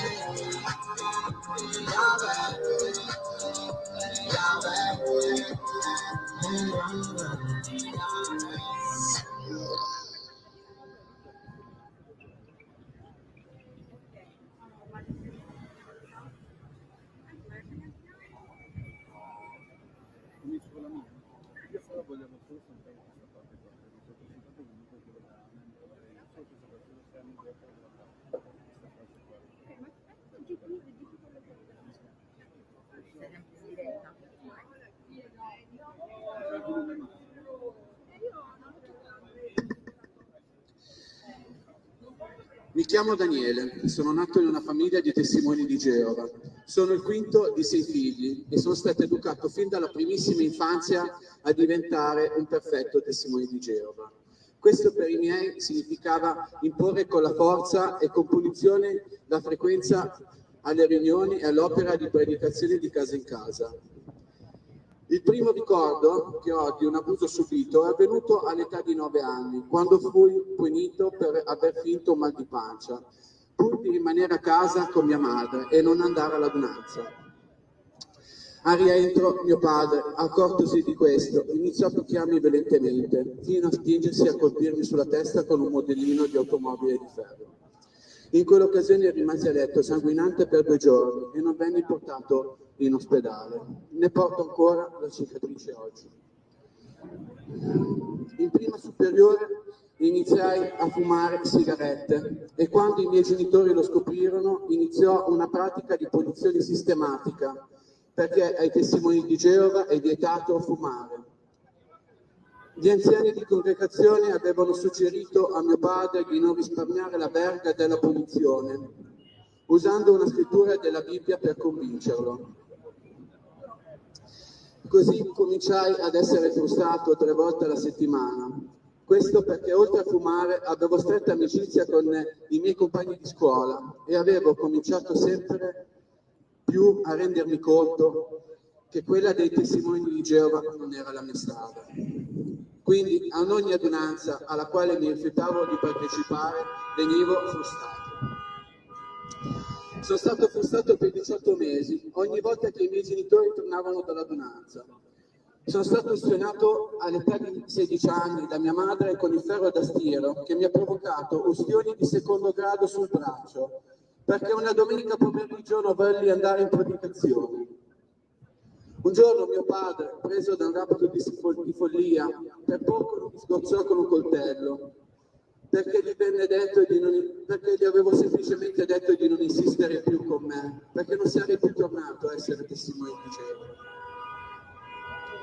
Durante una visita medica, un medico notò tutti i lividi che avevo sul corpo. Così fece una segnalazione ai servizi sociali che intervennero il 1° settembre del 1997. Appena compiuti 16 anni, vennero a prendermi a casa dai servizi sociali, accompagnati dai carabinieri per portarmi in una casa famiglia. Ci fu il processo che mi rifiutai di portare avanti perché avevo la speranza che le cose si sarebbero potute aggiustare, ma mi sbagliavo. All'età di 18 anni, senza un lavoro, uscito dalla casa famiglia, tornai a casa mia e in poco tempo tutto tornò come prima. Il clima era lo stesso. Per fortuna però ero maggiorenne e cercavo di stare la maggior parte del tempo fuori casa. Finalmente trovai un lavoro e con esso l'indipendenza economica, così me ne andai definitivamente di casa. Da allora è come se fossi orfano. Anni dopo, quando persi il lavoro, venni aiutato da un sacerdote che mi diede un tetto e del cibo per 1 anno e mezzo e grazie a lui superai quel periodo buio della mia vita, durante il quale mi è anche capitato di pensare al suicidio. Per fortuna trovai un altro lavoro che mi rese indipendente economicamente. Ora, a distanza di anni, ancora mi sveglio nel cuore della notte in preda agli incubi. Sento certe volte ancora tutto il male delle frustate, del ferro da stiro infuocato che si poggia sul mio braccio. Sono consapevole del fatto che i danni che mi hanno procurato i miei genitori a causa del loro fanatismo religioso mi sto subendo ancora adesso. Mi capita di chiedermi come mai questa cosa sia capitata proprio a me, perché proprio io sono dovuto nascere con questa sfortuna, mentre i miei amici, che hanno una vita del tutto simile alla mia, hanno dei familiari che li amano e che li hanno cresciuti liberi di scegliere della loro vita. Speravo un giorno di dimenticare tutto questo, ma è impossibile dimenticare queste cose che a distanza di 26 anni mi fanno ancora stare male. Bisogna solo cercare di conviverci e cercare in qualche modo di andare avanti. Oggi ho solo voglia di giustizia, perché non accada più che si ponga un figlio, anche con la forza della violenza, l'adesione a una religione nella quale non ci si identifica. In nessuna religione, nemmeno tra i testimoni di Geova. Per tutti questi anni mi sono sempre sentito in colpa e sono arrivato anche a giustificare i miei genitori, arrivando ad annullare quasi del tutto la mia esistenza. Benché sia stata durissima e non dimentichi tutte quelle volte che per poco la stavo buttando via, ora che sono libero e indipendente sono attaccato alla vita. Ora non penserei mai di farla finita, perché ho tante persone che mi vogliono bene e mi fanno sentire accettato. Spero con tutto il cuore che la mia esperienza possa essere d'aiuto a qualcuno che si è trovato nelle mie stesse circostanze e che non possa succedere più.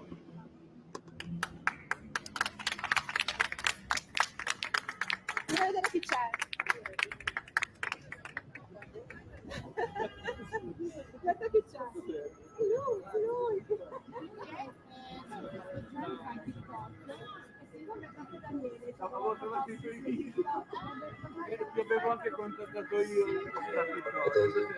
Asciugare le lacrime dai loro occhi, e la morte non ci sarà più. Non ci sarà più cordoglio, né grido, né dolore. Le cose precedenti.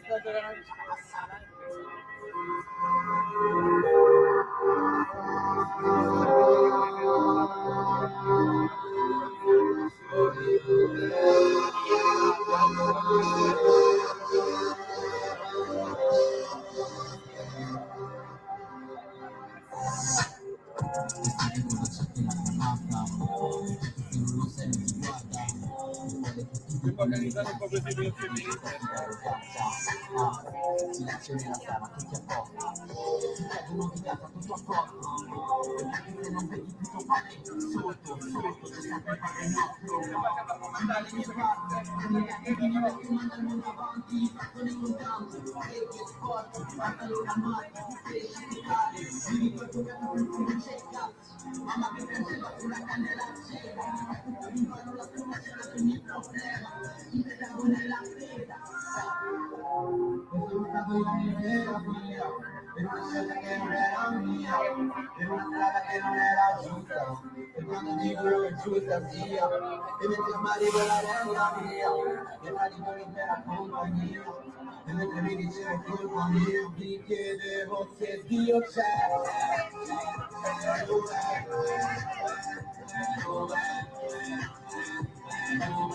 e mi chiedono di te.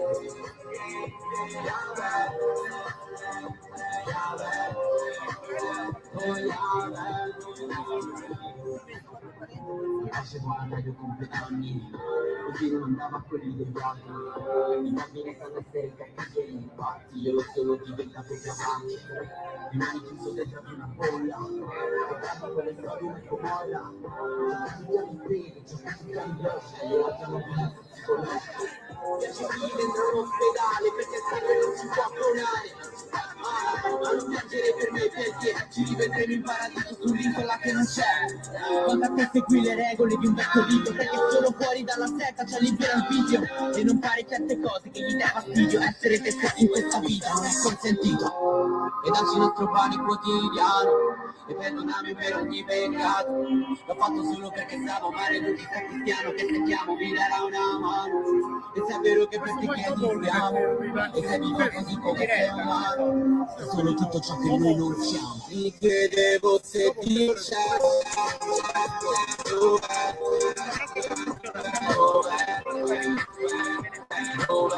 e mi chiedono di te.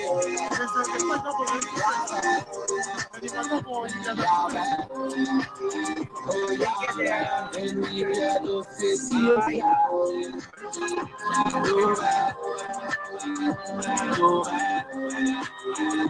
dov'è, e mi parlano di te.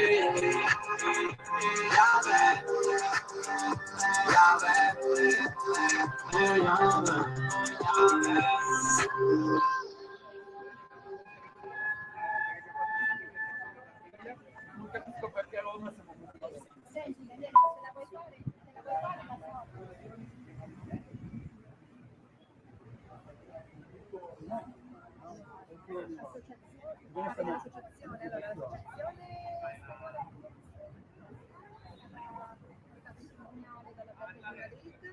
insieme al presidente Flores e il segretario Carmona. Ci sono state adesso delle udienze, siamo in attesa della sentenza perché sono andati poi 70 ex testimoni di Geova a testimoniare sulla realtà dell'essere di la sentenza che è stata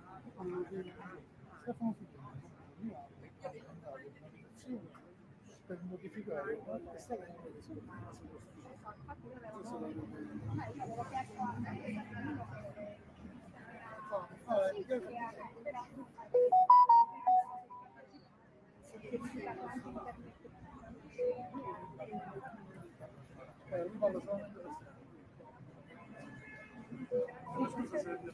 no, nel senso che noi abbiamo chiesto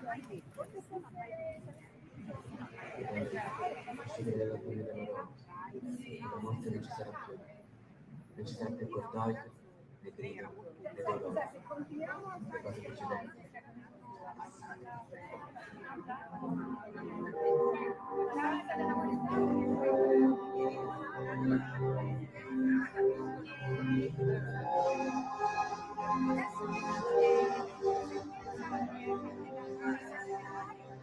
Visto che c'è quel ragazzo, mettiamo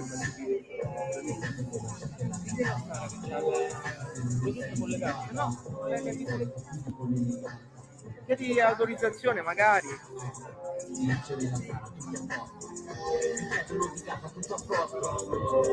non vedi più tuo padre, sotto c'è stato un padre nostro. Giù dalle mie parti, l'unica che viene da come calmo davanti, bastoni leganti, orecchie sporchi, bastano calmarti, per toccarli. Mi ricordo casa senza luce e gas, mamma che piangeva sulla candela accesa, aspettavo invano la soluzione ad ogni problema, mi pregavo nell'attesa. E sono stato gli anni interi. Ecco, mo lei si stacca e ti attacchi. Ok, è andato. Ok, i video sono salvati. È audio, no? Aspetta, scusami perché devo cercare.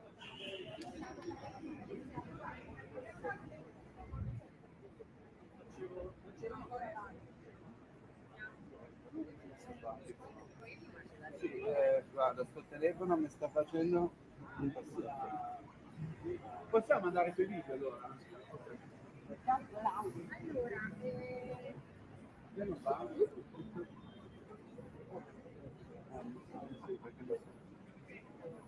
Stiamo leggendo un'altra? La vuole Vuole leggere qualcuno?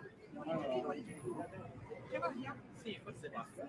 Cose bizzarre che non potevo fare quando ero testimone di Geova. Il brindisi. No, la puoi far ripartire che voglio fare la diretta Instagram, poi leggo. Sì, Aspetta, Cose bizzarre che non potevo Aspetta.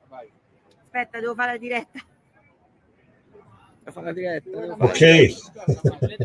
C'è una maglia, fai il puoi fare il back.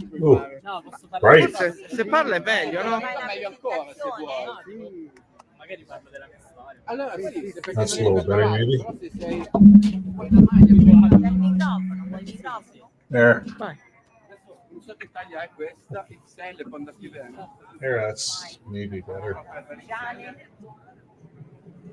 Crescione con la bambina non è mai arrivato? No, non è che non è arrivato. L'avvocato ci ha detto di no. Abbiamo irritato di me. L'avvocato ci ha detto che scrivo. Sì. A chi lo si Okay. We have XJWMJ.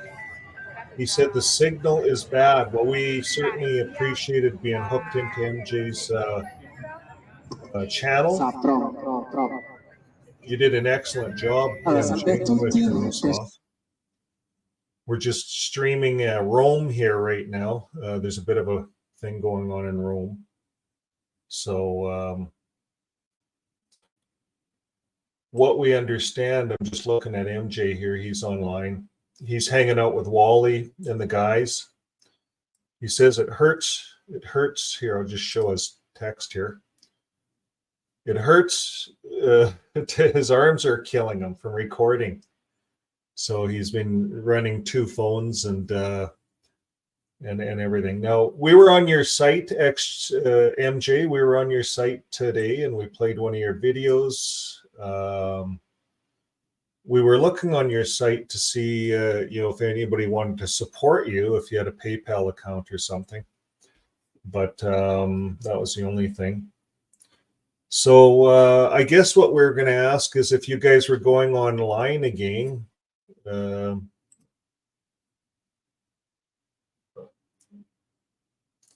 So where are you, Marmy? So is Marmy at the protest? Sounds like it. Sounds like you're trying to find Oh, okay. So Marmy's. Go to the banner. So if you go to the banner, that's where MJ is.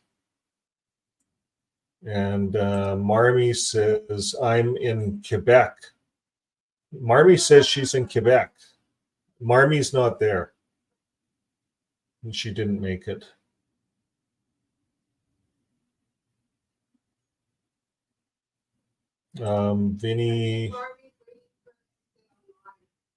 Vinny was saying about the organizer. So the organizer, they didn't give their name. No, they're anonymous.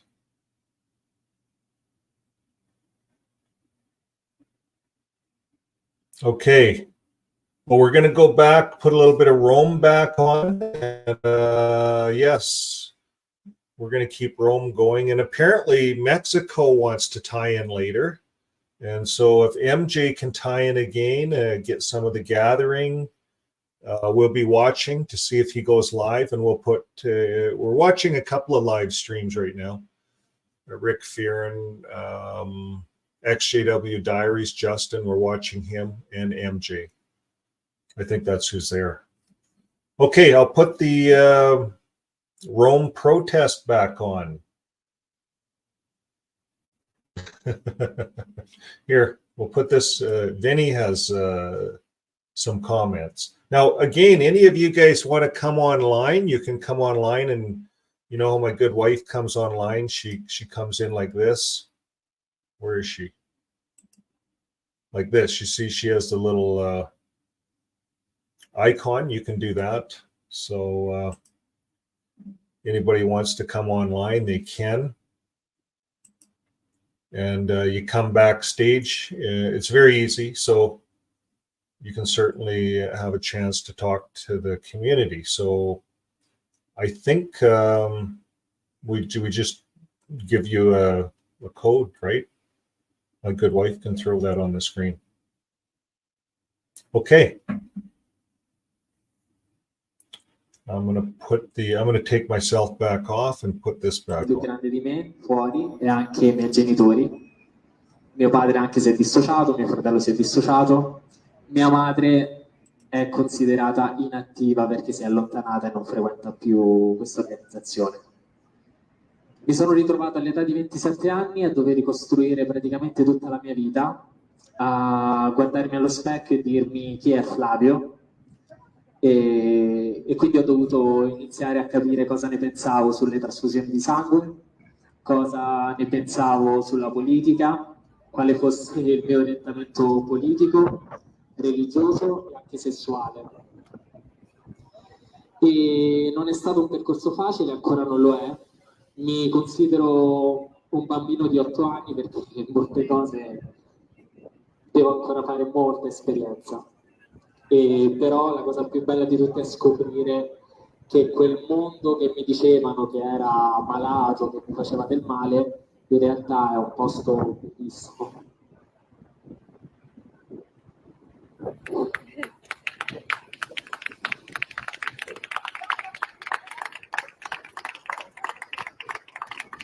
Da lì sono cambiato, ho dovuto trovare anche un nuovo lavoro, dato che quell'organizzazione mi assorbiva completamente tutta la vita e quindi ho dovuto ricominciare tutto da capo, mi sono dovuto reinventare, ho potuto fare tutto quello che non mi era vietato, quindi farmi crescere la barba, mettermi gli orecchini, i tatuaggi, tutte cose che sono assolutamente innocue ma che per me erano il male assoluto.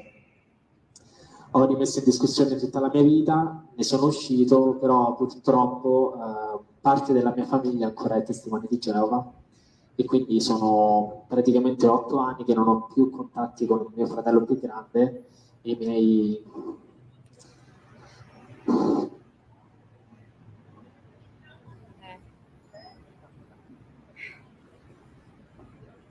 Dai Flavio, siamo liberi. Il peggio l'hai passato, dai. Sei libero, Flavio? Chi sono i nipoti? Sì, i miei nipoti più che altro. Questo un po' mi dispiace perché so che stanno affrontando un'adolescenza uguale alla mia, quindi sono privati di tante cose e questa è la cosa che mi dispiace di più. E quindi ho iniziato a parlare su TikTok della mia storia, della mia vita, cercando anche una chiave ironica per farlo, perché mi piacerebbe che questo messaggio arrivasse a tanti giovani che sono ancora intrappolati a causa della famiglia in questa organizzazione e arrivasse anche magari un giorno ai miei nipoti che cominciano ad essere grandicelli. E quindi da diversi mesi che racconto la mia storia su TikTok, che ne parlo cercando di utilizzare sempre vivacità, ironia e leggerezza, che è quella che poi contraddistingue la mia vita, anche se adesso non si direbbe. E quindi niente, ringrazio tutte queste persone che sono qui, che comunque fanno qualcosa per cercare di portare alla luce un problema che c'è, perché ci sono tantissime famiglie che sono divise a causa di questo problema, tantissimi ragazzi che ne soffrono, mi scrivono tantissime persone in privato, giovanissime, che non sanno come uscirne, hanno paura di uscirne perché le ripercussioni quando esci da un'organizzazione del genere sono tante. E quello che voglio dire, se mai arrivasse la voce a qualcuno, è che la pratica dell'ostracismo non serve a nulla, è qualcosa che loro pensano di fare per il tuo bene, ma che in realtà è completamente inutile, perché per noi che ne siamo usciti non c'è nessuna intenzione di rientrare e questo non è il modo giusto per attirarci di nuovo a quell'organizzazione. Ormai abbiamo le nostre consapevolezze, nella vita si può cambiare, abbiamo creduto per tanti anni in determinate cose, ma adesso non ci crediamo più. Quindi siamo delle persone nuove, quindi sicuramente non parlarci, escluderci dalle loro vite non è il modo giusto. Quindi io mi auguro che un giorno possiamo di nuovo essere tutti uniti, indipendentemente dalle credenze religiose, ma perché penso che la religione, come anche credere in Dio, dovrebbe unire le famiglie, dovrebbe unire le persone e non dovrebbe dividerle. Dove c'è divisione non c'è Dio, dove c'è divisione non c'è amore.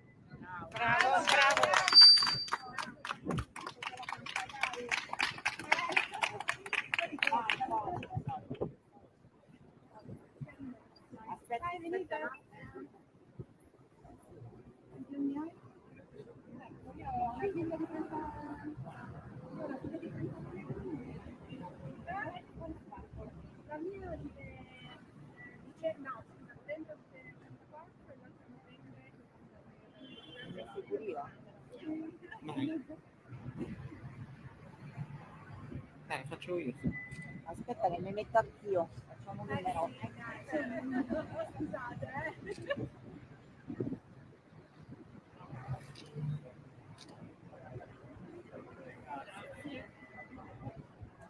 Bellissimo discorso, guarda.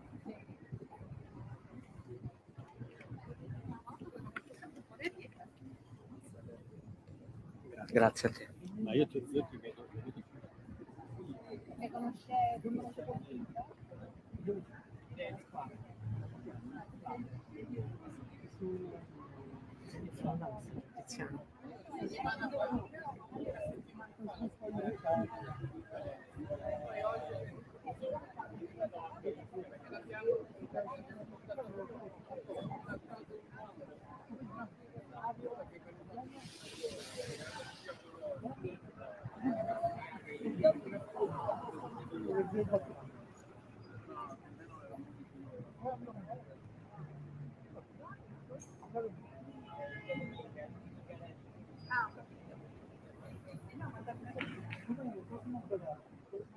cinesi.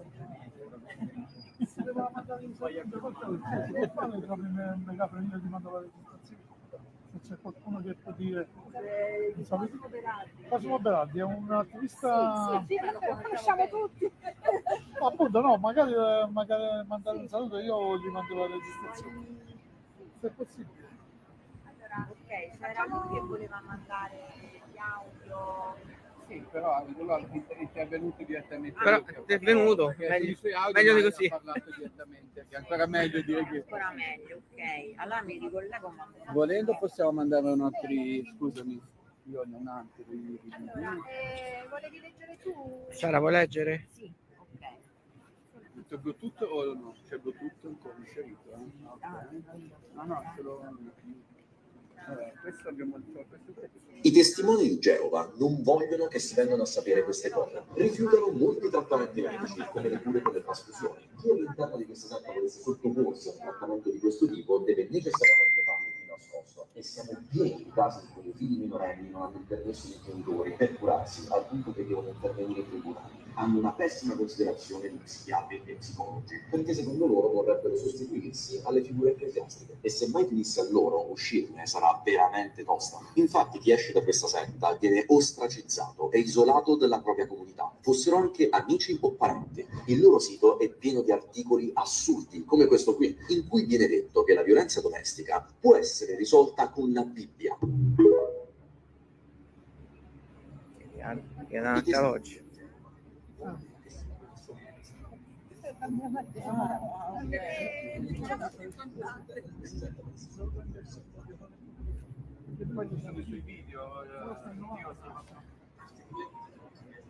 Sono uscito dai testimoni di Geova. Mando avanti Lasciare il lavoro così rapidamente mi destabilizzò, non fu per niente una scelta facile. Andavo incontro a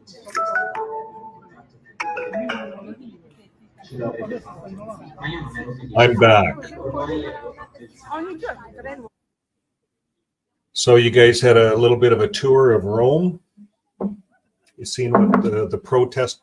I think what's good about these videos, we watched the White House protest. This is something brand new for ex-Jehovah's Witnesses, is to get out and protest. I think as a rule, ex-Jehovah's Witnesses are pretty timid.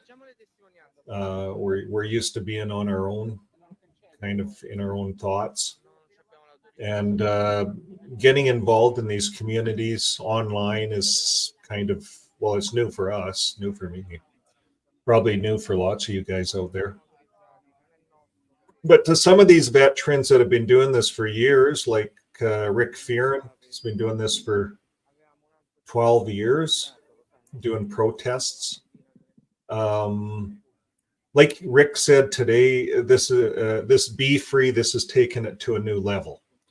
And it's pulling us all together as communities. Now we have this happening in Rome. And coming online, and what we want to show everyone is that this is not scary. This is something, this is normal. This is something that has to happen. If we want to see change in this organization, and we want to start talking to some of those ones that have been shunning us for years and years, we have to raise our voice. Because if we don't, then we're a minority. We're a very small minority, but our voices are still important. And by putting all of our voices together globally, it starts to make a big impact. And I think this BeFree, this is just a start. I know for us, we're going to be looking at doing getting to one of these sites. Maybe it's Canada. Maybe we're going to be in Canada. Maybe we'll be at Parliament next year on October. I'm not sure. But I think it's important that all over the world we unite and we start to raise our voices. Now this lady's she's giving a bit of a speech. Sto sbrogliando questa matassa dentro di me. Ho sempre subito. Now, how many online speak Spanish? Is this Spanish, Italian? How many people online, I wonder, understand Spanish, Italian? We have a guest that would like to come on with us, a Canadian protester. So let me see. So I'm just looking here. Canadian protester wanted to go to Washington so badly, but couldn't afford it, like a lot of us. So that's why I'm saying I got to plan a year in advance for this kind of stuff. So she says, I'm sitting on the couch, he or she, not sure. We'll know in a few seconds. I'm sitting on my couch wishing I was with others like me. And we all feel the same. We're going to pull Canadian protester on the stage so that she can see that we're not alone. And here we are. Hello. Yes, it's Canadian protester. I am a female. Yes. Though, I mean, I consider myself somewhat gender fluid. So, from one day to the next, whatever, it is what it is. But I'm a cis female, so I'm born female. I just wanted to say, I watch your show every single day. Oh, thank you. And, I tend to be a little bit technically challenged, and I appreciate the fact that, it's hard to do a show, but the fact that you're on and pushing forward and doing this, there are people listening. Well, that's great. Because for me, I'm just talking to this little light on my computer every day. Well, you know what? Okay, you think of your voice speaking out into this chasm, right? This empty chasm that is the internet. But there are a bunch of ears listening to you. And I think we all feel your pain in that, you'd mentioned something about, is it true that your children are shunning you? Mm-hmm. Yeah. Yeah, I haven't talked to the kids for, it's, and it's funny, I got one child that's in, and they're not kids anymore. These are adults. These are middle-aged adults now, but they're still my children. But we think of them as our children, but these are adults. So I have one that's in and one that's been out as long as me. But the problem is getting out is we still have to fix what's up here. And when we do get out, and I understand the children thing, so I've now taken on this role of being online, an activist, I guess they call it. For me, it's just fixing my faith. But whatever they want to call me, once you go online, everybody looks at you differently. you know, to Oh, everybody. for sure. You Um, know, yeah. yeah. Sorry, go ahead. So if you're just shunned, I wasn't even disfellowship, but if you're just shunned, you know, that's fine. If you just drift away, that's fine. They think they're getting you back. But once you go online, you're the devil. You're the devil. And the Oh, problem with yeah. kids is, you know, once you have, like my ex-wife is still in it, and you know, the kids want to have a mom. You know, I'm not gonna bash their mother or anything like that, because those kids have a mom and they have a right to have a relationship with their mother. So it's but I know when they go and have a visit, but I don't know, I suspect when they go and visit her that the apostates are made to look like the devil. So then the Oh, kids come home, and then the kids are all mixed up because I raised them that way. You know, I'm guilty for yeah, I raising know. the kids that way. So you know the situation. We're all in the same situation. Any of Yeah, us on and the outside. I was never disfellowshipped. I just one day, you know, I mean, it's Halloween right now. Okay, so Yeah. Halloween today, there's the big protest in Washington, which is Mhm. incredible. And a lot of, I mean, all of my family don't know that I am a behind the scenes activist. You know, peaceful Mhm. protesting, bringing the signs up over to Georgetown, Bethel. I had to stop because the last time, as I was just crossing the gate with my sign, I was almost run over by a brother and his car group. He threatened to run me over, and I could hear his voice through the windshield. And so I kind of had to go back into my shell, you know. And I just wish that I could be with a group of people. You know, in Washington, it looks like there could be 150, maybe 200 Yeah. people there. And you know, when you're here alone, or say you're there with your good wife, and you know, you're doing what you're doing online, you still feel that loneliness, Oh you yeah, know, when yeah. you don't have your group, you know. Mhm. Now you're I don't, you know, you can give up the information or whatever, but are you in Eastern Canada, Western Canada, No, I'm in Canadian? southern Ontario. Oh, okay. Yeah, So I'm about 30 minutes Mhm. from Georgetown, Bethel.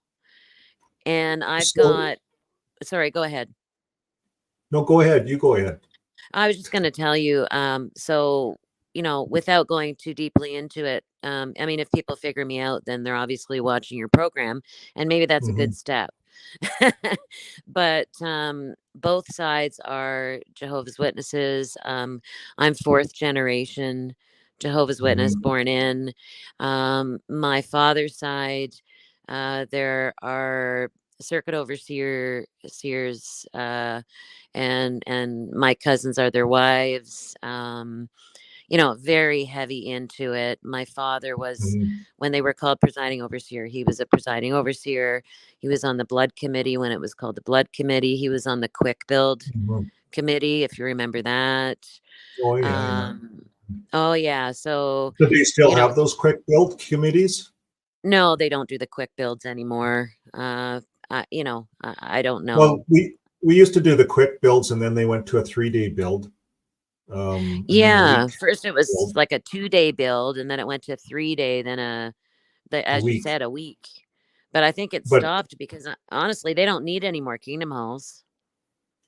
you know, that I had an old friend come by, ex-JW friend, and again, you know, he was out before I was, and he came over. But it's amazing how much of the watchtower still remains in people, even though they're outside of it. Oh, well, you Mm, know, I watched that actually. I watched mm, the after effect of that dinner, and your reaction. And you know, I realized with what when I watched that, it was actually quite um heartwarming in the sense that I could relate to you in that there are certain things that can be very triggering. So when somebody says, mhm. "Well, you're just starting your own cult," well, that's offensive. I'm sorry. I was ready to fight. Get out of my You house. Get know, the hell out. Was what I felt, I and know.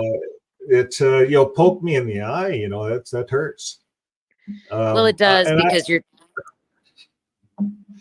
Go ahead. I expressed to my friend, he was the best man at my wedding, Sean and I's wedding. And, that was back in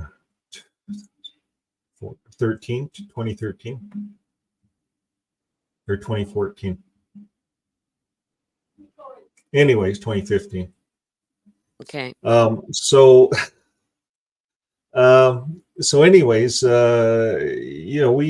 had, I thought, mind you, I had to sit down, and that was a good exercise for me, that dinner. It was a very good exercise for me because I had to sit down and think, what was my thinking like at that time? And the funny thing is so if I'm going to be honest with myself, and that's what this is about, if I'm going to fix anything in my faith, I got to be honest with myself. And I might as well be honest with the computer because I'm tracking it all. It's kind of like science to me. Yes, I'm glad you do. Yeah. And so it's tracked. I do videos every day, and I throw all my discussions on. They turn into videos. And we track it. But if I'm going to be honest with myself, when I got out of that organization, up here, I still felt like I had things figured out. I still felt like I knew the truth. What I felt is that there was issues with certain elders in that congregation I was in, and a lot of the congregations. I had to actually get right back a bit. But the funny thing is, 2018, one of my studies up north calls me and he says, I'd like to study with the Jehovah's Witnesses. You have any recommendations? I know you're not in it. And he had asked me before, and I said I wasn't going to study with them when I quit. And I think I used profanities at that time. You know how it is when you get out, you're quite upset. Person went through divorce and lots of stuff. But anyways, I said, well, yeah, I know a good JW. So I phone him up and line up the study and everything. And I actually felt quite proud. And I said to my buddy, I said, let me know if it's the truth. Like, you figure it out. He's a smart guy, IT guy, everything. I've known him for lots of years. And I've met him up at those unassigned territories up north. No one wanted to go up there. This elder, I invited him 2 or 3 times, wouldn't come up. No one would come up. Expense paid trip. I invited all the elders, and I ended up having to hire guys outside of.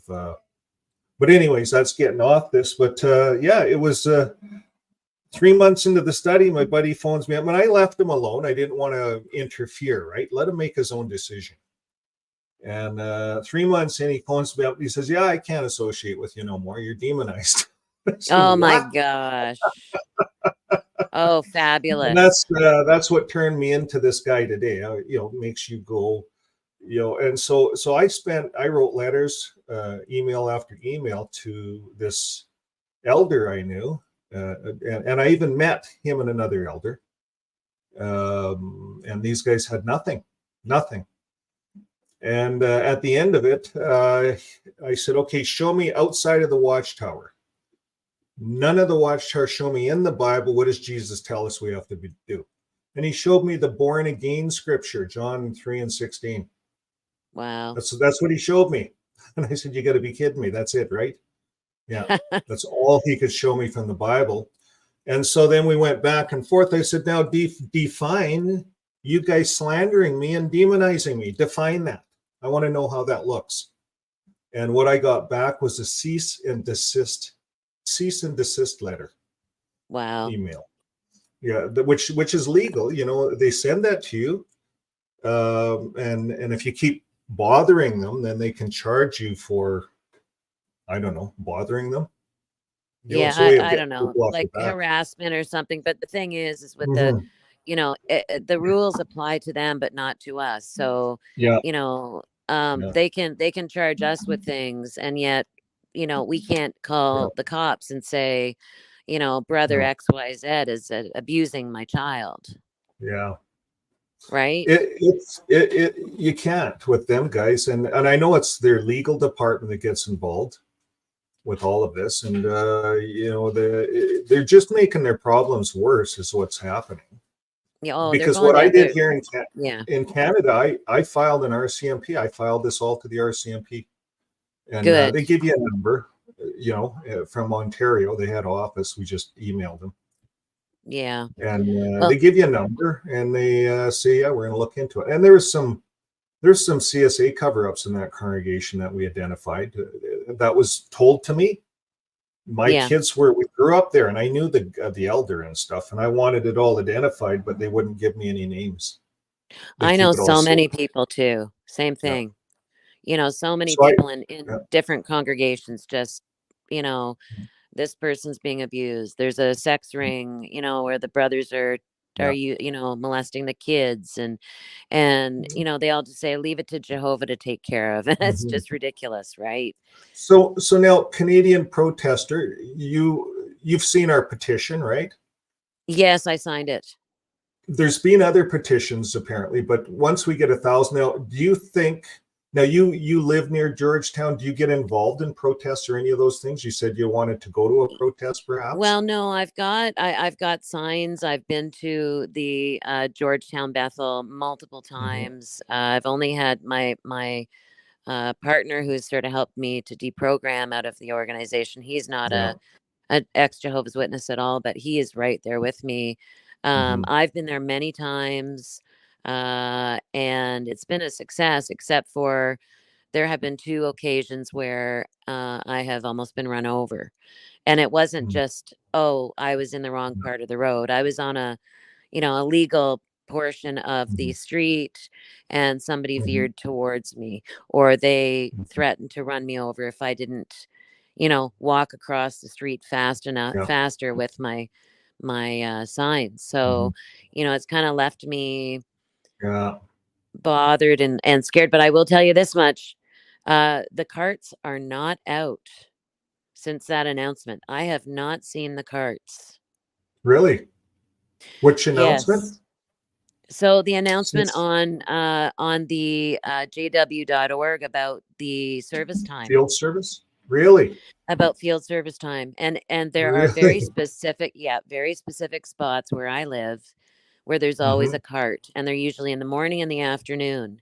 And I for whatever reason, I'm able to pass by those times. And it's been about since that announcement came out, I've not seen anybody standing there. Wow, that's good news. They don't have any they don't have any motivation to go out. I mean, No. what do the Jehovah's Witnesses have left? What is their inspiration? What is it? I wonder what they're going to say when they see that November 7th announcement. You know, the governing body saying that, yeah, we make mistakes. We're fallible. We're human. We're not inspired. And Noah, Noah and the family. Well, the people out in the flood, they might get resurrected. And how about the people in Sodom and Gomorrah? They might get resurrected. Hold on a second. Why are you guys flip-flopping so much? Yeah. So I wonder how many people are gonna I wonder how many people actually seen this because of our apostate channels. And I wonder, and for some reason in the US, they weren't allowed to show these videos. So that's why I showed them all up here. Good. And we started checking into YouTube, and YouTube has a little bit, there's different rules for different countries. Okay. So we don't want to push it. No, we don't but want to you know talk what? about it. We just Well, want to be that's the happy thing. that we can do it. I watched yours So, just like, like fly to fly paper. I was watching yours. Well, I appreciate that. It helps our Yeah. channel. And so what I was going to say is that if you're looking for like a meet and greet, my good wife is working with Joe and Fran on building a meet and greet map. And we could add you in as an area. We keep building on the map, and we find out who else is in your area, and then you could anonymously, or you could through this program somehow just click in there and meet some people in your area, and then you can start your own communication with someone, and then decide if you want to go have coffee with someone, right? Oh, I'd love that. Even just going to a pub and just having chicken wings and talking, and because really anybody outside of the XJW community, they just don't get it. They don't understand what we go through. No. It's psychological torture. I mean, I'm sitting here every single day thinking, how can I get my family to see the truth? How? Like, not their truth, but the reality. I And the know. problem is I know. they're brainwashed. They're robots. You know? When I So we look have to back, there's some, you probably fought things all the way through. I don't think you're a yes person. No, I didn't. You know what? I just wasn't. And you'd be just blown away by what I do in my I guess you could call it professional life now, as a result of needing to find my female power, you know, to find that. And it's not to hate people, No. but you know, it's to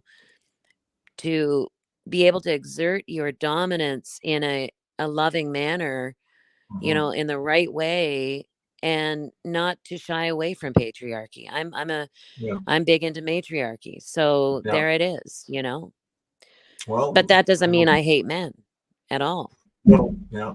Well, a good relationship, there is no boss. You work together. That's Yeah, how I see and it. You know, there there's are a lot of relationships where, you know, men would prefer the woman to be in charge, and in that case, you know, I'm happy to oblige, and but I'm not the type of leader that the JW men were. I'm a powerful, loving, generous, giving woman, you know, who believes that everybody has the ability to be strong, you know, and we don't have, maybe our brains are smaller, but they're used differently. They're more efficient. You know how they said, oh, the women's brains are smaller, the brothers said. Well, there is another fact to this, is that I think the smartest person in the world is a woman. The highest IQ in the world is a woman. That's another fact. And the other fact on the smaller brain is the brain, when I studied that portion of it, because the skull is different, the skull's built different, but the brain is tighter, and it's like a computer, it's faster. It is. It's women's more brain is efficient. faster, it's quicker, it's snappier than a man's brain. That's what I got up to read. And I'm not I don't know anything. I take that with a grain of salt, what I just said. Well, I believe it's true, but that doesn't diminish the fact that, you know, everybody is important and everybody has their human rights, and we, you know, everybody belongs. It doesn't matter how big or small a brain is, you know, and the Jehovah's Witness organization just loves to degrade at every turn. And the LGBTQ plus group, they're degraded. And I don't understand why they're not picking up on that and saying, hey, this organization is hateful, you know?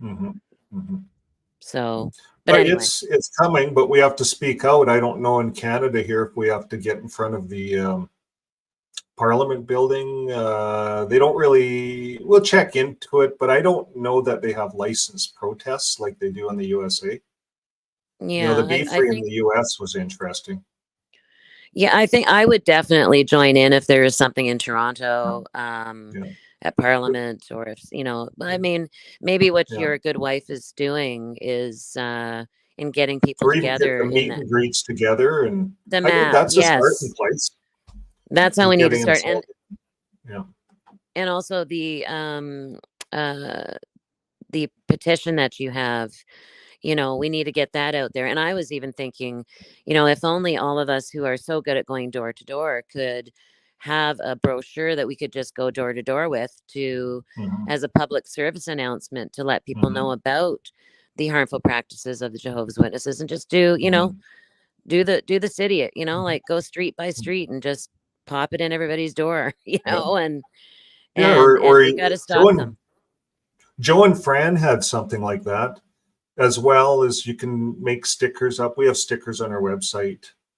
A little expensive, but you can get stickers made up. And you've seen the stickers, the do not call stickers? No, I haven't seen your stickers. I have seen other people's stickers, but I will definitely check those out. Yeah. So we do have them on our website, do not call stickers. And a person could go door to door, I guess, if you could get a bunch of them cheap enough. Yes. And go door to door and hand them out. You know, my question is, are the Jehovah's Witnesses even going to door anymore? I never see them out. Well, this is the thing. One guy on our email, when I was promoting those stickers on the comments, he says, you're doing us a favor. He says, because now we don't have to call on that door. Wow. That's what he said. I thought Wow. that's brilliant because a do not call, you know, when someone puts a do not call sticker, they're not supposed to call. Yes, exactly. So you'd almost have to if the put whole- Jehovah's Witnesses do not call, please. We put a sign on the neighborhood block. Do not call. The whole neighborhood signed a petition. No longer allowed. I wonder if you could do that. Oh, I would love that. By the I would neighborhood. just, oh, I would Do a for petition. sure. Yeah. I think those are things that ex-Jehovah's Witnesses could do if they wished. Is something like that. But it's nice if you have a few ex-JWs to work with. Yeah, so and that then they map can is a great work as idea. a team. Yeah, so I think that's a starting place for us. Before I go, I was just going to say, oh gosh, now I lost my train of thought.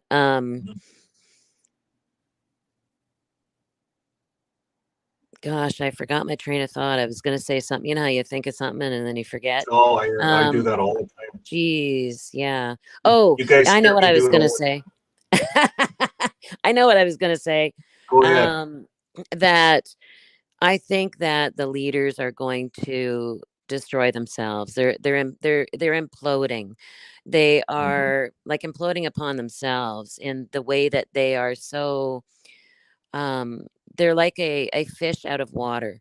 They're near death. They're flopping around. They're trying to grab, you know, a little bit of water just to survive. And unfortunately, well, fortunately for us, unfortunately for them, their days are numbered. And, you know, somebody said in the community in 5 years, they might go by half, you know, down to half. I think in 2 years, they're going to go down to 4 million. But you know what? I think that their numbers are inflated. I think they could be at 4 or 5 million right now because look at half those assembly halls are empty. Their numbers Like are right inflated. now, I think their numbers are way overinflated. Well, somebody said to me they think that they're counting the reinstated people as new publishers. It's hard to say. Potentially. I don't know. I mean, we're going to be keeping an eye on them. Keep an eye on them. But you know what? You and your good wife are doing a fabulous job. Keep it up. Well, thank you. I'm going to be watching. And you know what? It's really refreshing to see somebody who is honest and open about how they feel about this experience. It's like the stages of grief leaving the It is. you know, the truth, quote unquote. Yeah. So, you know, there's anger, there's fear, there's depression, so we have to sort of realize we have each other, even if we feel alone. Like I feel alone, but I appreciate you letting me speak a little bit. Yeah. So thank you. Anybody's, we have these lives on Tuesdays. So, okay. You know, the code's the same pretty much for our channel. You come on backstage. Anybody out there that's watching right now, they're welcome to come on and chat. And that's what it's all about. Part of healing is being able to tell your story. That's part of healing. And seeing everybody with their seeing people with the boots on the ground, right? Yes. That's is big, inspiring. Big yeah. We can do it. We can do this. So thank you so much for taking me. And sorry okay, to well, thank interrupt you, so Canadian much. protester. Keep up the good work. And you too. Bye-bye. Okay, bye-bye. Okay, so we're going to put back on the Rome a little bit here. Rome's still playing here. And we'll let you listen to Rome for a few minutes. I'll turn it back on. Okay, how do I do that then?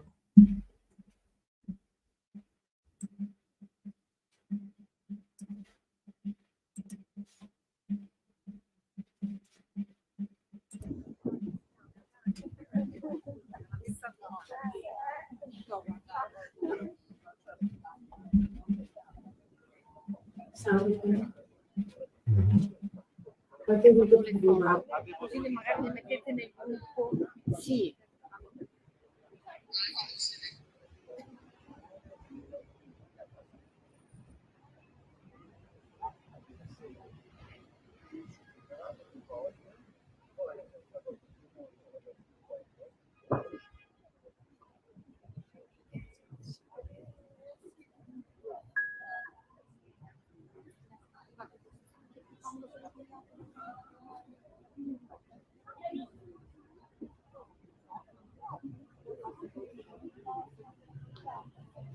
Non ci sarà più cordoglio, né grido, né dolore.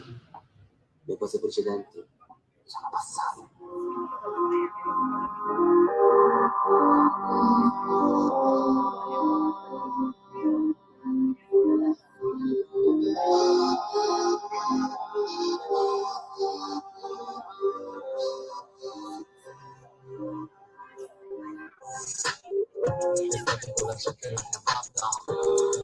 Lo sai, mi guarda, non vuole che ti dico l'eleganza, mentre dentro becchi l'arroganza. Silenzio nella sala, tutti a posto. Se non ti casa, tutto a posto. E anche se non vedi tuo padre, sotto, c'è sempre il padre nostro. Giù dalle mie parti, illuminati finire che mandano davanti. Partono i contanti, ricchi e sporchi, bastano calmarti, per riesci a toccarli. Mi ricordo casa senza luce e cazzo, mamma che piangeva sulla candela accesa. Aspettavo invano la soluzione ad ogni problema, ti credavo nell'attesa. E sono stata io non era mia, e una scelta che non era mia, per una strada che non era giusta, per quanto di voi giusta sia. E mentre smarivo la realtà mia, e radico l'intera compagnia, e mentre mi dicevo colpa mia, mi chiedevo se Dio c'è. Dov'è?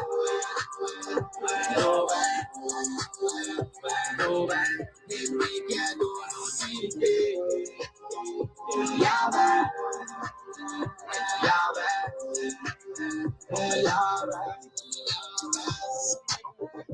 Facevi una come queste cretine, però così non andava a quelli degli anni scorsi. I bambini sanno essere cattivi, infatti io lo sono diventato più avanti. Rimani chiuso dentro ad una bolla, o cadi come Sodoma e Gomorra. Ciò che tu chiami fede, ciò che tu chiami logica, io la chiamo violenza psicologica. Piangi figli dentro a un ospedale, perché il sangue non si può donare. Ma non piangere per me, perché ci rivedremo in paradiso su un'isola che non c'è. Quanto più segui le regole di un vecchio libro, perché sono fuori dalla setta, c'è libero il video. E non fare certe cose che gli dai fastidio, essere te stessi in questa vita non è consentito. E darci il nostro pane quotidiano, e perdonami per ogni peccato. L'ho fatto solo perché stavo male, non ci sta cristiano che se chiamo mi darà una mano. E se è vero che per te che esistiamo, e se vivo così come sei umano, sei solo tutto ciò che noi non siamo. Mi chiedevo se Dio c'è.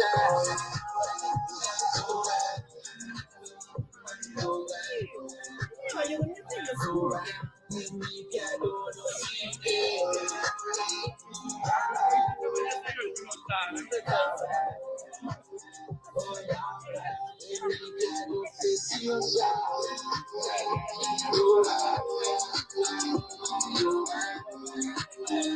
Dov'è? E mi parlano di te. Yahweh, Yahweh, Yahweh.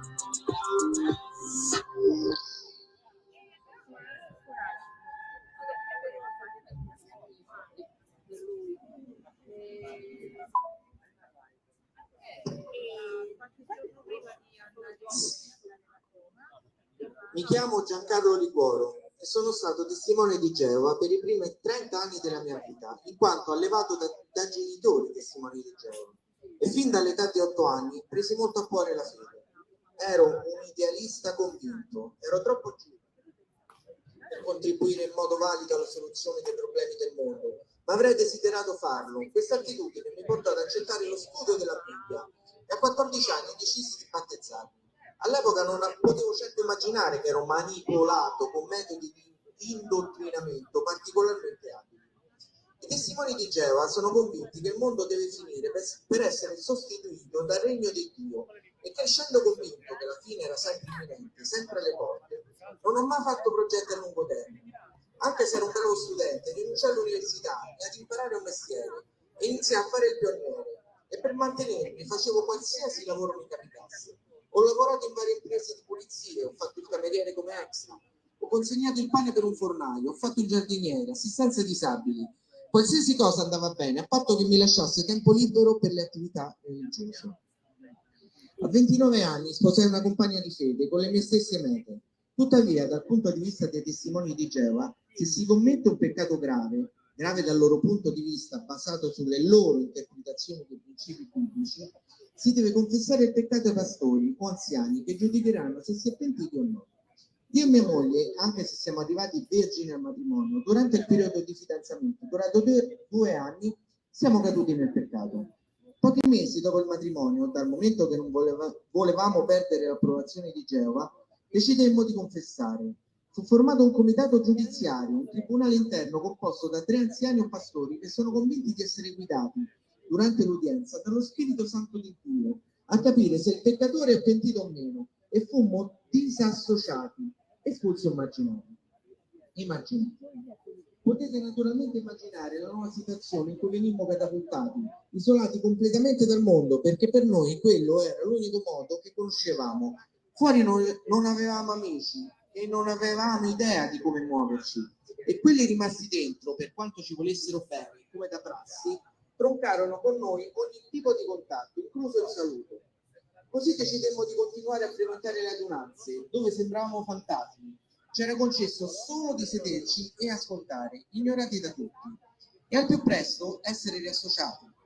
Persi anche il lavoro, perché lavoravo con un altro testimone di Geova che accampò scuse futili per licenziarmi, anche se non era tenuto a farlo, ma possiamo definirlo eccesso di zelo da parte sua. Ci rimanemmo molto male, perché da quello che sapevamo dagli studi sulle scritture non si viene disassociati per il peccato in sé, ma solo se non si dimostra sincero pentimento. Ora, se noi non eravamo pentiti, avremmo confessato?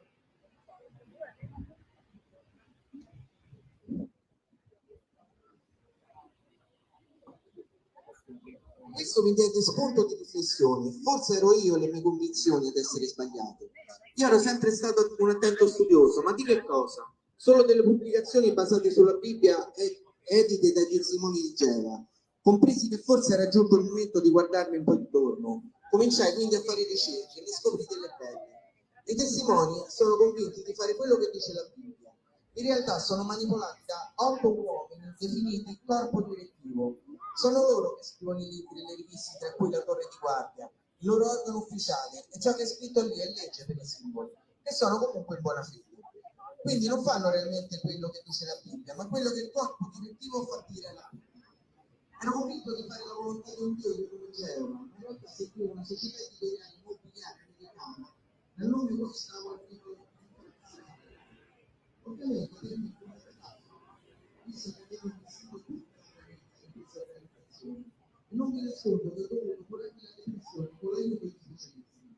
Ripensandoci ora, oggi, vivevo in una realtà cosmopolita, dove la libertà individuale è bandita e il controllo del corpo direttivo globale, soffocante. Ai testimoni viene infatti imposto di separarsi dal mondo, perché ogni cosa che è di fuori dell'organizzazione è satanica. È scoraggiato intraprendere le relazioni sociali con i non testimoni, in quanto solo i testimoni accederanno alla vita eterna, mentre tutti gli altri sono destinati alla distruzione. Viene consigliato loro di sposarsi solo con i fratelli della congregazione ed è vietato avere qualsiasi tipo di rapporto sociale con i disassociati. Fate quindi attenzione, non cadete nelle vittime. Concludo con un estratto da un monologo di Vincenzo Salemme preso dal film Cose da farsi, in cui il protagonista chiede la pensione perché è crollato il comunismo, ideale in cui aveva investito la sua intera esistenza e per riflesso condizionata non riesce più a vivere come una persona normale. Vi assicuro che è quello che succede a chi esce dai testimoni di Geova. Il mio cuore e la mia testa, per me, come sono ormai conformati, non mi consentono di vivere le pari con gli altri. A me non è il comunismo che manca, ma il sogno comunista. Ogni uomo ha diritto a un sogno. Io sono stato ingannato, voglio essere risarcito. Sono un tossicomane ideologico.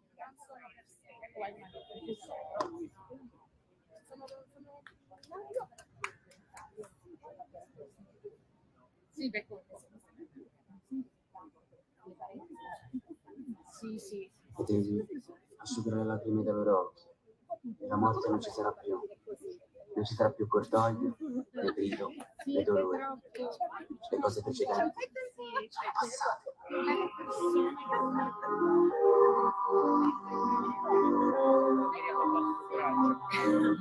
E ci appoggiamo al vostro coraggio.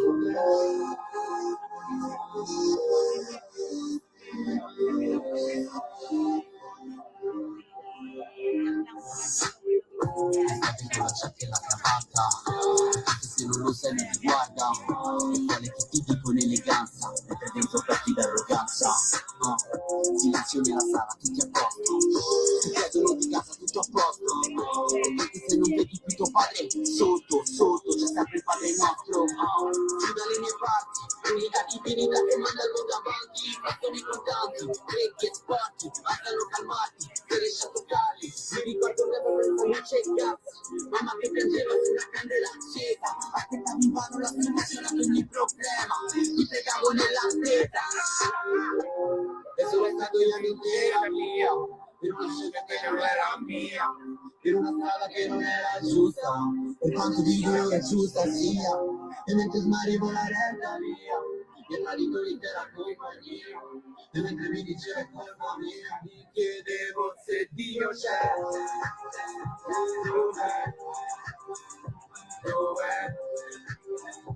dov'è, e mi chiedo sì,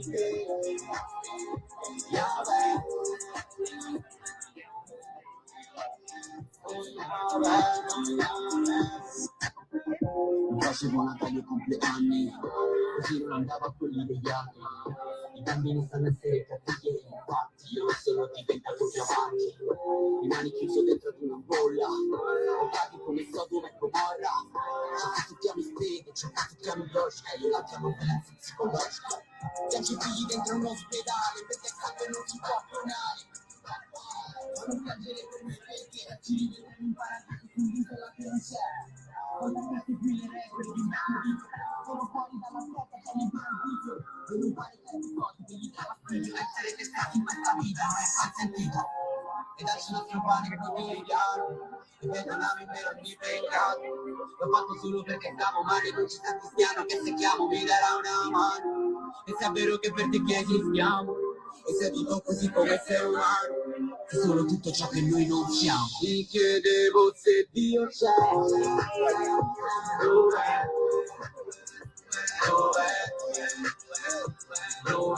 e mi chiedono sì, e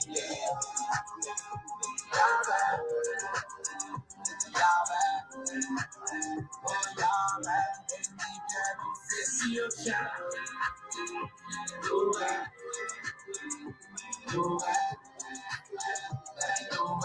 e mi parlano sì,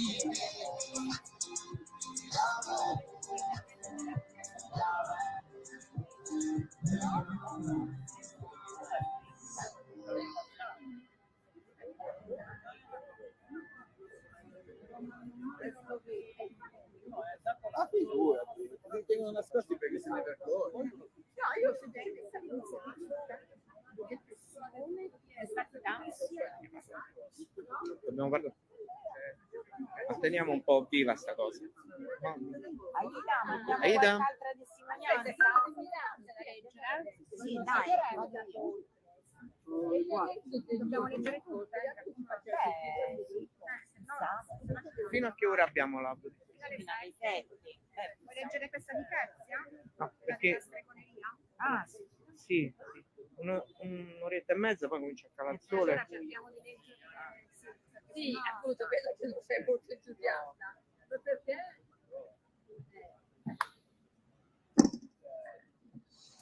Mi chiamo Kezia Cataldo, ho 34 anni e sono stata condannata dai testimoni di Geova per stregoneria. La prima a convertirsi al geovismo fu la mia bisnonna. Tutti nella mia famiglia sono da sempre testimoni di Geova, compresi i miei genitori, per cui io appartengo alla quarta generazione di testimoni di Geova in Italia. La mia famiglia è sempre stata tra le più rigide e intransigenti nel pretendere il rispetto delle regole geoviste e io sono stata educata così. Riuscivo a godere di un certo grado di libertà solo la mattina, quando ero a scuola, e fuori dalla sfera di controllo dei miei genitori potevo sentirmi come gli altri bambini. Ma una volta tornata a casa, tutto il resto del tempo gravitava solo su quelle che erano le mie attività religiose. Purtroppo non ho mai avuto un buon rapporto con mia madre. Se non facevo le cose a modo suo, venivo picchiata violentemente, a volte fino a perdere i sensi. In una di quelle occasioni ho riportato la rottura di un timpano. Quando mio padre divenne anziano di congregazione nel 1991, io avevo solo 3 anni, per cui ci si aspettava molto da noi, considerata la famiglia dalla quale provenivo. Tutto doveva corrispondere al modello previsto. La facciata da rappresentare era quella della famiglia perfetta, esemplare, sempre ben vestiti, molto attivi nella predicazione. Proprio a causa dell'atteggiamento intransigente di mio padre, crescendo ho sofferto molto la solitudine. Quando mi sono fidanzata ho seguito alla lettera tutte le regole imposte. Si usciva solo se accompagnati. Non abbiamo mai avuto nessuna intimità e sono arrivata vergine al matrimonio. Nonostante nutrissi già da allora molti dubbi, mi sforzavo di metterli da parte e comportarmi da perfetta testimone di Geova. Ma avevo una domanda che mi perseguitava. Se ho la verità in mano, perché sono perennemente tanto triste? Crescendo vedevo intorno a me molta ipocrisia. Erano molti testimoni di Geova che conoscevo, che avevano una doppia vita, perché tutte queste restrizioni e regole ti impediscono di vivere.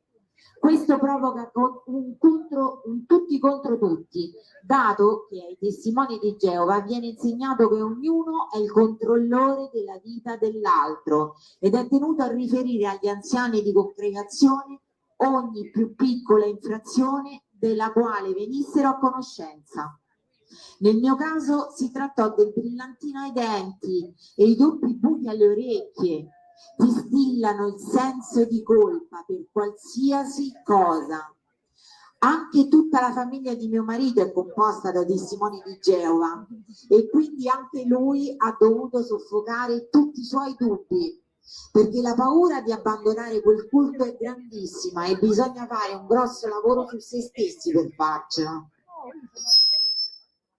Una delle paure più forti per i testimoni di Geova è la persecuzione demoniaca. Proprio a causa dei dubbi che nutrivo, ad un certo punto ripresi di nascosto una delle passioni che avevo da bambina, i tarocchi e le carte e le sibille.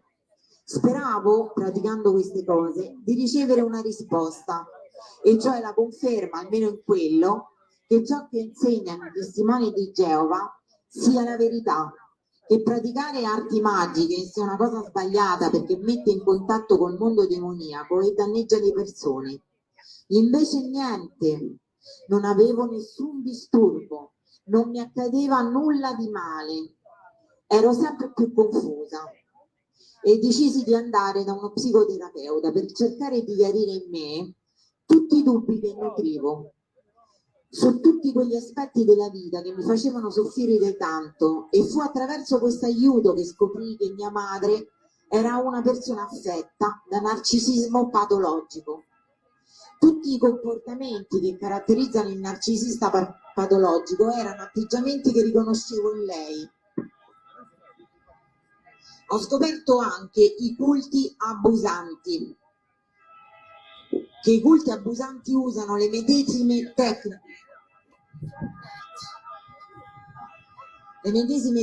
compreso il silenzio punitivo praticato dal culto geovista quando si viene condannati all'ostracismo. Fu così che mi si aprì un mondo. Ho letto molto sull'argomento e cominciato a confrontare quello che leggevo con il mondo in cui ero vissuta. In quel periodo tutti erano convinti che io fossi diventata pazza. La realtà era che dopo quello che avevo scoperto Non volevo più far parte di un culto abusante che fa soffrire, spezza le famiglie e tantomeno contribuire a diffonderlo.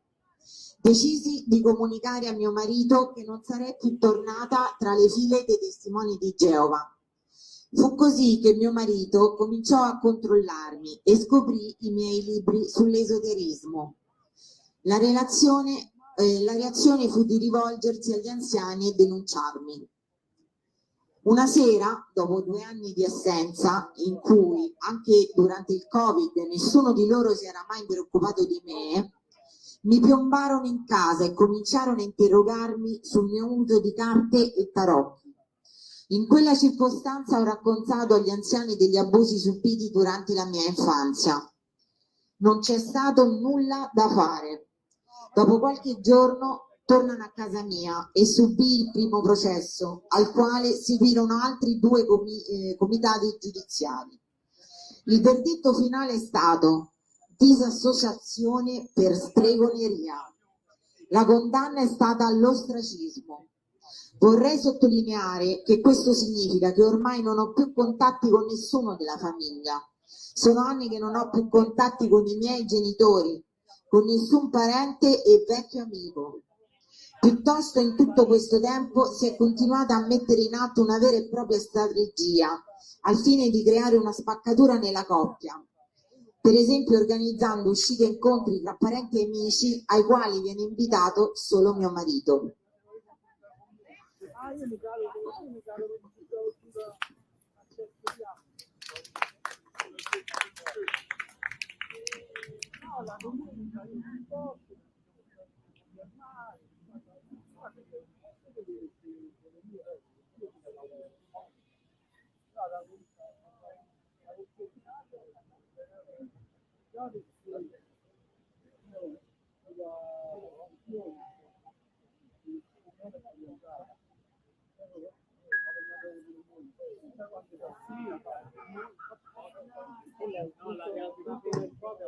Esperienza di Vittoria Fiori.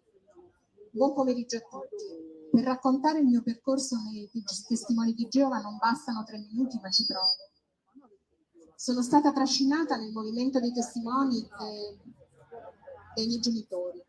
All'epoca avevo 8 anni circa, quindi mi ritrovo ribaltata dal cattolicesimo nei testimoni di Geova. Da adolescente inizio a ragionare col mio cervello e capisco che questo credo non fa per me. Lo dico a mia madre, la quale in maniera molto minacciosa mi dice che finché vivo sotto il suo tetto farò esattamente quello che mi si chiede, cioè andare avanti con lo studio e tutto il resto. Naturalmente a 13 anni non è che ci si possa ribellare più di tanto, anche perché sono figlia unica e i miei genitori erano tutto il mio mondo, perciò sono andata avanti fino al battesimo poco tempo dopo. Nei 2 anni successivi tutti i divieti imposti, tipo ascoltare musica leggera, leggere libri non conformi all'organizzazione, considerati tutti frutto di Satana, hanno dato la spinta al mio cervello di andare via. Mi sono rifugiata per un periodo dai miei nonni e lì ho conosciuto quello che poi sarebbe diventato mio marito. A farla breve vengo sottoposta a comitato giudiziario, sola, con 3 anziani, a subire un interrogatorio orrendo. Vengo disassociata e nel giro di poche ore perdo i miei genitori che non mi permettono più di dormire in casa, né di pranzare al tavolo con loro. Perdo tutte le mie amicizie, insomma, a livello affettivo non ho più nulla. I miei genitori hanno avuto contatti con me lo stretto indispensabile per un bel po' di anni. Per poterli riabbracciare ho fatto l'insulso passo di rientrare, ma sfido chiunque ami la sua famiglia a non scendere a compromessi.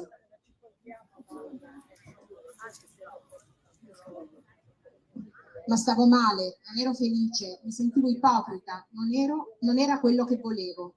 Finalmente mi sono dissociata e lì sono rinata. Il rapporto con i miei genitori si è raffreddato, ma in maniera meno incisiva. Infatti, quando mio padre si è ammalato, mi sono presa cura di lui fino al suo ultimo giorno e attualmente mi sto prendendo cura di mia madre, che quasi ogni giorno mi rinfaccia di aver abbandonato l'organizzazione, dandomi della scrofa che torna nel fango. Ma con tutto il cuore non mi interessa assolutamente niente, sono così, felice e serena. La mia libertà, la mia pace mentale non hanno prezzo. Mamma mia.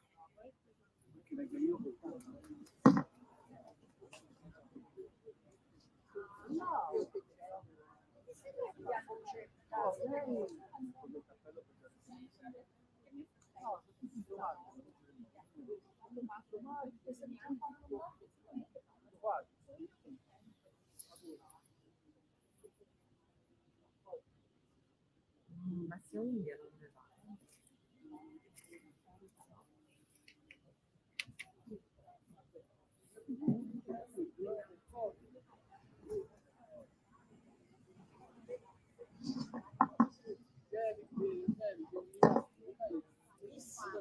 Testimonianza di Giampaolo Lombardi. Mi chiamo Giampaolo Lombardi e vivo in Umbria, a Bastia, Umbria. Provengo da una famiglia dove tutti sono dei testimoni di Geova e sono stato educato fin dall'età di 6 anni al rispetto rigoroso di tutti i dettami di quella religione, senza se e senza ma. A causa della mia fede religiosa ho personalmente fatto molte rinunce di vita, sia dal punto di vista lavorativo che affettivo. Era per me indiscutibile rispettare tutte le regole. Ero sicuro così di servire Dio in cui era stato insegnato a credere. Quel Dio che speravo si interessasse a noi come genere umano ed ero profondamente convinto che l'organizzazione religiosa di cui facevo parte fosse quella giusta, quella che mi permetteva di far parte del popolo di Dio Geova. Questo popolo sarebbe stato da lui traghettato verso il nuovo mondo, quello che noi testimoni di Geova proclamavamo e avevamo portato a un cambiamento radicale delle cose. Ma ci furono delle vicende nella mia vita che mi portarono a riflettere sulla realtà che mi circondava e così, un po' alla volta, presi sempre più consapevolezza degli obiettivi dell'organizzazione dei testimoni di Geova, conseguiti attraverso la nostra opera di membri proclamatori. Mi è crollato il mondo addosso. Ho trascorso notti intere insonne a pensare, ragionare, confrontare libri di storia, antiche versioni della Bibbia, documenti trovati in rete riguardanti la dottrina dei testimoni di Geova, che è il lato più prosaico di quell'organizzazione, cioè i loro investimenti, ottenuti grazie ai soldi delle nostre contribuzioni, soldi donati molto spesso da adepti che conosco personalmente e che arrivavano a rinunciare a fare la spesa, pur di contribuire economicamente a quello che veniva definito un sostegno per l'opera di evangelizzazione. A quel punto mi è venuto il rigetto completo. Fu naturale parlarne col mio padre, che è stato per me un maestro di vita e con il quale avevo un ottimo rapporto. Dico avevo perché purtroppo ora non è più così. La sua reazione fu quella di un immediato e radicale cambiamento di atteggiamento nei miei confronti, di fronte alle mie esternazioni. Ricordo che in un'occasione in cui portavo prove di evidenze di quello che sostenevo, non tenne affatto conto di quanto gli stessi dicendo e, tagliando corto, mi disse che se avessi continuato non mi avrebbe più permesso di entrare in casa sua e mi avrebbe considerato morto. Questo per me fu come una coltellata e quel dolore non mi ha mai abbandonato. Quel coltello gira ancora nella piaga. Come se non bastasse, anche i miei fratelli carnali mi hanno da quel momento considerato morto. Uno dei due, anziano di congregazione, da quando ho presentato la lettera di dimissioni, questa organizzazione religiosa non mi ha mai più fatto una telefonata, non risponde più al telefono e non l'ho più visto, nemmeno quando sono stato ricoverato in ospedale ed operato. Insomma, non si è più interessato a me. Io sono stato quasi un padre per mio fratello più piccolo, l'ho insegnato moltissime cose, compreso il suo attuale lavoro. A causa di questa situazione sento che manca qualcosa di veramente importante alla mia vita. Mi sento perso perché tengo molto alla mia famiglia e so che se i miei fratelli si comportano così è solo perché quello è l'insegnamento che hanno ricevuto, la norma imposta dall'organizzazione che debbono rispettare. Questa norma punitiva per me non vuol dire morte sociale, sia da parte dei miei familiari che di tutti gli altri, quelli che credevo essere miei amici. L'organizzazione dei testimoni di Geova ha il potere, con i suoi insegnamenti, di distruggere il legame più profondo per un essere umano, quello con la sua famiglia, dato che, come dei soldati, tutti rispettano la stessa regola senza riflettere con il proprio cervello. Questa è la mia deludente esperienza con i testimoni di Geova. Purtroppo hanno avuto il potere di rovinarmi la mia vita. Gianpaolo Lombardi, lunedì 2 ottobre 2023.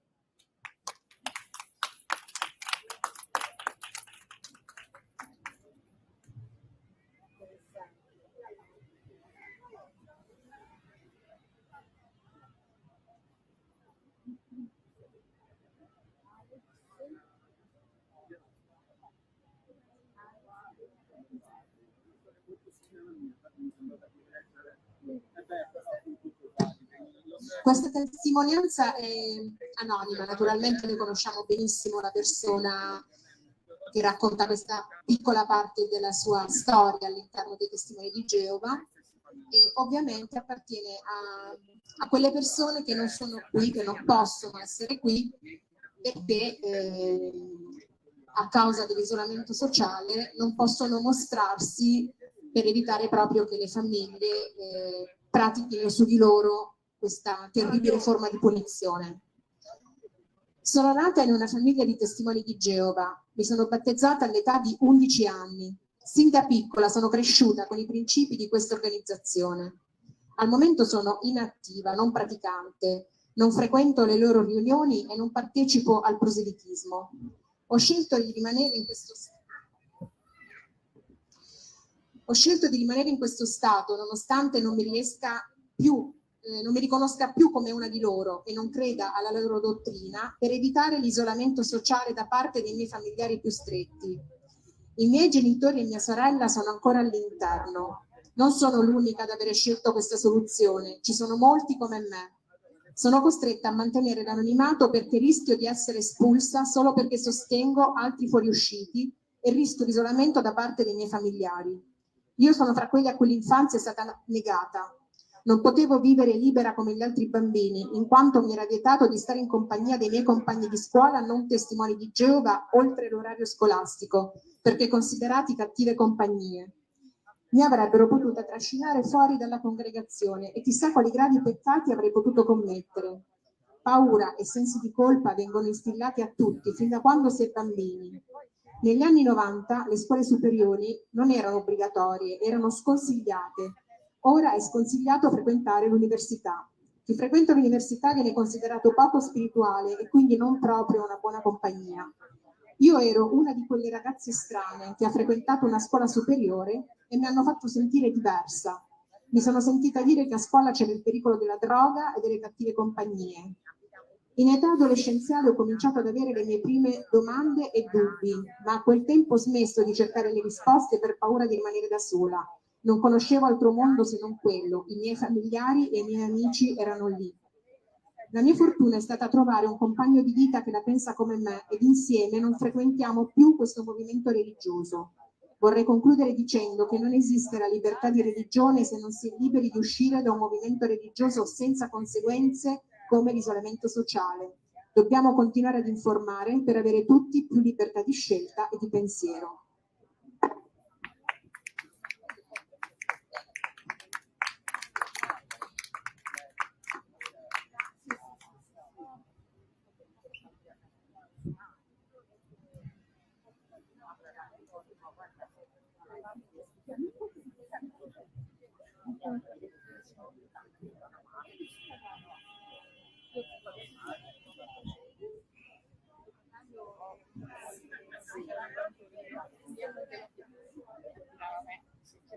Ciao, è stato un piacere, grazie. Grazie a te.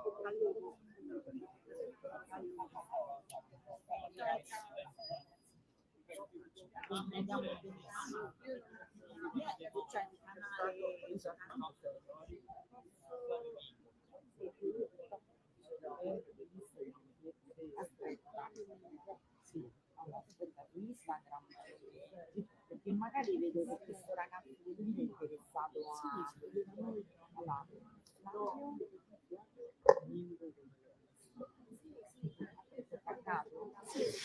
Testimonianza di Pasquale Enrico. Mi chiamo Pasquale Enrico e sono originario di San Severo di Puglia. Entrammo in contatto con i testimoni di Geova intorno al 1974 perché ci trasferimmo a Cinisello Balsamo per lavoro. In famiglia erano tutti testimoni di Geova, compresi i miei nonni. La loro fede ci attraeva molto, sembrava davvero che avessero la verità. È stato proprio attraverso l'uso di queste parole che siamo stati ingannati, sì, perché noi che eravamo cattolici non avevamo la verità. Nel 1975 venne a bussare alla nostra porta una testimone di Geova che iniziò a fare visita regolarmente a mia madre, fino a che un giorno questa testimone di Geova le disse chiaramente: «Ma signora, lei non vorrà mica essere distrutta?» Era ormai imminente l'arrivo di Armageddon, eravamo nel 1975 e alla fine del mondo mancava poco. Così mia madre si incuriosì e iniziò lo studio biblico. Mia madre era una persona molto emotiva ed era una buona cattolica, ma quella dei testimoni di Geova sembrava davvero la vera religione. Io ero molto giovane, avevo 15 anni. Nacque un problema in famiglia perché mio padre era contrario alla scelta di sua moglie. Così i testimoni di Geova spiegarono a mia madre che quando un marito è contrario a una scelta di fede, la moglie potrebbe decidere di lasciarlo. A quel tempo con lei fecero leva su questo. Mio padre, pur di mantenere la famiglia unita, acconsentì a convertirsi. I miei zii testimoni di Geova si proposero di farci lo studio e così dopo un anno eravamo già pronti per battezzarci. Praticamente un salto nel buio, senza avere la più pallida idea di che cosa avrebbe significato quella scelta.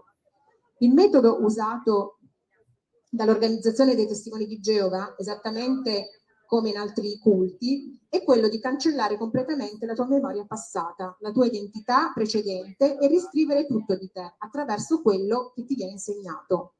Iniziò un periodo di grande entusiasmo e fervore che però durò pochissimo. In breve tempo si rese chiaro che la verità non era altro che un impegno mensile, ore e ore a predicare il messaggio. Quello era il miglior modo per dimostrare di essere buoni cristiani.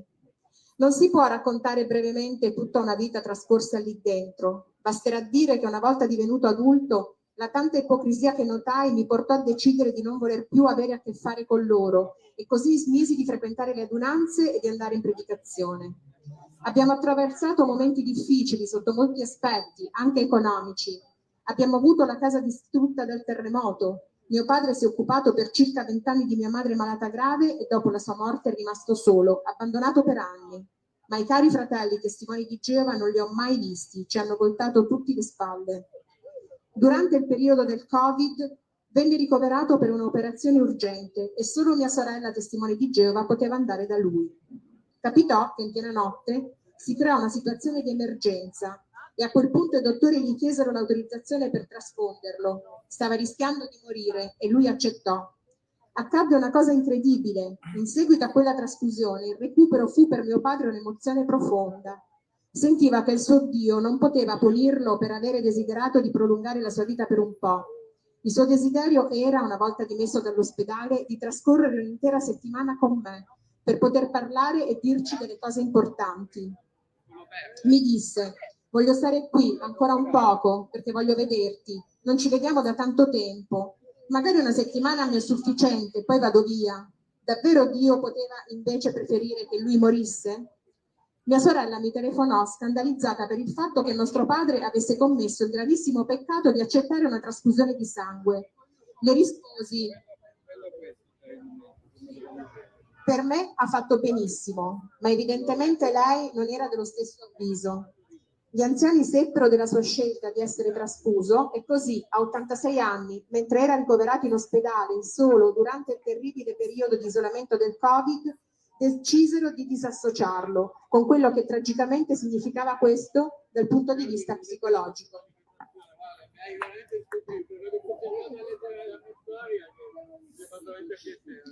Mio padre seppe della sua disassociazione quando contattò dall'ospedale un'amica testimone di Geova per chiederle di controllare la sua posta e si sentì rispondere di no, perché siccome era stato disassociato non potevano avere nessun tipo di contatto. Esatto, nemmeno controllare la posta per lui, ricoverato grave in un letto d'ospedale. Gli anziani pretesero che confessasse il suo peccato e dimostrasse pentimento, assicurando che non avrebbe più accettato nessuna trasfusione di sangue, e lui obbedì, disperato per il rifiuto di quel Dio al quale aveva dedicato tutta la sua vita. E così lui morì. E ora, una volta pentito del suo peccato e riassociato, fu possibile fargli un funerale come testimone di Geova, di Azul. Questo è l'amore dei testimoni di Geova, un amore senza fine, un amore senza cuore, un amore di sale, un amore deserto, un amore di niente. La vera religione è dove le persone ti amano. La sofferenza genuina del cuore porta gioia perché porta alla verità dell'amore, all'amore per quell'attimo che non puoi donare, per quell'attimo che puoi donare alla persona, giusto l'ultimo attimo d'amore a una persona che sta per morire, una persona che chiede di vivere ancora un poco e non crede che Dio si possa arrabbiare per questo.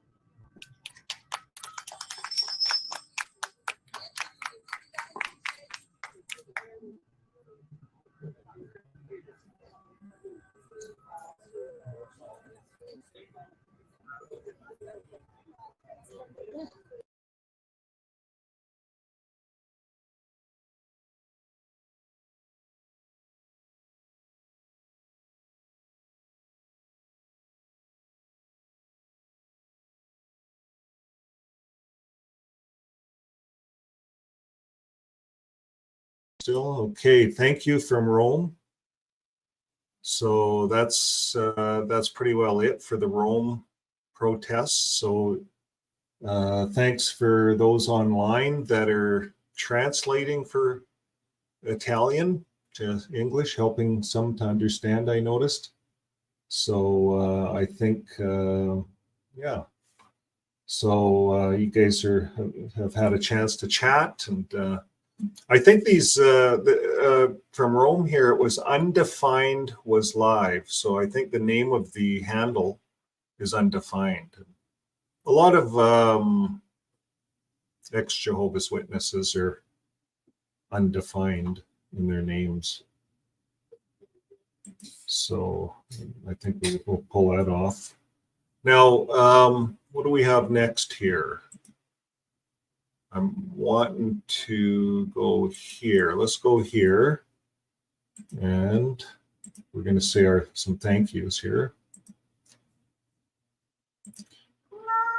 So we want to say thank you to XJW Diaries, to Justin. You've seen Justin in the video. He, let me see, there he is. So you've seen him talking there. So Justin did a lot of work in this at the White House. He was a coordinator, and he traveled. I don't know how far he traveled, but he from Seattle. Yeah, he had to hop a plane, fly all the way across the U.S. and do some traveling. So there's a guy that we want to support in our community. XJW Diaries, very talented creator online. Thank you very much to Justin. Okay, so we're going to look next at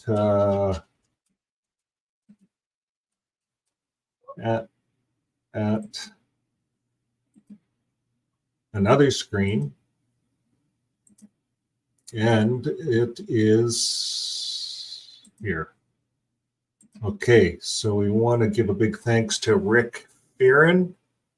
Rick Fearon was at the I'll just get him up full screen here. So Rick was there. He had a table set up. We used his stream for some of the time.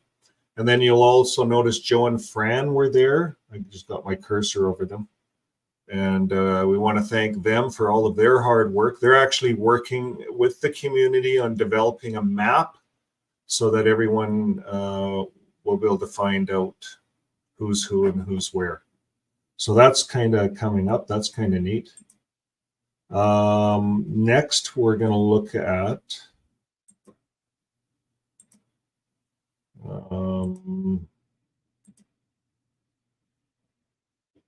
W Diaries, thoughts.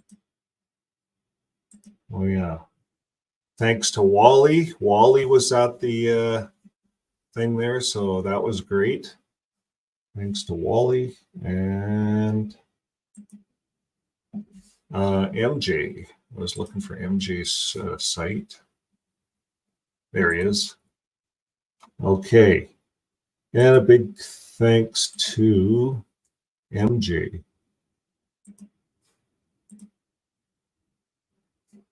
And he's a new creator, so he's done a lot of work, and he traveled quite a ways to get there. And so if we can help him grow his site, that's what we want to do. Take a look. We looked at one of his videos earlier on, so thanks to... Oh, there he is. There's MJ with us. Hey, what's up? Hey, how are you doing? See if I can So we flip want... That's nice that we can thank you in person. Yeah. I'm going to play up on my main screen here. You're welcome. So... But I do.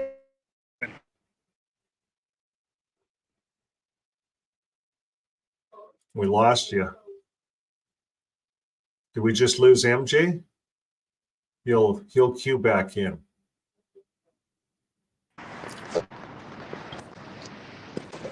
Oh, he's there still. We can hear him. Maybe go audio only. We got your picture there. All right, you see me now? You hear me now? Yeah, we can see you now.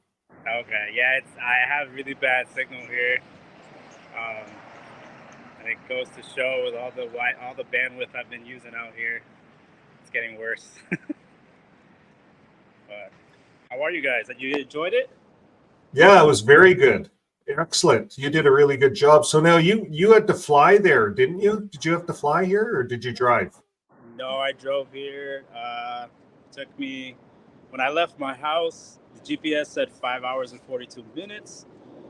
And then as soon as I got in my car and started driving, it just jumped to an extra hour. So it was 6 hours and 42 minutes.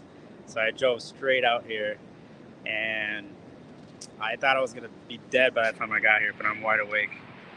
Well, you're kind of used to sleeping in your car, aren't you? Yeah. Yeah. You got that kind of figured out, eh? Yeah, it's really comfortable, to be honest with you. It's I love it. I guess if I get my wife upset, I'll go to the car and I'll sleep in there. that's your doghouse. Yeah. So now, so what did you think of the BeFree? Was it a success? It was a was huge it what you wanted it to be, or do you think it could be more, or is it the start of something for next year, something big to come? I was talking to Wally and Justin, and it looks like this could be the start of something. There could be more. But about today, it was very successful. A lot of speakers, a lot of people spoke out. I was surprised to see a lot of people without masks. I guess people aren't afraid no more, you know? Probably a handful, maybe 2 or 3 people with masks hiding their face, but other than that, it was great. We had a lot of people crying, we had a lot of people tearing up. I teared up when I saw Fran speaking, when I heard her speaking, you know, talking about her kids and how they shunned her and her husband. But it was good. It was overall great. Yeah. We did have, however, a bystander being a little ridiculous there, but I don't know if you guys got caught that. We've seen that. You saw that? Yeah. We've seen it all. Yeah. A troll. Yeah, I was talking to Justin because I was helping him the whole time, and I was telling him, I was like, hey, I can't tell if she's on our side or against us. Like I really can't tell, because she spoke a lot about Jesus, and then she stopped and spoke about Jehovah's Witnesses, and so we weren't really sure what her motive was, to be honest. But it was a great show. And it doesn't matter at the end of the day. Yeah. I mean, the cops did try to get her out. I guess it worked out eventually, but you can still hear her from a distance. So now, what are you guys going to have a little bit of a dinner and party, or what are you guys thinking? Yeah, so we're gonna get some dinner around 7 o'clock. A few of us, and there could be a bigger group. Justin kind of said that out loud, so it's gonna be quite a big group. I guess someone's using their restaurant and invited us, all of us out there, and it's gonna be fun. I got to hang out with Wally and Justin. We were talking about it. We're gonna meet up later. I had told them I was gonna take a nap, but I ended up going to McDonald's. I don't know if you see it. Nice. I can't show it right now. There's McDonald's. Yeah, right I see there. that. Yeah, I ended up getting something to snack on. I haven't eaten. I did drink coffee and some Red Bull before coming here, but that's all I've had. But I Well, probably you won't take a nap. I'm too excited. better look after yourself. We need you, buddy. You're on the front lines. yeah, I'm trying my best to maintain myself. I'm just so excited, I don't even know if I can take a nap. No news showed up. No news. Did any of the news people come? No, there was no news team. Nothing like that. Other than the cops, guarding the place, but there wasn't any. So that means your channel, our channels are the news. We have the news on BeFree. Oh yeah. And we linked into Rome on the channel. We had Rome on here. Rome did a BeFree. Really? Yeah, we had that on the channel here. Cool. I didn't understand what they were saying. It was all in Italian. And Mexico is tonight. Hey, Mexico's tonight. We're going to stream it live tonight. Mexico. A bunch of countries are wanting to get in on this. We're going to plan to do one from Canada next year, BeFree2024. Yeah. Oh, wow. Why not? That's going to be a trip. We should keep doing this every year on the 31st. I think it's something that could be something that we just keep doing. And then if everyone plans a year in advance, then you're planning everything, right? Yeah, we definitely got to do this again. We got to reach out to more people. I personally have been noticing that a lot of kids, other than the CSA, they're also questioning. My own children are questioning on why I'm not going to the meetings. They're even being, I guess you can say, verbally abused by my own family, telling them that I'm a child of Satan for the decisions I've made. So, I mean, the more we reach out, the better, because these kids are going to grow up confused. And, that's the thing. And it's better that all this gets out now, so that by the time they get older, it's out already, But it's great. It's awesome. Justin did a great job. Kudos to him. He was obviously a little nervous at first, but he picked up and he did really good. And we had a lot of great speakers. We got to keep this going, man. Yeah, you guys did really good. All of you guys together. You're a team. Now you get to meet and you're organizing your team. Collaboration. Yeah, and I was holding Justin's phone the whole time. I was holding his phone and my phone at the same time. My arms are killing me. I felt like a mannequin by the time the thing was done. Now, my good wife wanted to say something. Sure. And here I am. So we'd like some inside footage from the after party later, please. Oh, yeah. There is Can you hear me? Actually two. Yeah, I hear you. You're talking about the after party, correct?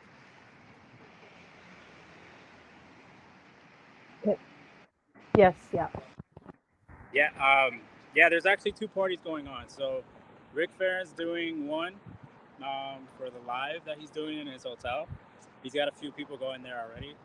And then we got the after party or dinner with another group. That's the one I'm going to, but I could definitely record that. Get you guys. I could probably do like a group photo or a group video of everybody. Yeah, for sure. We'll there. Have say hi to everybody, I could do that. Yeah. That would be just great. Yeah, we'll be watching for that. Thanks a lot, MJ. Hey, and thanks a lot for your coverage today. That was great. Thank you. Yep. I tried. I tried my best. I'm glad you guys were able to watch it and be able to understand it, because I know the signal was kind of bad. You guys, was it really that bad on my end? I think it was. I know Justin's might have been a little better. It was kind of like laggy on my end. Your stream was fine. We used your stream. We used everyone's stream, actually. We used 3 streams. Okay. We used a little bit of yours, a little bit of Rick's, a little bit of Justin's. So, and then we have about an hour, 2 hours of Rome. Yeah. Of theirs, and then we're going to be tying into Mexico here later on here once that streams. Now, if you want to come in, do you speak Mexican, Spanish? I speak some Spanish, yeah. But you know, it's You're funny Portuguese because the guys, more though, eh? No, You're more I did Portuguese? I studied Portuguese when I was in the organization for a bit, but that was years ago. Oh. I forgot all about it. But I do speak some Spanish still. You know, it's funny because the garage that I have my car parked at, they're Mexican there. And I haven't been to a Spanish congregation since back in February. So I thought my Spanish would suck, but as soon as I started talking to them, it all started coming back to me. So I can still speak some Spanish, I guess. So I'll be down for that. Now, are you going to go live tonight in your after party, or? I'm still not sure. I could. I'm not really sure, but what I could do is just do a quick live, just have everybody say hi, and then go from there. Because we'll watch for it, and then we'll piggyback off your live. Okay, that'd be cool. And then you can at least broadcast your own live, and then we'll piggyback right off it, and you can go and walk around with the phone and say hi to everyone. Unless there's speeches. Do you think there might be speeches? No idea. I've never even heard of the restaurant until today. Oh yeah. It's well, just play it by ear and see how it goes. You know that you're a freelancer. Play it by ear. See how it goes. Yeah, right. I should do that. And they all know we're going. The whole restaurant knows there's a big group of XJWs going. Cool. They're already aware. So hopefully it'll be great. I know. Sounds like a lot of fun. Yes, it'll be a lot of fun.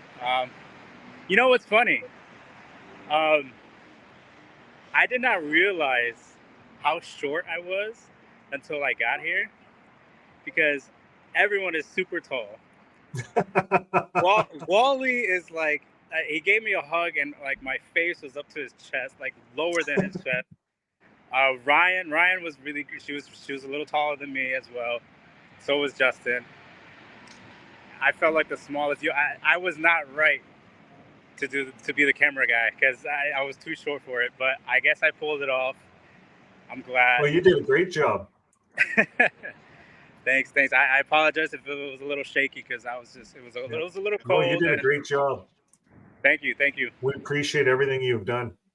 Oh, look at that. Ryan's already texting me. Yeah. Okay. Yeah. Well, we'll talk to you later then. Yes, I will try to go live later tonight at the restaurant. It's going to be around 7 o'clock. I'm not sure what time that's Mountain Standard Time for you guys. Probably 5 o'clock for you guys. It's a 2-hour difference. Perfect. Yeah. We'll look for you. We'll look for your live. All right, no problem.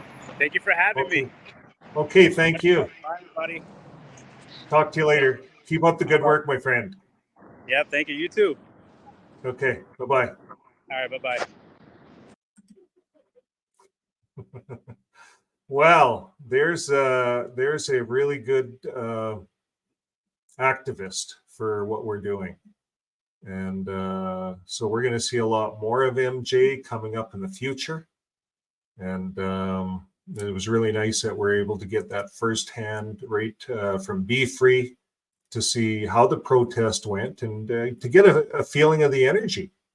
And what I see happening here is I see that our team, all of these onliners have been working together. Now, here at this BeFree, all of the ones online, Ryan, Wally, Justin, Here MJ, brand new, meets. They're all working together now. They meet with Rick Farron, who's been at this forever. He's the grandfather of this protesting. And now all of a sudden there's this team. And Goat-like was even going to come, but there was a few technical issues. And my good wife is on. Go ahead.